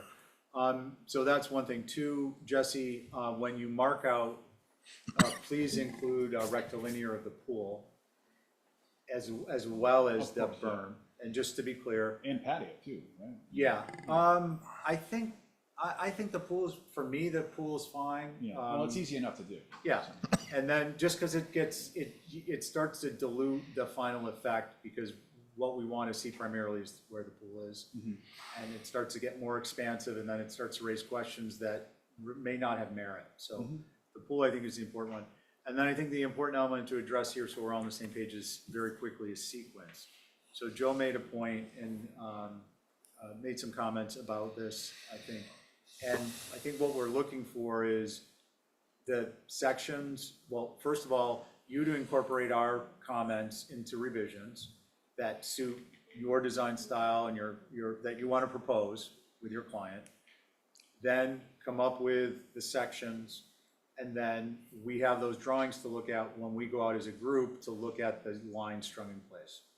Which Right. would seem obvious, but I just want to make sure we're on the same page. So I think, you know, basically, what might be a good idea is to do what you just suggested, come to the meeting, the next old business meeting, and present it. And if you guys are still feeling like you want to do a view, then we can do the view. Right. And well, what I would suggest is I think it would be beneficial to string the lines. And we can go and look at it once it shouldn't affect your ability to present at that meeting. As long as you get the drawings in for the time period and then get the string up. Yeah, just like a regular view. Yeah, we'll just go We do don't a have to view. meet and do a full-on thing, but I can certainly lay that out so everyone has a chance to see it. Okay, Because- and then, yeah, perfect. And then just to wrap this up, I guess I just want to get feedback from the board.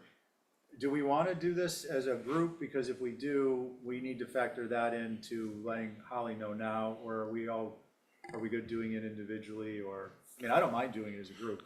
Just, I want to point out, we can't deliberate when we're there. Individually sounds fine to me. Okay, so we'll do that. I'd like to do a group thing. Maybe we should save that for when we can go over to Tucker and plan a picnic. Yeah, There you bring a go. fishing pole. Okay. Okay, so I think we have a motion for revisions of view with the items in hand and on site as previously specified. Is that, Angus, your motion? Sure. Yes, motion to hold for revisions, but mostly more information. And the view and the strings. On your motion, Aye. Joe? Aye. Connie? Aye. And I'm an aye. And it'd probably be beneficial to have somebody mulling in on this. If we want How to. about Ray? Right. Either Yeah, whomever, if you want to send out a Ray, Abby or Ray, Or Carrie. or Carrie. Okay, next is. Thank you. Thanks, Jess. That was an interesting discussion. It was. 116 Baxter Road, alterations to fenestration. I have been in contact with Eleanor, who's after my session, and Tori, and Tori and I have agreed to allow Eleanor for the land bank to go in front of us, and Eleanor's up there online. Well, that's very magnanimous of you. And we will too.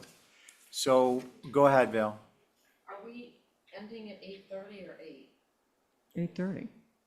Well, sometimes we end at 8. I think since we're not going to be meeting next week, we should probably stick it out to Until at least 9:30, 8:01. And could I ask, you might open the new business or not? I'm just, because I'm right at the beginning, so I would hate to miss it. You are under 9:3. I don't know if we're going to get to you or not. Okay. But we're more likely to if we move along now to 65 and 67 Easton with Eleanor. Yeah. Can you hear me okay? Yes, we can. Go on. Eleanor, are you going to present through a share screen or do you want us to do it? If you don't mind doing it, that would be great. I've got a lot of screens going on and I'm a little confused. Okay, no problem. Just kindly direct staff through the pages you want to be as you're speaking. Sure. Fiona, if you're driving, can you go to, let's see, I think the best page would be pages 5 and 6 of what is, Wrong one. We're going to 65 Easton. You're on the land bank. Linda? Thank you, I'm going to Fiona. ask you to please take your seat. And I want to thank Linda and Tori for letting me jump ahead. I just got out of the land bank meeting, so I couldn't come out there in person, and I appreciate it. No, that's fine. That's fine. It's all community stuff. We're good with it. Okay, so I will be quick. I'll pull a Stephen Cohen on you and make this simple. So basically, we had planned to do a perimeter fence on this park just along the street side. And at the end of the day, we built this, what ended up being a really hard looking, or the contractor built a hard looking picket fence on part of it. It just looked really ridiculous and was not well constructed. And in addition to which, I realized after the fact with Holly that we didn't even have that on the initial plan. So my bad for not including it. And we're coming back to you to be able to, in fact, with your permission, install some sort of a very low profile perimeter fence that's really just meant to not block view. This is a very public educational space. And we don't want to block views. We don't want to block access in any way, shape, or form. We're just trying to keep it from tramping on fragile plantings. So the commission had voted to go for what is at the Easy Street Park, and you will see some photos of that later in the packet. Fiona, you might want to take them. I'm sorry, I took you to the wrong spot, but we can go to, let's see, pages 20 through kind of 25 show what exists at the Easy Street Park, which is what we're contemplating for the Easton Street Rain Garden Park. Because it's so low profile and you know, withstands all kinds of weather, et cetera, and we have it at another park and it's worked out nicely. This is what the commission's preference was. And so you can see the materials are iterated on the page that I first took Fiona to. I'm sorry, Fiona, there's a lot of back and forth here, but it's page 6. I can just read it out loud. It's a plant rail sited along the perimeter of the park abutting North Beach and Easton Streets, designed to recede visually into the planting. It'll be simple black painted round steel, coordinated with the black iron of the Victor Stanley benches that are on the premises. And we also have a Victor Stanley handicap accessible picnic table with picnic bench, which accommodate a wheelchair. The entire space is handicap accessible. The dimensions will be roughly 18 inches in height, potentially up to 24. And the material will be welded, black painted, 1 1/4 inch D schedule 40 steel pipe, posts and rail. That's a lot of information, but in case you wanted the details. Okay, great. Let's see. Any questions at this point? And Holly? Thank you, Mr. Chair. So this is the pocket park that you all approved last year. And the revision for the fence, you'll see in the packet that there's actually 2 options provided. One for this black painted round steel, which is also at Easy Street, as Eleanor mentioned. And there's also one with wooden posts and a rope. As this is a different area of town, I believe the wooden posts and rope on the way to the beach is more of an appropriate out of the 2 proposed. Those are my comments. Thank you.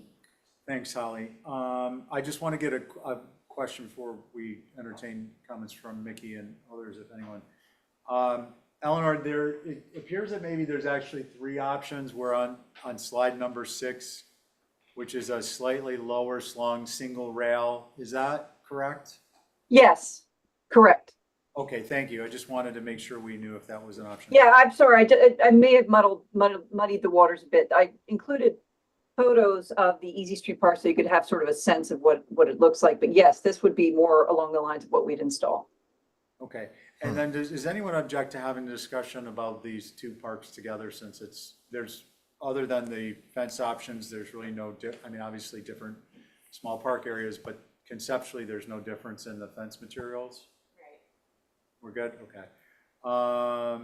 Mickey, did you want to comment? Do you guys have anything to add? Yeah, so we were thinking that the black iron fence in this location feels a little too modern and perhaps out of place. Just about every fence in that area is a type 2 fence, and we're not suggesting type 2. I'm not sure that's appropriate either.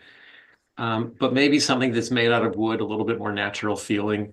I didn't see the rope and post fence until just now, and some variation of that might be appropriate. I'm not sure exactly what's shown there, but something of that description. So thank you. Okay, thanks. So it's going to be, Abby's here. Val, you're back, right? Yeah. Me, Abby, Angus, Val, and I think Joe picked number 7, so he's up. Okay, that's your board. Who'd like to go? I will. Val.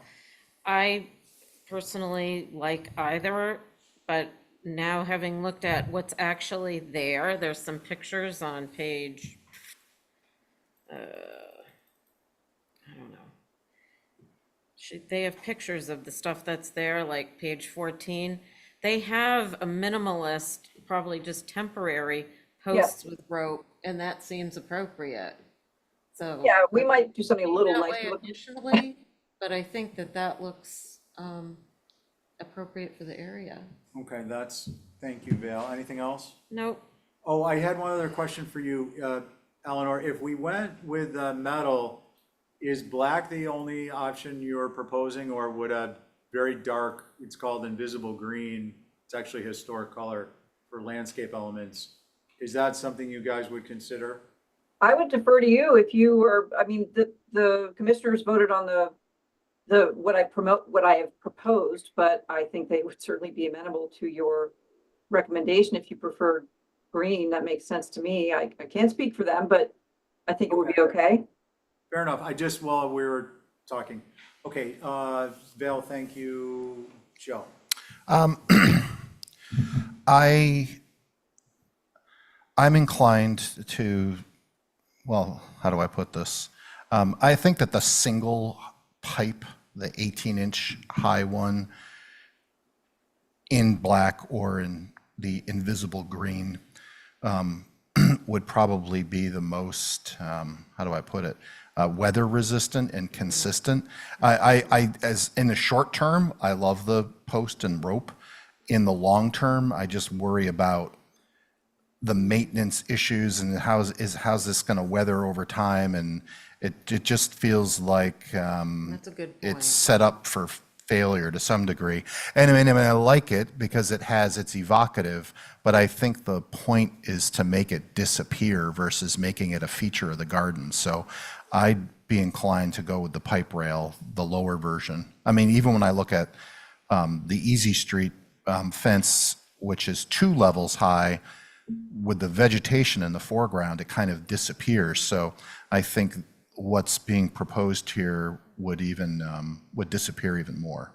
So those are my comments.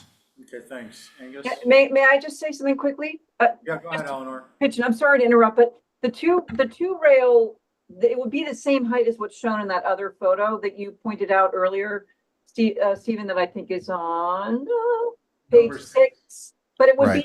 be the same height. It would just have 2 rails because it looks a little, I personally think it looks a little better. And again, if you were to prefer to be painted the sort of the landscape green, that would be making sense to me. And whoever pointed out very correctly, which is really the main reason, justification, the weather resistant aspect of this material, this is the primary reason why they chose this.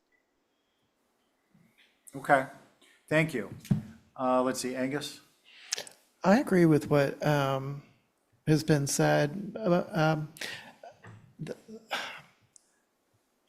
The fences that look correct in town are the type 2, but one that is 18 inches is not going to look right. I think it'd be too much of a wall. And I agree with the single rail as opposed to the double rail. And I like the idea of the invisible green. I think the simpler it is, the better. And just functionally, stringing a rope from post to post, I think there would have to be a lot of posts, or there would be deep swags that people would be tempted to walk over. So I think the pipe is probably going to be the thing that would be the most functional and the simplest, most streamlined. There's a little detail that I'm noticing where the posts come up through the rail, and I'm wondering if it could just be a continuous rail without those little posts coming up out of it. Post under versus behind?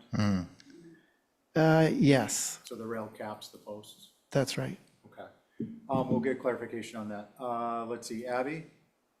Yeah, so I think the rope and posts are a little bit hokey. And I think this is a little more elegant, but also simplified. I think the single pipe in that color, the invisible dark green, like if it's I think the black is a little harsh, but I think the dark green could work. Okay, thank you, appreciate it. So I particularly like the post with rope. It's rustic, traditional. I agree that it's gonna be difficult to maintain long-term, and going down there and untying rope and rolling it up every winter probably isn't gonna be the best either. I think that the single rail in an invisible green, no taller than, say, 15 inches at the top of the rail. I was looking at picture number 6, bench seat is typically 18-inch height. That looks a little shorter.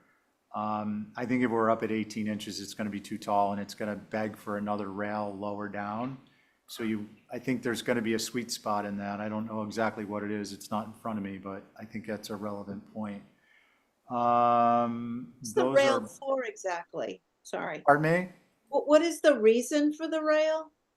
I mean- It's to segregate, well, you know what? I'll let Eleanor respond to that. But Abby, it's really to keep people from walking on the plantings that are along the border of this, between the street and as you enter into the garden. So To keep off the grass symbol. basically, yeah, it's not within, it won't be within the garden. It's just that street perimeter. Okay, and then there was an open question I wanted to circle back before we wrap this up, Eleanor. This is a pre-made, you get it to length, or is this made on site and the rail could be on top of the posts that are between the end posts? If you look at picture number 6, it appears as though the end posts are under the rail and the posts in between the end posts are behind the rail. Can they all go under or no? We can certainly look into that. I don't actually know the answer to that, but I see your point in terms of the aesthetics. Okay, and I mean, if it comes a certain way and it comes in lengths and then you weld or join them together, I'm okay with it as it is. I think the invisible green will make a difference in the presentation, but I think it was a fair point. I think Angus brought it up. What would we like to do, folks? I would say I'd make a motion to approve with the lower rail. Eleanor will look into the knitting it together part and I guess discuss it with staff or you, or whatever. And I just want to say, I think the Easy Street Park is amazing, so I can't wait to see this. Okay. We're And proud. can I, Belle, would you mind if I just neaten that motion up a little bit? Sure. Okay. This would be for the lower rail as shown on page 6 of the submission, including the height in an invisible green, which is a dark, dark green, and the configuration of post to rail will either be as shown or the rail will be over the post. So we'll give them the option. If they can do over the post, they'll do it. If they can't, they don't have to come back. All right, so lower rail, invisible green. The rail is shown in image 6, page 6, Okay, invisible green. And the post to rail configuration with rail over post, if available. If not, then as shown on page 6. And that's for 65 and 67 Easton Street. Correct. Is that your motion, Val? yes, Okay. On your motion, aye. Abby, I'm an aye. Angus? Aye. Let's see, Joe? Aye. And I'm an aye. Okay, great. Thank you. Thanks, Eleanor. Thanks so much. Thanks, Linda and Tori, for letting me button line. Bye-bye. Okay, now we're gonna go back to Linda on, let's see, 116 Baxter. Is that correct? Yeah. Good evening, Linda. Oh, I haven't seen you in so long. Alterations to fenestration. I also would. The board is, I'd appreciate if it was Joe, because he reviewed this for me. well, he just On the went, consent time. so we're gonna go with Connie, unless you wanna do your next one, Which one? 13 Kudish? Meadow. Well, I think Linda's saying it because I reviewed this He for reviewed consent. it for consent. That's right, I'd like Okay, him to why stay don't you on it. go, and then Connie will do the next two. Yeah, not that I it's initially my reviewed favorite it. Yeah, and Val application did it on too. this. But it was, So the board is myself, Abby, Yeah. Angus, Val, And Joe? Joe. Connie's the next two. This is a structure that was going over the edge. On the other side, it's up 2 houses from the lighthouse in Baxter Road. It was moved many years ago by a previous owner across from the bluff and moved over across the road. The owner did a bunch of stuff to it that was not approved, and he never came back in here after he moved it. And we have new owners coming in, and most of the changes are on the backside. We have 2 failing, 4 actually, sets of French doors. We have windows that have failed. They're just changing some windows out. The backside is not visible from anywhere unless you're going down the Lighthouse Golf Course, because it butts up to the golf course. The front has, if you go to the pictures, that's probably better. There you go. it's hard to understand. There you go. The front has, he put, instead of the windows that were supposed to be ganged to the right of the front door, this guy put in 4 French doors and that have also failed. There are other pictures of it, better picture below it. Linda, I'm sorry to interrupt, but before we move on, what are you proposing to do to this elevation? All right, this elevation is the one it's 15 feet below Baxter Road somehow. And this is the east elevation. They're getting rid of that second floor deck over the door because that's leaking. And they're just they're running it up and putting windows up there instead of a door. So the roof will come up over the porch like it's supposed to, and then the windows will be up there, not a window pan.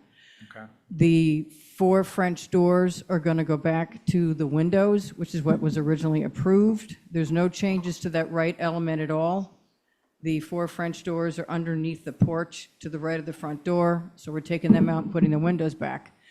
To the left of the front door, they're moving the kitchen back, so those windows will go to the same size as the other windows on the front of the house. That's it for the front. Okay. Anything on that tower? The windows below it are changing size because the kitchen's moving in there. Okay, next.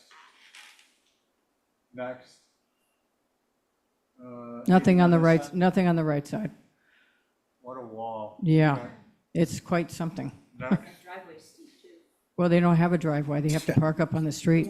Oh, there's a better picture of it. You can take those 4 French doors out, putting in windows. Okay, but okay, next. Next. Nothing. Those Next, are the we windows that covered are this. changing. They're getting larger, like the rest of them. Next. We covered that. Yep. Covered Those windows are getting like the ones- changed to the same size. Nothing changing here. Nothing changing on that element. Nothing changing there. Okay, there's French doors. That's the best picture, I guess. Where the circle is at the moment, they're just flipping the window and the door up on that deck. To the right, there's a set of 2 sets of ganged windows. It's just going to be 1 set of 4 windows because they're leaking. The ones on the bottom, the French doors don't even function, and we're going to put in 2 sets on each one of them. Next. You might want to go back to the drawing again then. Okay, well, let's just go through these and we'll. Okay, I these mean, are it's all simple. just They're not repeats. That visible was in it. here, so that's pretty much it. Joe, will you please comment? Sure. And then I'll let- Sure. Yeah, I had the good fortune of actually walking through this building with a potential buyer before it made it to the HTC. So I was familiar with it, and I found the drawings were confusing. Stay on this elevation, because I thought all the window changes, all the fenestration changes were approvable and consentable, given the existing conditions of the house, which is very quirky and has a lot of glass, but a lot of French doors, and it looked like most of them were being eliminated. The dormer change, the infill, I had no issue with, but there wasn't a drawing of this gable dormer. The dormer's actually expanding slightly in Left to right. size. Yep. Right? And so I believe that this is actually additional information from my comments that were the reason why it didn't end up on consent. So that's it. It was just too much of a mystery about how that dormer was going to manifest. And I thought there was enough fenestration change that the board ought to review it. But I thought it was appropriate. Thank you. Val? I also didn't think anything about it wasn't consentable, but the presentation was confusing, so somebody going out to sign it off will not know what the heck they're signing off. Right. That was the only reason it was not on consent. Okay, fair enough. Yeah. Do you think that's changed at all? I still think it's confusing, but I haven't looked at it again, I mean, is it clear to you exactly what's happening? No, I think someone's gonna come to me in the office and ask about it, and I'll say, I'll talk to you after the workday, and we'll get it squared away. I actually think that if you were to take the PDF of because these are drawn over the building department files, and if you put an existing photo of each elevation in the bottom left-hand corner, Yeah, and I've got those. then you'd have a comprehensive presentation that would make it easy. Okay. Because starting with the photos, I think made a lot of sense, because Get rid of all those notes and make them just simple. yeah, white out, a bunch of superfluous information, but overall, I think it's approvable. Abby? I was just listening to people that have looked at this before, and I'll concur with them. Bless you. Bless you. Okay, thanks, Abby. Angus? So my concern with this application is that it's not clear, and so I'm glad that it didn't end up on the consent. I think in general, it's approvable, but I think that it's like all the other applications that we look at, it's to have an existing picture next to a proposed picture is going to make it very clear and not to be cluttered with the notes. And it looks like most of the notes were written 2 or 3 times in the same place. So it's confusing and it's hard to really read what's going on in the plan. Yeah, the prospective owners, she was an architect. She did it herself based on the old blueprints that came out of the file, which weren't not what the house was when it moved. It got really confusing. We can fix that through staff. That's easy enough. Well, thank you, Minna. Okay, I think I agree with Angus and the other comments, and I'll put the photos I on the appreciate page. it. I think putting the photos in there, whiting out any non-relevant information, make Yeah. this simple so that it can be inspected without creating extra effort for staff is worthwhile, and it will benefit everyone. Okay. Mr. Chair? Yep. I just wanted to thank you for that, because that would be my main concern is what's going to happen once it's completed. Yep. And staff trying to do the final inspection. So I appreciate that for my colleagues that do inspections. My only question was on the windows. I understand they're going to be Anderson 400 series wood, right, which makes sense. Was that to replace all or only the ones that are being shown to be Only the ones that changed? we're talking about. That was Not a another- wholesale. They just don't have the. That was another clarification. And for the record, this is technically a non-contributing structure. Thank you. Okay, so I think Joe made a motion to clean up the pages by inserting the existing image in the lower left corner Yep. or wherever on the page, wherever's convenient and doesn't make it more confusing, Yep. and whiting out text that isn't relevant. And that'll get a final review by Holly. Okay. Yeah, when I was wondering, I was wondering if that sort of a two-part thing, do you do that to satisfy the COA? But by the time the applicant asks for an inspection, they've submitted a set of existing and proposed drawings. So they don't have to do that in order to get the COA. We could issue the COA based on what we just described, but at least the file has existing and proposed elevations. And we all draw those from existing things that are on file, and it can take some time to do it. Well, we don't have, the problem is, when they did move it, they changed all these things and never had an existing done. So when we do make a change, the existing means absolutely nothing. But we can give you a nice set of final drawings, so it's in the file as to what exactly is there. So I think, Linda, where we're going with this is. I got the pictures. You're gonna get a motion to do as Joe previously suggested, I think we all support.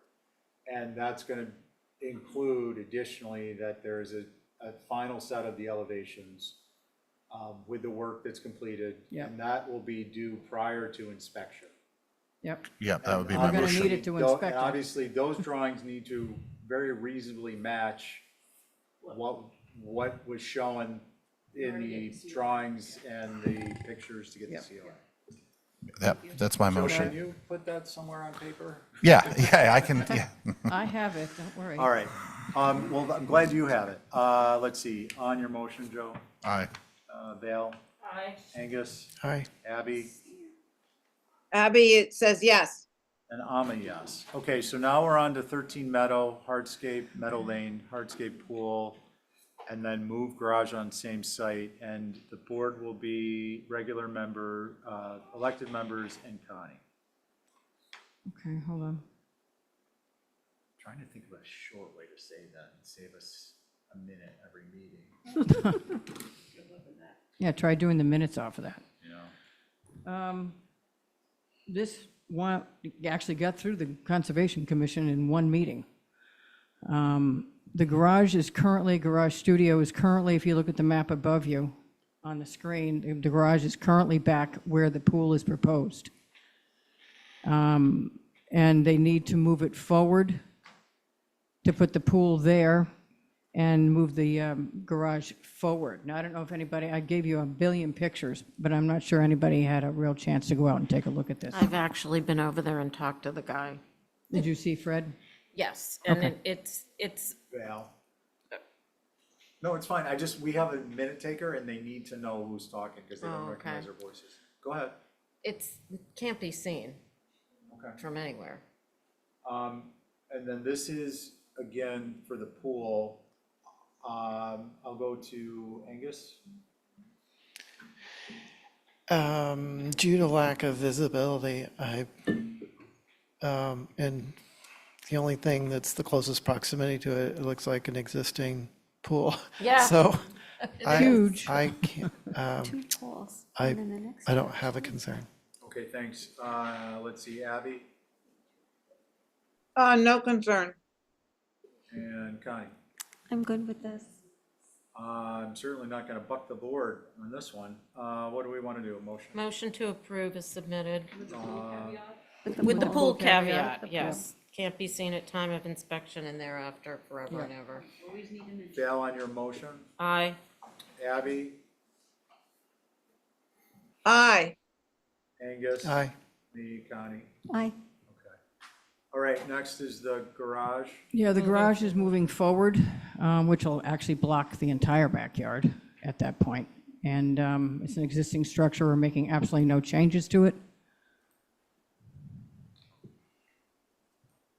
The structures on Meadow are forward, back, forward, back, forward, back. The one to the right of us that Agnes was talking about is developed right from the front all the way back. They've got a back building, they've got a pool, they've got a patio, they've got a massive structure. If anybody remembers, this is the structure that everybody was screaming about on Meadow because it's time shared. So this is that structure. So it's a constant turnover to the right. And at least with the garage moving forward, it'll block some of the air conditioning units, which are all over it, et cetera, et cetera. That's the front of Mr. Kudish's house right there. And if you go back up a little bit, I think I started at the right side. And guys, can we go back up a little bit to the next pictures? Yeah, I started at the right side and the garage is moving forward into that corner on the right. You can see it in the back there. And then the pictures as they go down in front of his, if you want to keep going with the pictures, it goes down, keep moving over, keep moving over. That's the big house next to us. Move over, and move over again. That's the whole front of his property, and that's the garage. Okay, can we just go to the site plan, please? And Linda, how Yep. far up are you moving it?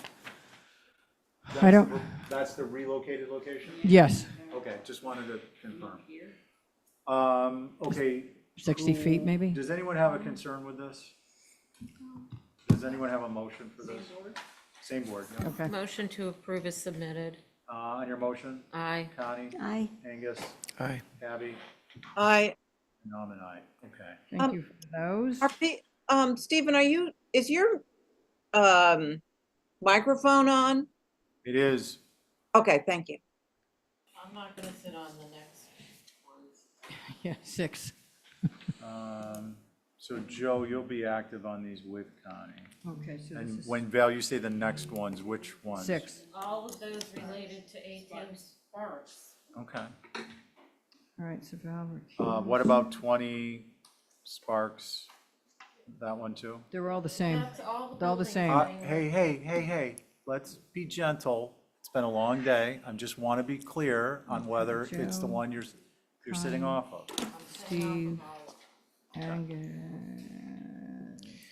And 30 is, no, that's not a 30, that's a 20. Okay. Jeez. Okay. You can leave, Val. Okay, Linda? I don't think they're gonna get much farther than those. Well, I don't know. I mean, this is kind of a foregone conclusion at this point. Pretty so much. Let's not belabor it. I mean, No, are I just any wanna of go these down the list so you know what's pre-75? happening, because I gave you all the historic information on all of these, so. It's been real, peace out. Joe, you asked, I was just curious if any of the next applications, 7 through whatever it is, 12, Well, are older than 1975. yes, I gave you all the historic information in the packets. Yeah, it was new business, and And the I didn't think I'd aerials be, and everything I else, didn't but think I'll I'd be run it sitting down on for you these, so I didn't quickly. look at all those. Quickly. Fair enough. Joe, fair question. Yep, I think, I can give you the quick breakdown. 24 Sparks Avenue is Fee's house. That does date from the 50s. Hey, Linda, can you talk a little closer to the mic? Yep. 24 Sparks is the Fee's house. That's the one that's closest to Cumbie Farms. That was from the 50s. I gave you the aerials for that. 20 Sparks, part of it was there on water houses. The one in the back was there in the 50s on water houses. 18 Sparks is the restaurant. The GIS was incorrect. That building dates from the 80s, I believe. Holly, I don't have it in front of me right now. The 18A Sparks Avenue, there's a shed over there that was added sometimes in the 80s, and 18A is Michael Cain's building. That's a more modern building, and the shop was added in our lifetime. There's the first one. That's 18A up there. That's Cain's in the shop. Now that what we have to do, and I've had people in them, we're going to have to advertise that shop because there's an apartment on the second floor. We have to advertise the Cain's house. We don't have to advertise the Downy Flake, but we are because there's stuff in there somebody may want. We will advertise water houses, 2 structures, though they are not movable. And we will advertise Fees, and I was in there the other day, which is movable if we cut the garage off and move it. So I'm going to advertise everything on these lots completely, and I'm going to advertise it more than once, and I'm going to put it up on the websites. can we stop on this page? Go back to number 10, please. That's the backside of I just want Cain's. to point out that interesting detail of the shingled wall You porch. think so? Yeah. And I that's love a it. later addition, by the Great. way. Okay, guys, I think that we probably, what I would like to suggest we do, unless somebody feels strongly otherwise, is we'll make blanket statements about how much we want these to be preserved and, genuine, but we can do it as a whole and move forward after we get comments from Holly. Thank you, Mr. Chair. For all of these together, Linda has provided what information is available based on the tax assessors as well as the old 57 aerials that the town did. And we do have structures that could date from 1955 up to 1982. So I appreciate Linda saying that she's going to have all of them advertised. The ones that are contributing, obviously, are the ones up to 1975. There are 1, 2, 3 structures, I believe, from 55 and 58 that are contributing. And these, would be great, even the ones that are non-contributing, residentials to be used for affordable housing if at all possible. And did want to notate that we've had many structures that are contributing and non-contributing move throughout the historic district. And those ones that are contributing towards the district sometimes can even apply for historic tax credits. So I just wanted to throw that out there on the record. Thank you, Mr. Chair. Thanks, Sally. Let's see. Does anyone have a concern with these structures or a comment they'd like to make? Mr. Chair, can I ask a question about, Yeah? because you and I were against the building of the 2 buildings. So how, why would I be in favor of, demolishing these or getting rid of them? So I'm not really sure how to, do you see what I mean? Yeah, no, I get you. So I think, Abby, I think it's a reasonable and fair question. I think, what we're weighing at this point is, well, first of all, who knows what's going to happen with that site? I have an understanding that, it might be in somebody else's, that lot might be in someone else's ownership. Who knows? So I think it's fair just to review these on their own merits, whether you think a move is warranted or acceptable, or if a demo is acceptable, and we'll just process them. But I do think that given the nature of the structures, which is to say they're all very similar in terms of their location, and their general architectural features and generally their history, that unless you're concerned about it, we can process these as a general matter to move them forward. Does that help you at all? Yeah, it just feels a little odd to, Yeah, I get it. Believe Yeah, me, I get it. We get it too. I get it. But maybe if you want, I'll have somebody else go first to get us warmed up. yeah, or I'll abstain. I think Okay, that probably that. would be a good idea. Okay, fair enough. Joe. Well, I believe the applicant's sincerity in seeking homes, literally, for these structures. It does seem like some of them are of the scale that would be desirable to be moved, or even if it's too large to cut one in half. So hopefully that there's enough time to see this happen. And it's I ultimately approved the building that's going to go in this location. But seeing all of these buildings at once as a demo and move, the impact on this area is going to be large. But when I look at the aerials here, I'm just reminded that many of these, almost all of them, sit back from the street in what is really kind of a disorganized parking lot here, with the exception of the Downey Flake, which has some engagement with the street. So if these comprised a streetscape all in front of each other, I think I would be more reluctant to have made even the approval on the Sparks Avenue thing. I just wanted to say that for the record, that having them in the rear of the lots, not engaging with the street, I don't think that their absence is going to be missed. So I'm in favor of the demo move and every effort made to find a home for these structures. I hate demolition of Yeah, thank you. dwellings. Let's see, Angus. I agree with what Holly has recommended and Joe has said. Thank you. I'm sorry, could you repeat that? Oh, I'm agreeing with what Holly has said and what Joe has said as well. Okay, sorry. Let's see, Connie? Yes, I also agree, and I do hope we can find homes for these homes. People are in need of housing, and some of these would be great to be moved. And yeah, thank you for looking into that. Thank you. Thanks, Connie. Yeah, I mean, I agree with what's been said. I guess I'll only add that these are, to the extent that they can be moved, they're centrally located, and it's going to make it a little bit easier. Much So easier. hopefully they will find a location and they can be well utilized. Again, I want to ask yet one more time for cautiousness, is there anyone concerned about moving forward with these as a group? Programmatically, there isn't an issue. It's a matter of policy if you guys are okay with it or not. Okay, so no concerns. I'd like to say one more thing to the applicant. I mean, I don't know if we can, if we could weigh in on this, how you would approach seeking recipients of these, but I think this is a suggestion, like a comprehensive packet that anybody you could fire off a PDF that has the floor plan, the footprint, the height. Most of them don't have floor plans, just No, so you know. no.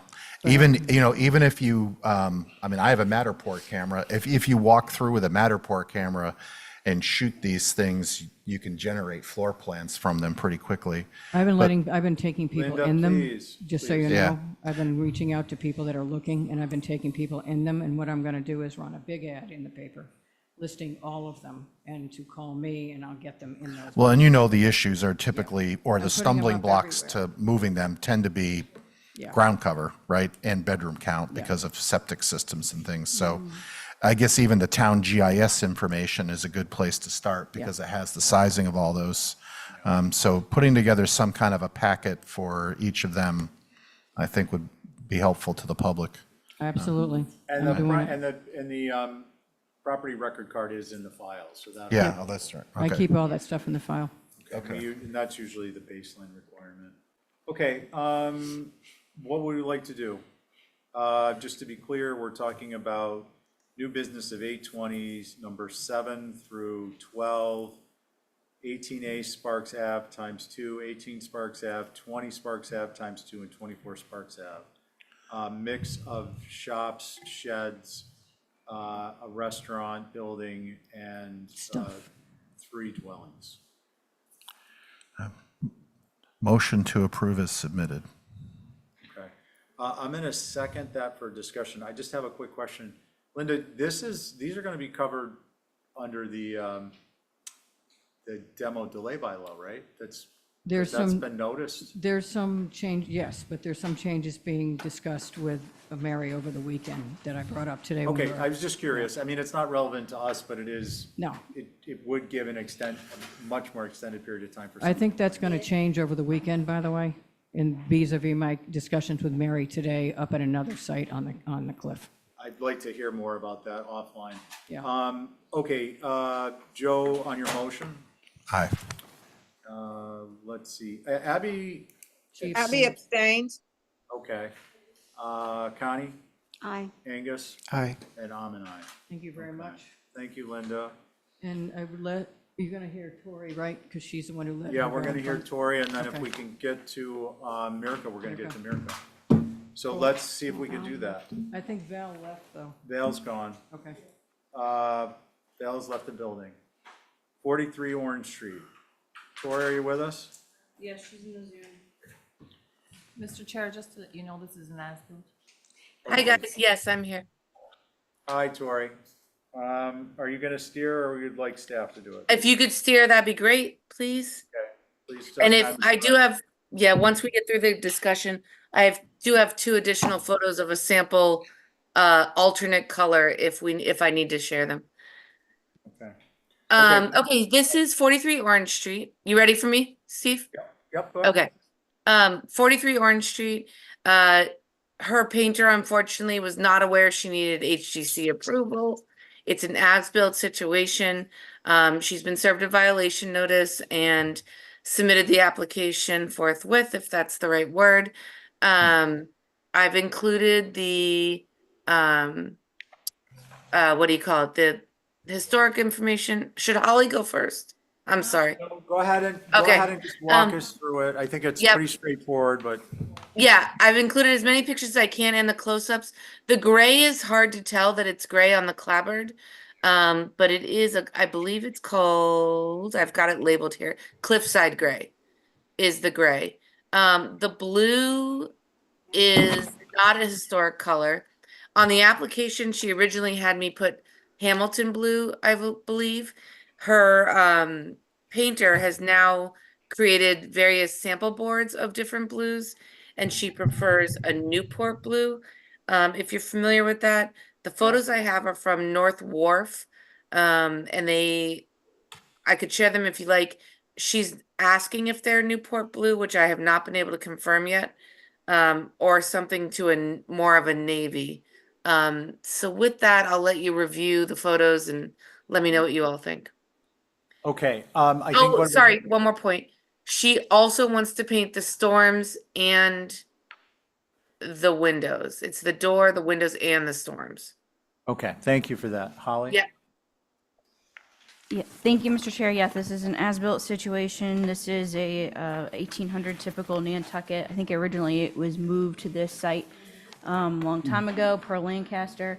I am, with that last bit, a little concerned on how the storms would be painted. I think that'd be atypical. I don't think we'd do that unless they're manufactured a different color. But as far as Hamilton blue, obviously that's an approvable color. Yeah, I'm sad that, this work was already started to be done, and we were notified from a couple of folks, so that's why there was a notice. So appreciate Tori being in here for the owner. Yeah, no other concern, or no other comments. Thank you. Okay, thanks, Holly. And just to clarify, they are proposing what they believe to be Newport blue? Okay. No, this picture, no. That's not. No, what? Is I that what heard you're you asking, say- Steve?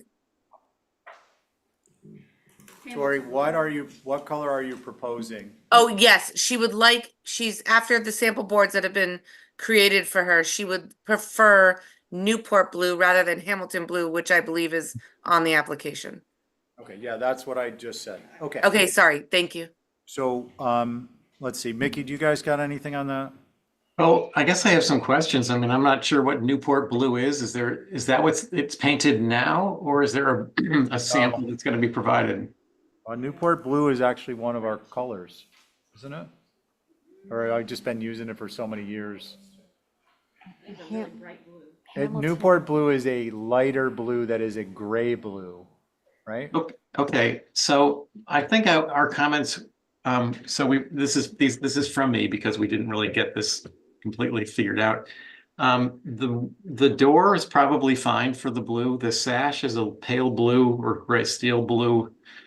May not be perfectly appropriate. And I just wanted to point out on the application, it says the trim is also going to be painted blue. So that, Oh, that's my mistake. Sorry, Mickey. yeah, so that should be corrected. Yep. So doors fine, windows question mark. I guess that's all I can say. Thank you. Okay, yeah, thanks, Mickey. I appreciate you pointing out the discrepancies and potential in a atypical, well, we're just gonna kind of clean it up with a final motion. Yeah, that's Newport blue. Okay. Okay, who would like to begin?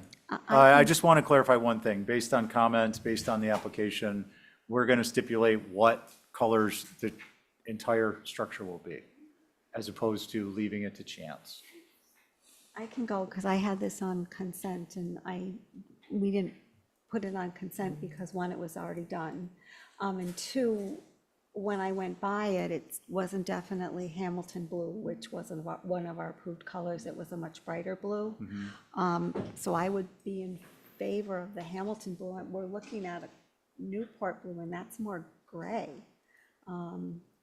And I also am questioning the sills being done. But If I may, through you, Mr. Chair? Hold on a second, Tori. Okay, yep. Any other comments? No. Okay, and I just want to get clarification in terms of the sills. I wasn't sure what you meant, that's all. So so the windows, all the frames are already painted. Yes. That blue color. So are they asking for the sill? What are they? Right, so what we're looking at painted here is not the window sash, it's the storm sash already painted blue. And Yeah. that's why you're seeing the white The white on the horizontal top. rail is from the opposite side of the storm glass, which creates an odd line, because you can't ever paint that. Right. Okay. And then you're concerned about Newport blue because it's too gray. Did I get that right? Yes, thank Okay, you. fair enough. Let's see, Joe? I got a question for the applicant. So we're looking at this picture here.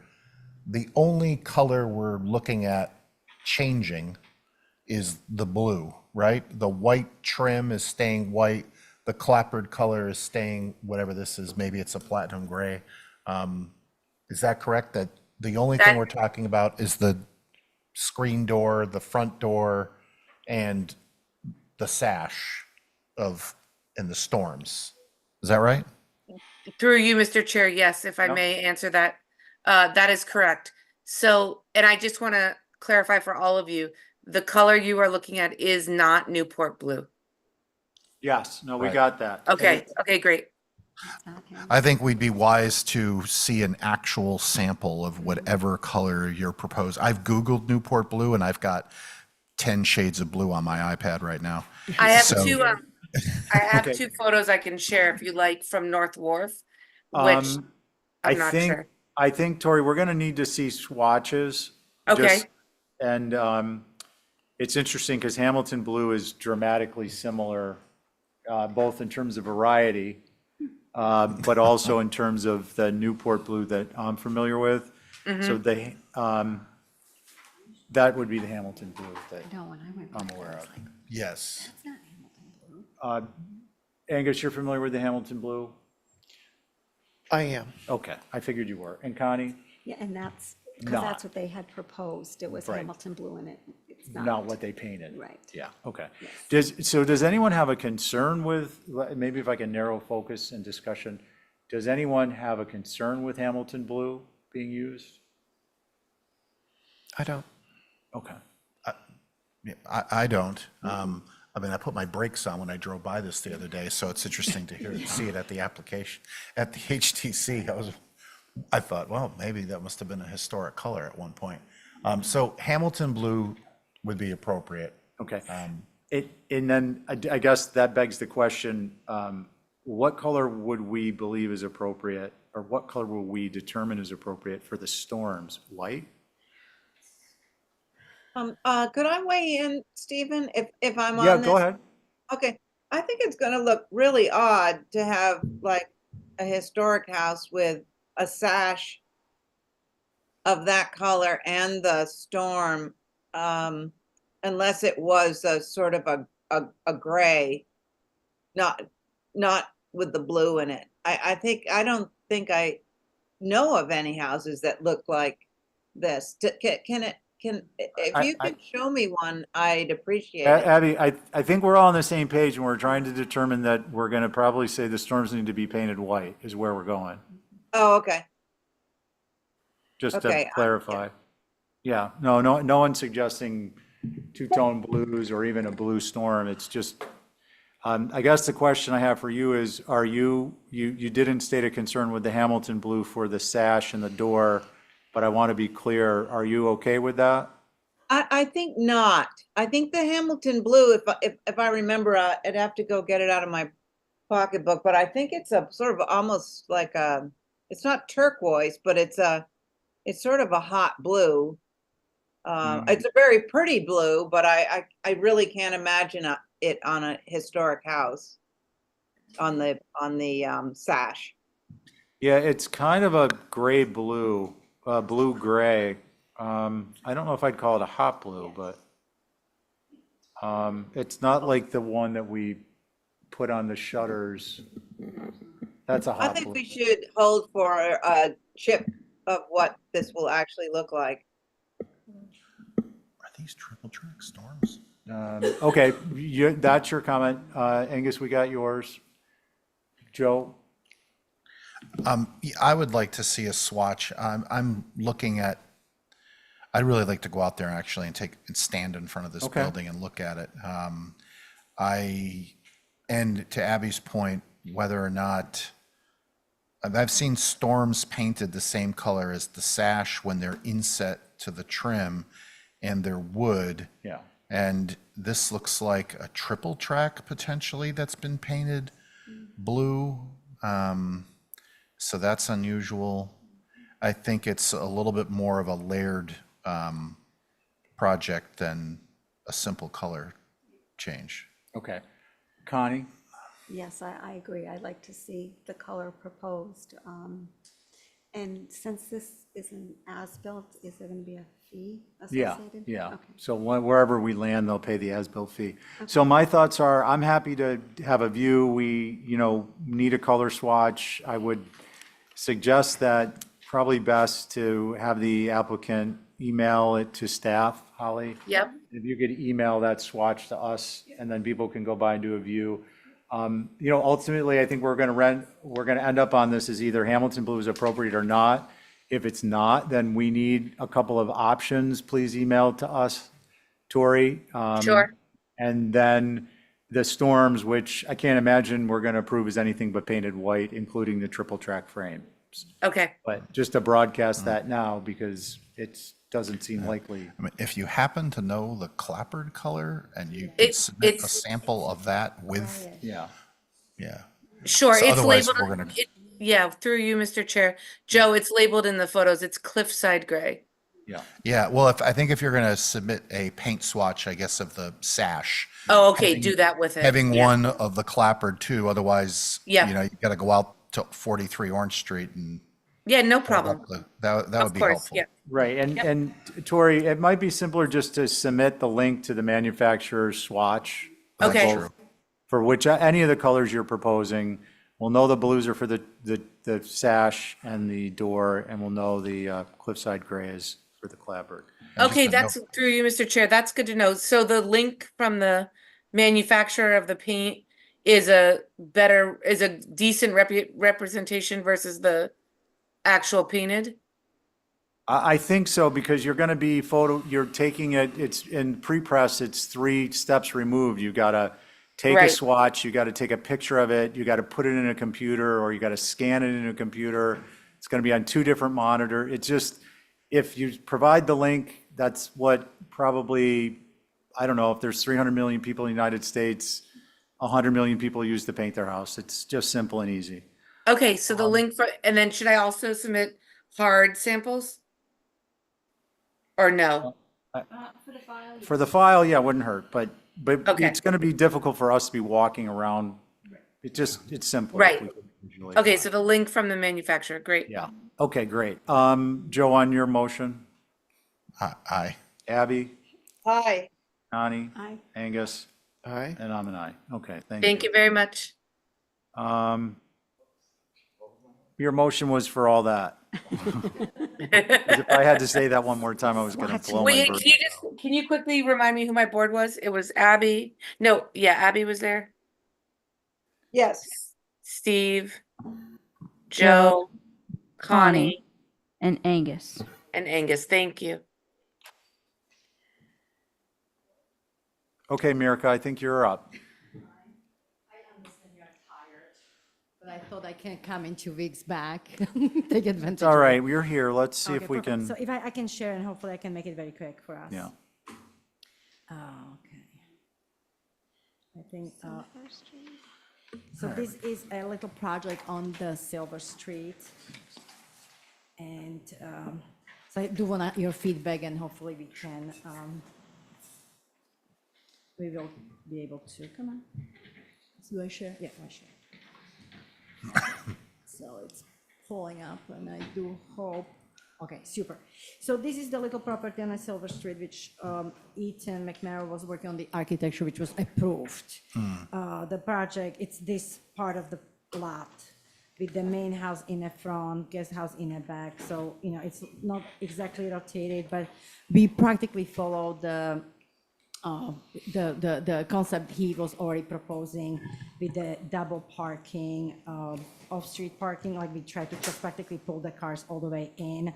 I will show the grades and cross-section, but practically, as you know, this grade really slopes down from elevation, I believe so around 26 to elevation, I want to say 18. So we have approximately 8 or so feet grading change.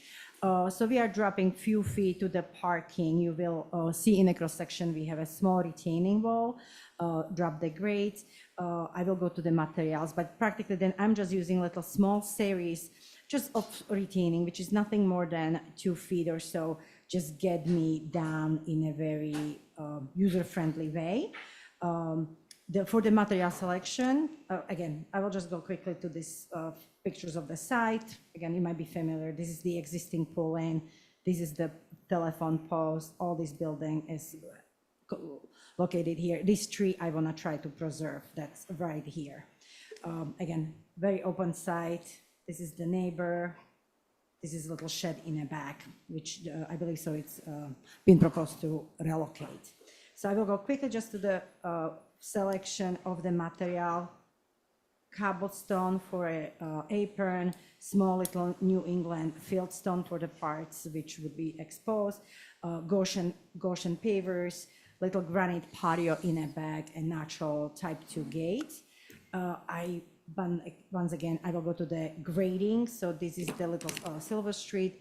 We are grading the apron to the parking. That's will be a little bit wall, again, facing to the house, so not really much visible. And then a little section just create transition into the backyard. As you can see, after that, I'm really just following natural grade to the backyard and just allowing to just access it. The guest house is dropped already down. There's some stepping down in the building. So it really supports the grade. As we know, it's very open site. So I go back to the screening, which I will be proposing natural, like a private hatch because of the limits of the site. but I do want to see your feedback. There is a privet along this neighborhood, but it is kind of the rural part of Silver Street. So again, there is not much space to hardscape. This is just really define and delineate the property with some kind of evergreen screening on this side, which I have more space, and mostly because there's already building there. Okay, thank you. Any questions at this point? So the board is Angus, Abby, myself, Joe, and Connie. Holly? Thank you, Mr. Chair. So 10 Silver Street, this is the infill typical Nantucket that Ethan proposed before you. This is a lot that was created off of 8 Silver Street. This is in the heart of, or the edge, I could say, of the Fish Lots subdivision neighborhood, if you will, laid out in 1717. I had 2 questions through you, Mr. Chair, to America, because I can't remember. Is the outdoor shower included with Ethan's approval or with yours? Yeah, he had it. Okay. He had it there. He on one. Okay, Yeah. thank you. And then 2, I am very familiar with the site. I've walked the site and I was able to actually go into the Dover's house next door that this property came out of.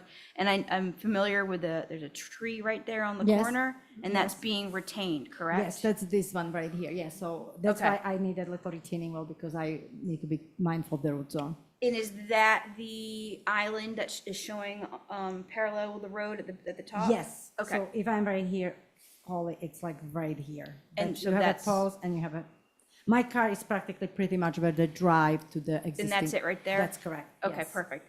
I will say this, I do think there's this is supposed to be more of I do appreciate what's being proposed. I do think there's a little bit more impervious than that should be proposed. And I say that because of the grade and because I am very familiar with this section that goes between Silver and Dover that is in the 0.2% of FEMA flooding. And I do think that needs to be taken into consideration, especially on the rear back here where the in between the main house and the guest house. If at all possible, to break up that impervious with more vegetation, make it a little more softer.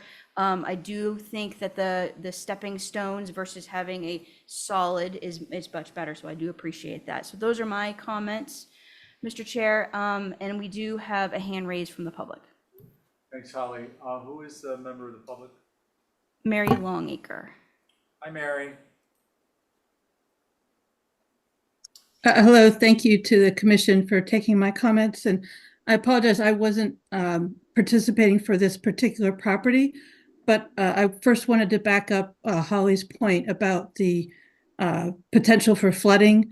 The town several months, if not a year ago, did have somebody at the select board meeting, either in this property or an adjacent property, but right at the bottom of Pine Street where it comes into Silver, the water just runs down Pine Street and onto these properties. So that may be something that the landscape designer is familiar with, and I hope that they're addressing it.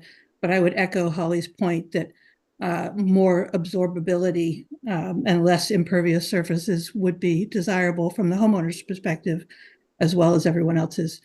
The second point, I wanted clarification on the tree. I didn't quite hear what the designer said. I think Holly addressed that.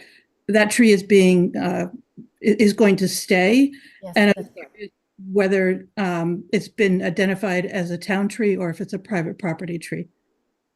I did not see the tag, just to respond. I was looking if it's a town tree or not, so I cannot clarify, but it has no tag, but I still would like to preserve it.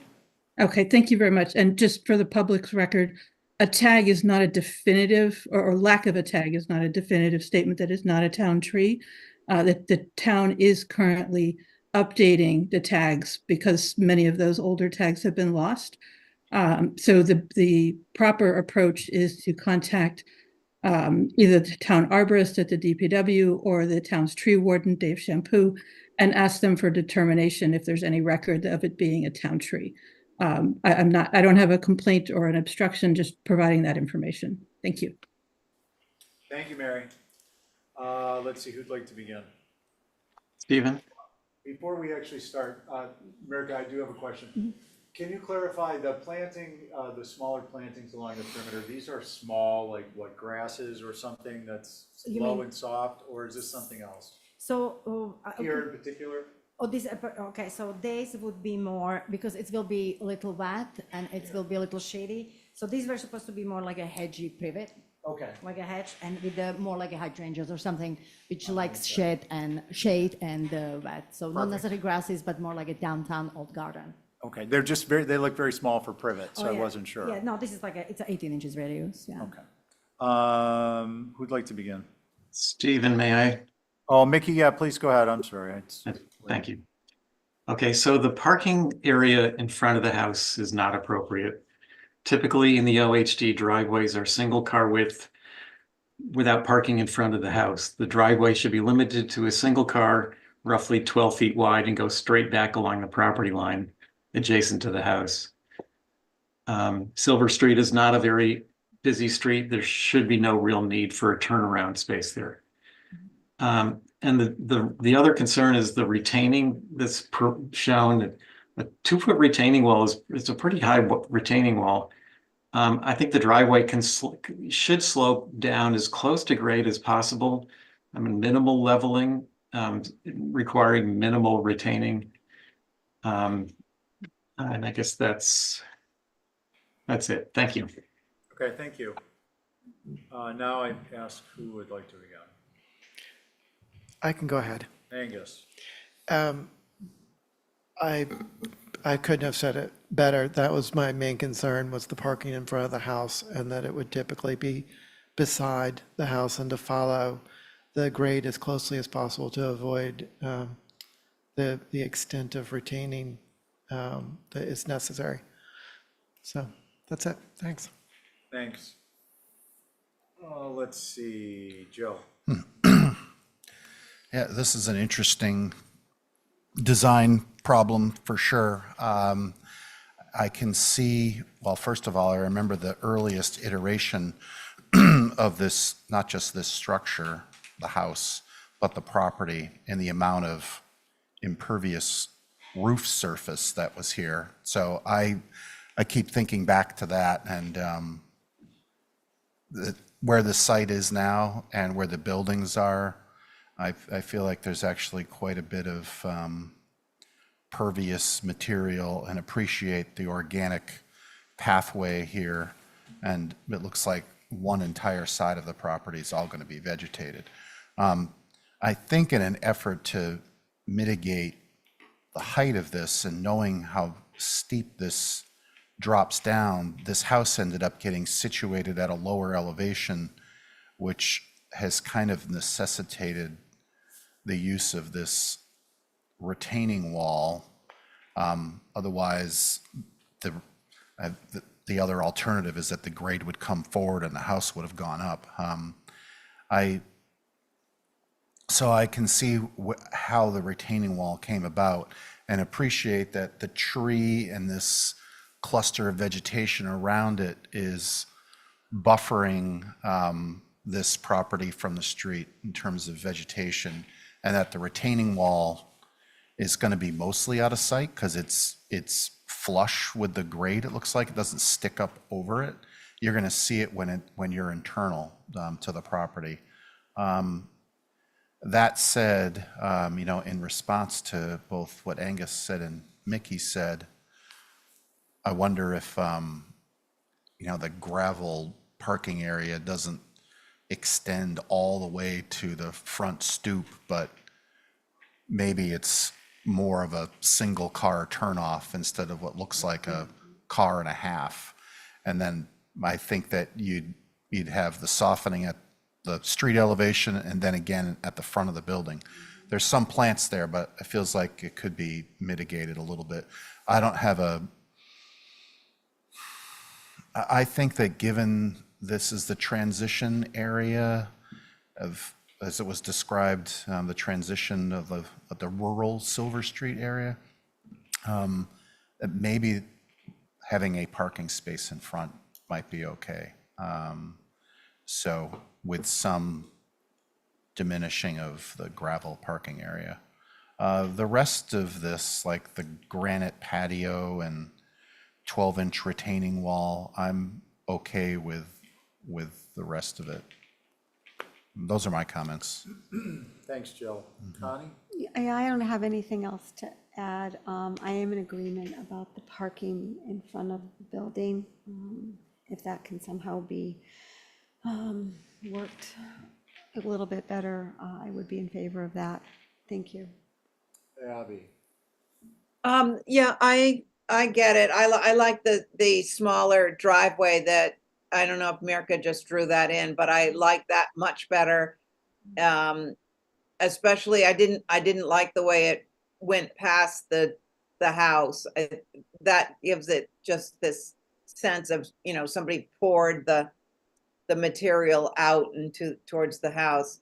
But, and I do understand why you have a stone wall, so I am okay with that. I think the column of trees, I wish those were more groups of varying vegetation rather than sort of a soldier course of trees.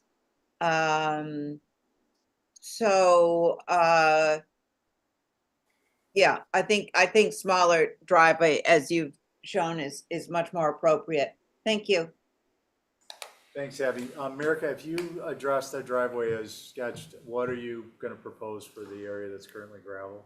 So just one question before, I don't mind the driveway as it is. I just want to make sure, because the zoning, just want to make sure I'm not required to Well, have more than one parking. I was gonna get to that next. Yeah, that's only my concern. I would just need to, You're gonna need a certain number of parking spaces. yeah, it's per because bedroom. there's two buildings. So I know we are in a zone, it's one family, one house. You're gonna one- need two, you're gonna need at least two, That's- probably more. And that's what was driven by it. So the question is, could I have a downsize, like 1.5, like of street parking, which might still work? Or I would just, do Well, regular So one? so I wanna go back to my question is, Okay. for me, the layout of the driveway depends on what you're proposing to change with respect to the area around the tree.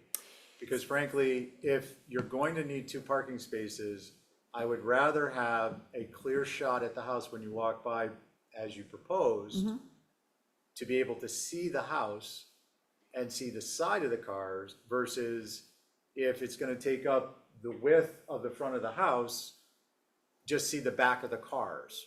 Right, this isn't like Main Street where, oh, you're gonna be able to just have one and you're gonna see the front of the house because that one is actually on the street and you're walking on the sidewalk. So for me, my concern is, given that you are very like, which you need to suss out. Yeah. You're very likely gonna require two parking parking, yeah. spaces. I'm leaning towards the current configuration without this leg that Abby was concerned about, which I don't think gives you much utility anyways, yes. Yeah, I think that actually gives you a better view up the driveway unobstructed, because then given the proximity of the front of the structure to the street, you're probably gonna wanna be doing some plantings where, if you come straight in with two, you're gonna wanna do some plantings that's gonna obscure the front yard. Yeah. For me, that's problematic, because now the cars are blocking the driveway view of the house, and the plants are blocking the yard space. In the configuration you proposed, if two parking spots are required, at least the driveway area where you're not parking gives you a nice view of what is actually a very well-designed home, and I personally would like to see some of it. But, so those are my thoughts on the parking. I agree with Abby on the evergreen soldiering lined up, and I'm hoping they're not gonna be conically shaped as in the illustration. And other than that, I think you've done a lot with the plant material in a small area. It looks a little busy, but I know the plant materials are gonna soften that up. I think they're gonna hold water better than just grass. Or gravel, yeah. They're gonna, I'm not positive, but I think you're gonna get better uptake in terms of the water demand, so it's probably net a better approach. Those are my concerns and comments, and I think where we are is hold for revisions with some additional information with respect to parking and why don't you go ahead and designate, find out what that tree is, you're gonna Yeah. wanna know anyways. No problem.